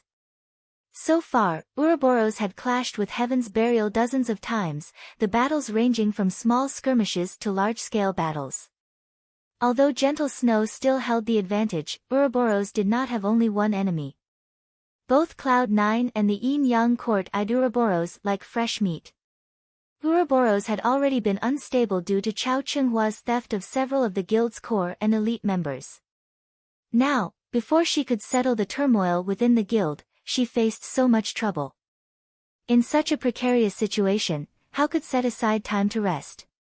She had not even upgraded her equipment recently. As Gentle Snow knew that Shifeng disliked playing with words, after their casual greetings, she got straight to the point and said, "We have discovered a hidden treasured land near Star Moon City. The area is rich in magic crystals, and I wish to invite Zero Wing to pioneer this treasured land by our side. Are you interested?" Before the Divine Colosseum had been released, magic crystals had not been particularly valuable. Now, however, they were a strategic commodity that every large guild fought over frantically.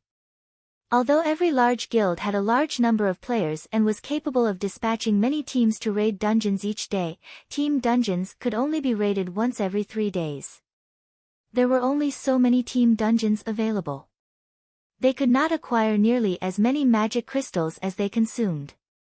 Meanwhile, if there was another option, other than team dungeons, for one to obtain magic crystals, this was not an opportunity one could miss. A hidden treasured land? When Shifeng heard these words, the first place that popped up in his mind was the Stoneclaw Mountains. In the past, when Stoneclaw Mountain had been discovered, it incited a great war between every guild in Star Moon Kingdom. The war had been the first kingdom-level war in Star Moon Kingdom. Hundreds of guilds involved themselves, all wanting to get their hands on a share of the profits.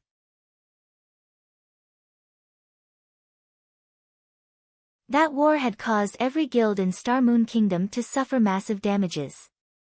Moreover, Ouroboros and the Star Alliance had even started an all-out war with each other. In the end, taking advantage of the situation, Heaven's Burial, the Yin Yang Court, Cloud 9, and several other second-rate guilds had banded together to form a massive alliance and took over the Stoneclaw Mountains, splitting the profits.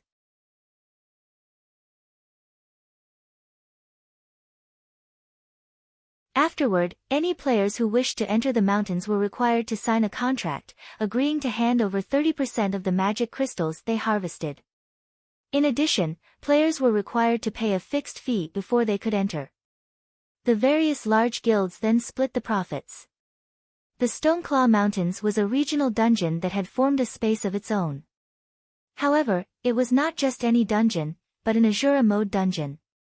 Ordinary team dungeons were divided into 3 difficulties: normal, hard, and hell. However, regional dungeons were divided into 5 difficulties: normal, hard, hell, Azura, and god. The Stoneclaw Mountains existed within the 4th difficulty level of regional dungeons. The dungeon was level 30 to level 49. In other words, only players that were within the range of level 30 to level 49 could enter the dungeon. Unlike team dungeons, however, there was no limit to the number of players who could enter. It was like White Fog Canyon. Inside the dungeon, players could obtain items that were normally unattainable elsewhere. In White Fog Canyon, players could obtain Starfire ore that increased the success rate of forging. There was also the Warfire set equipment. Unfortunately, Shifeng had already ruined White Fog Canyon. As of this moment, the level 35 Great Lord, Anubis's gatekeeper, still roamed the map. As a result, no players dared to approach. Meanwhile, White Fog Canyon was merely a hard mode regional dungeon, whereas the Stoneclaw Mountains was an Azura mode regional dungeon. Survival was far more difficult in the Stoneclaw Mountains. However, magic crystals were vastly important. They must be obtained, regardless of the sacrifices. Even Zero Wing was no exception to this. Currently, several guilds from Star Moon Kingdom are contesting over the rights of this hidden treasured land. If Zero Wing is willing to help, I can offer 50% of the income. Gentle Snow offered a relatively attractive price.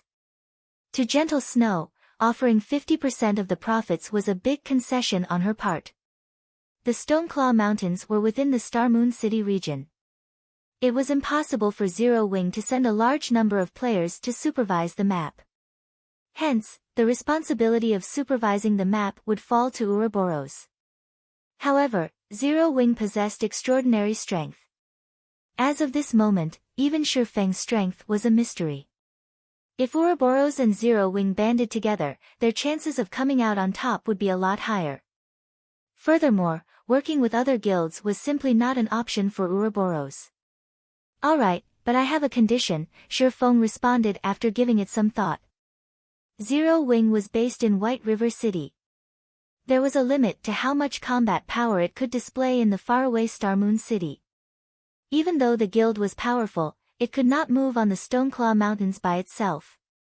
Moreover, it was not realistic for a single guild to monopolize the Stoneclaw Mountains. Tell me. Gentle Snow rolled her eyes at Shifeng. Her offer had already been bountiful, yet Shifeng still had conditions of his own. It's not really a condition. I just need Ouroboros to help me obtain some materials. I'll even purchase them for 20% above market value, Shifeng laughed. He currently had very few of the materials required to construct the stable and teleportation magic array. It would take a long time to gather the necessary materials if he relied on Zero Wing. However, it would be much easier if he used Gentle Snow's connections to purchase the materials because most of these materials could only be obtained by large guilds. It was practically an impossible task for independent players. Yet, even if he tried purchasing these materials, other guilds would only sell them to their allies. Give me the list, then. Gentle Snow released a sigh of relief upon hearing Shifeng's condition.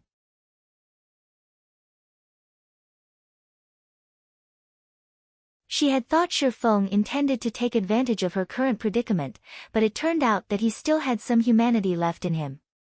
I'll send it to you now. Shifeng then sent a list of the materials required to construct the stable and teleportation magic array to Gentle Snow.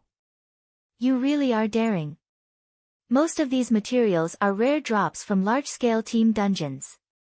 Although my guild can obtain some, 20% above market value is too cheap.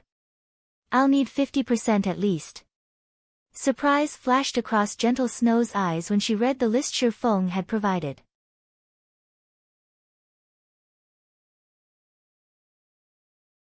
Even if she worked with the Star Alliance, the two guilds could not gather all the materials listed.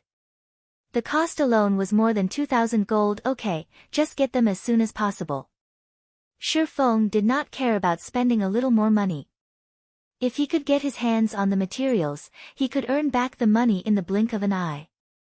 Hearing Shi Feng's lack of hesitation, Gentle Snow was slightly shocked. A 50% increase in price would mean more than 3,000 gold. Even to a first-rate guild like Ouroboros, that was a massive amount of money. Yet, Shi Feng thought nothing of it.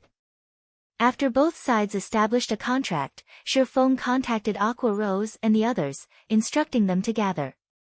The Stoneclaw Mountains could only be dealt with sooner, and not later. The earlier they occupied a favorable location, the greater their advantage would be when the war began.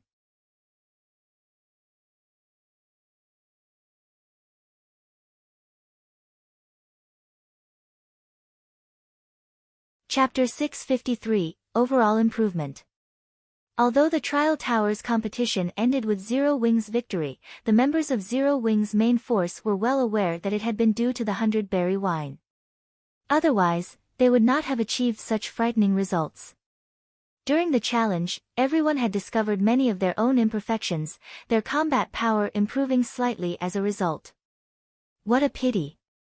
If I could experience that kind of feeling once more, I might reach a stable skill completion rate at 87% and pass this stage. After the 100-berry wine's effects dissipated, Fire Dance challenged the 6th floor's late stage again.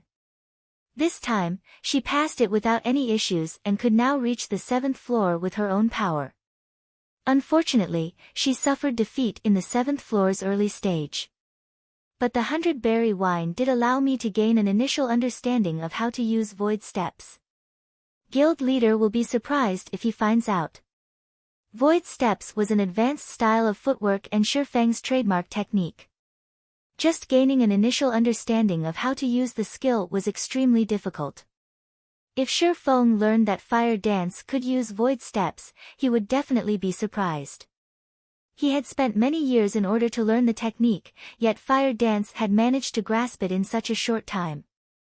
Although Shi Feng's guidance largely contributed to her success, the fact that she had learned the technique in such a short time certainly had something to do with her innate talent.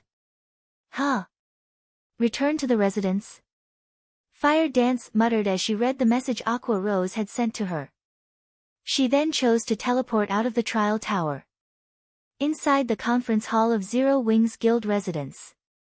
Without wasting time, Shi Feng retrieved all of the synthesized Tier 3 gemstones from his bag. All of you, equip these Tier 3 gemstones. Shi Feng had already replaced all his Tier 2 gemstones with Tier 3 strength-attributed gemstones. As a result, his strength attribute had increased by more than 100 points. At this moment, even without activating Heavenly Dragon's power, his strength could match a chieftain of the same level. Even a lord of the same level would struggle to push him back. If the main force replaced their Tier 2 gemstones with Tier 3 gemstones as well, although they would not be as strong as he was, they could still contend with a special elite of the same level.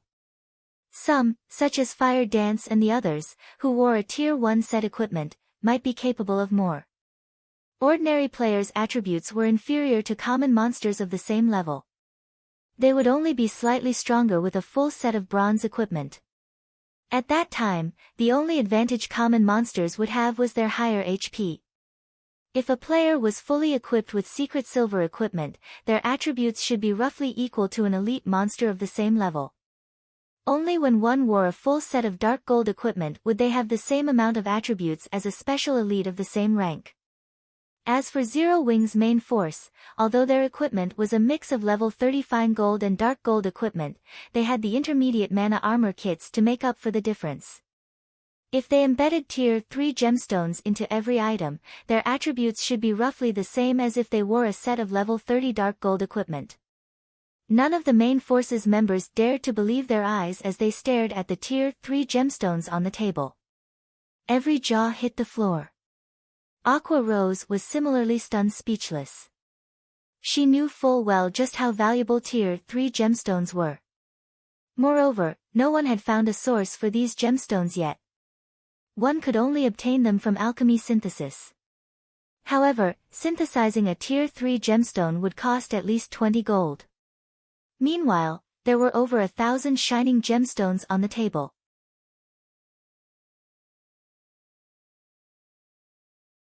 In other words, the gemstones scattered across this table were worth over 20,000 gold at the very least. We're in a hurry, so equip them quickly.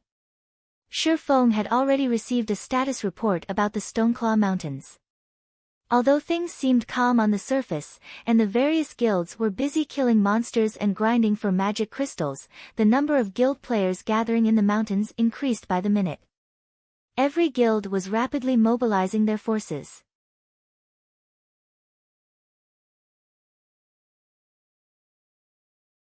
Even Stone Forest Town, the closest town to the Stoneclaw Mountains, was surrounded by players. All of these players were members of various large guilds. It seemed that these guilds intended to capture Stone Forest Town. The nearest teleportation array to the Stoneclaw Mountains was over 10 hours on foot.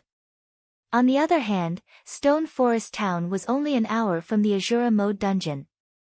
The town was an absolute treasure.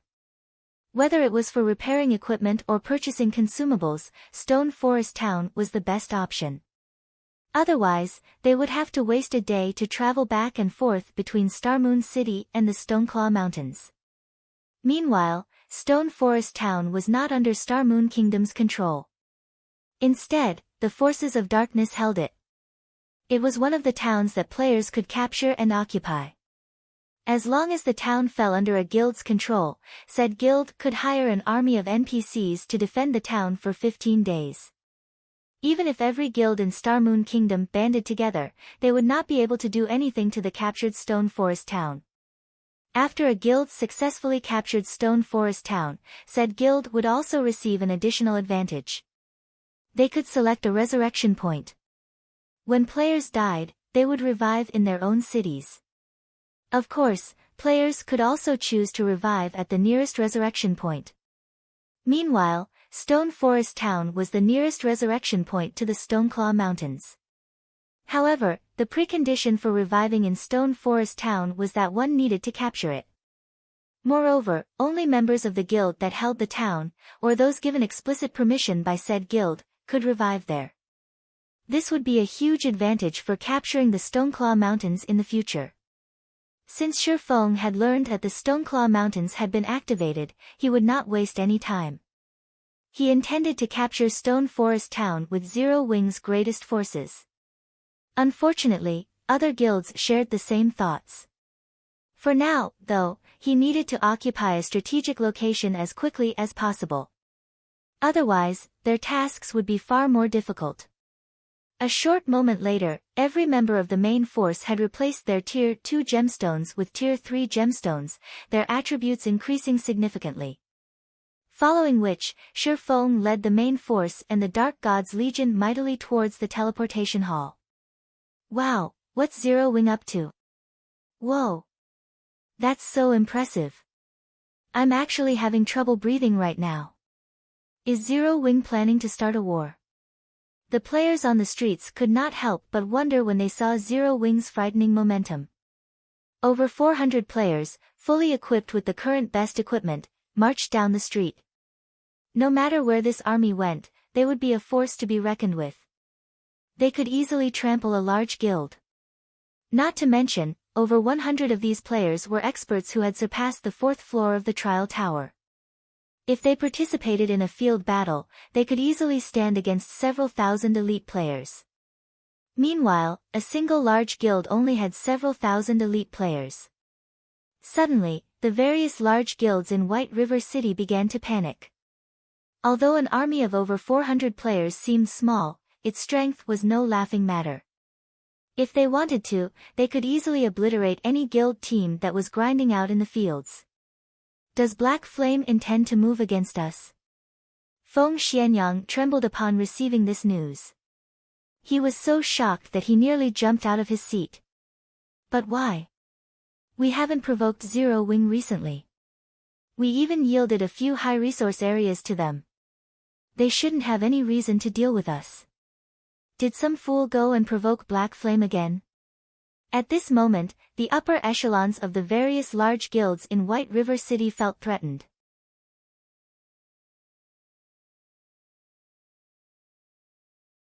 Every one of them immediately withdrew from the fields, returning either to White River City or the nearest town as fast as possible. You're tuning in to the Blissful Bookshelf YouTube channel.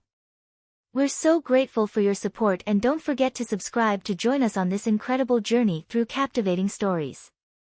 Your generosity through donations truly makes a world of difference, as it's the primary source of revenue that allows me to expand and enhance this channel for you. Thank you from the bottom of my heart for being a part of this adventure.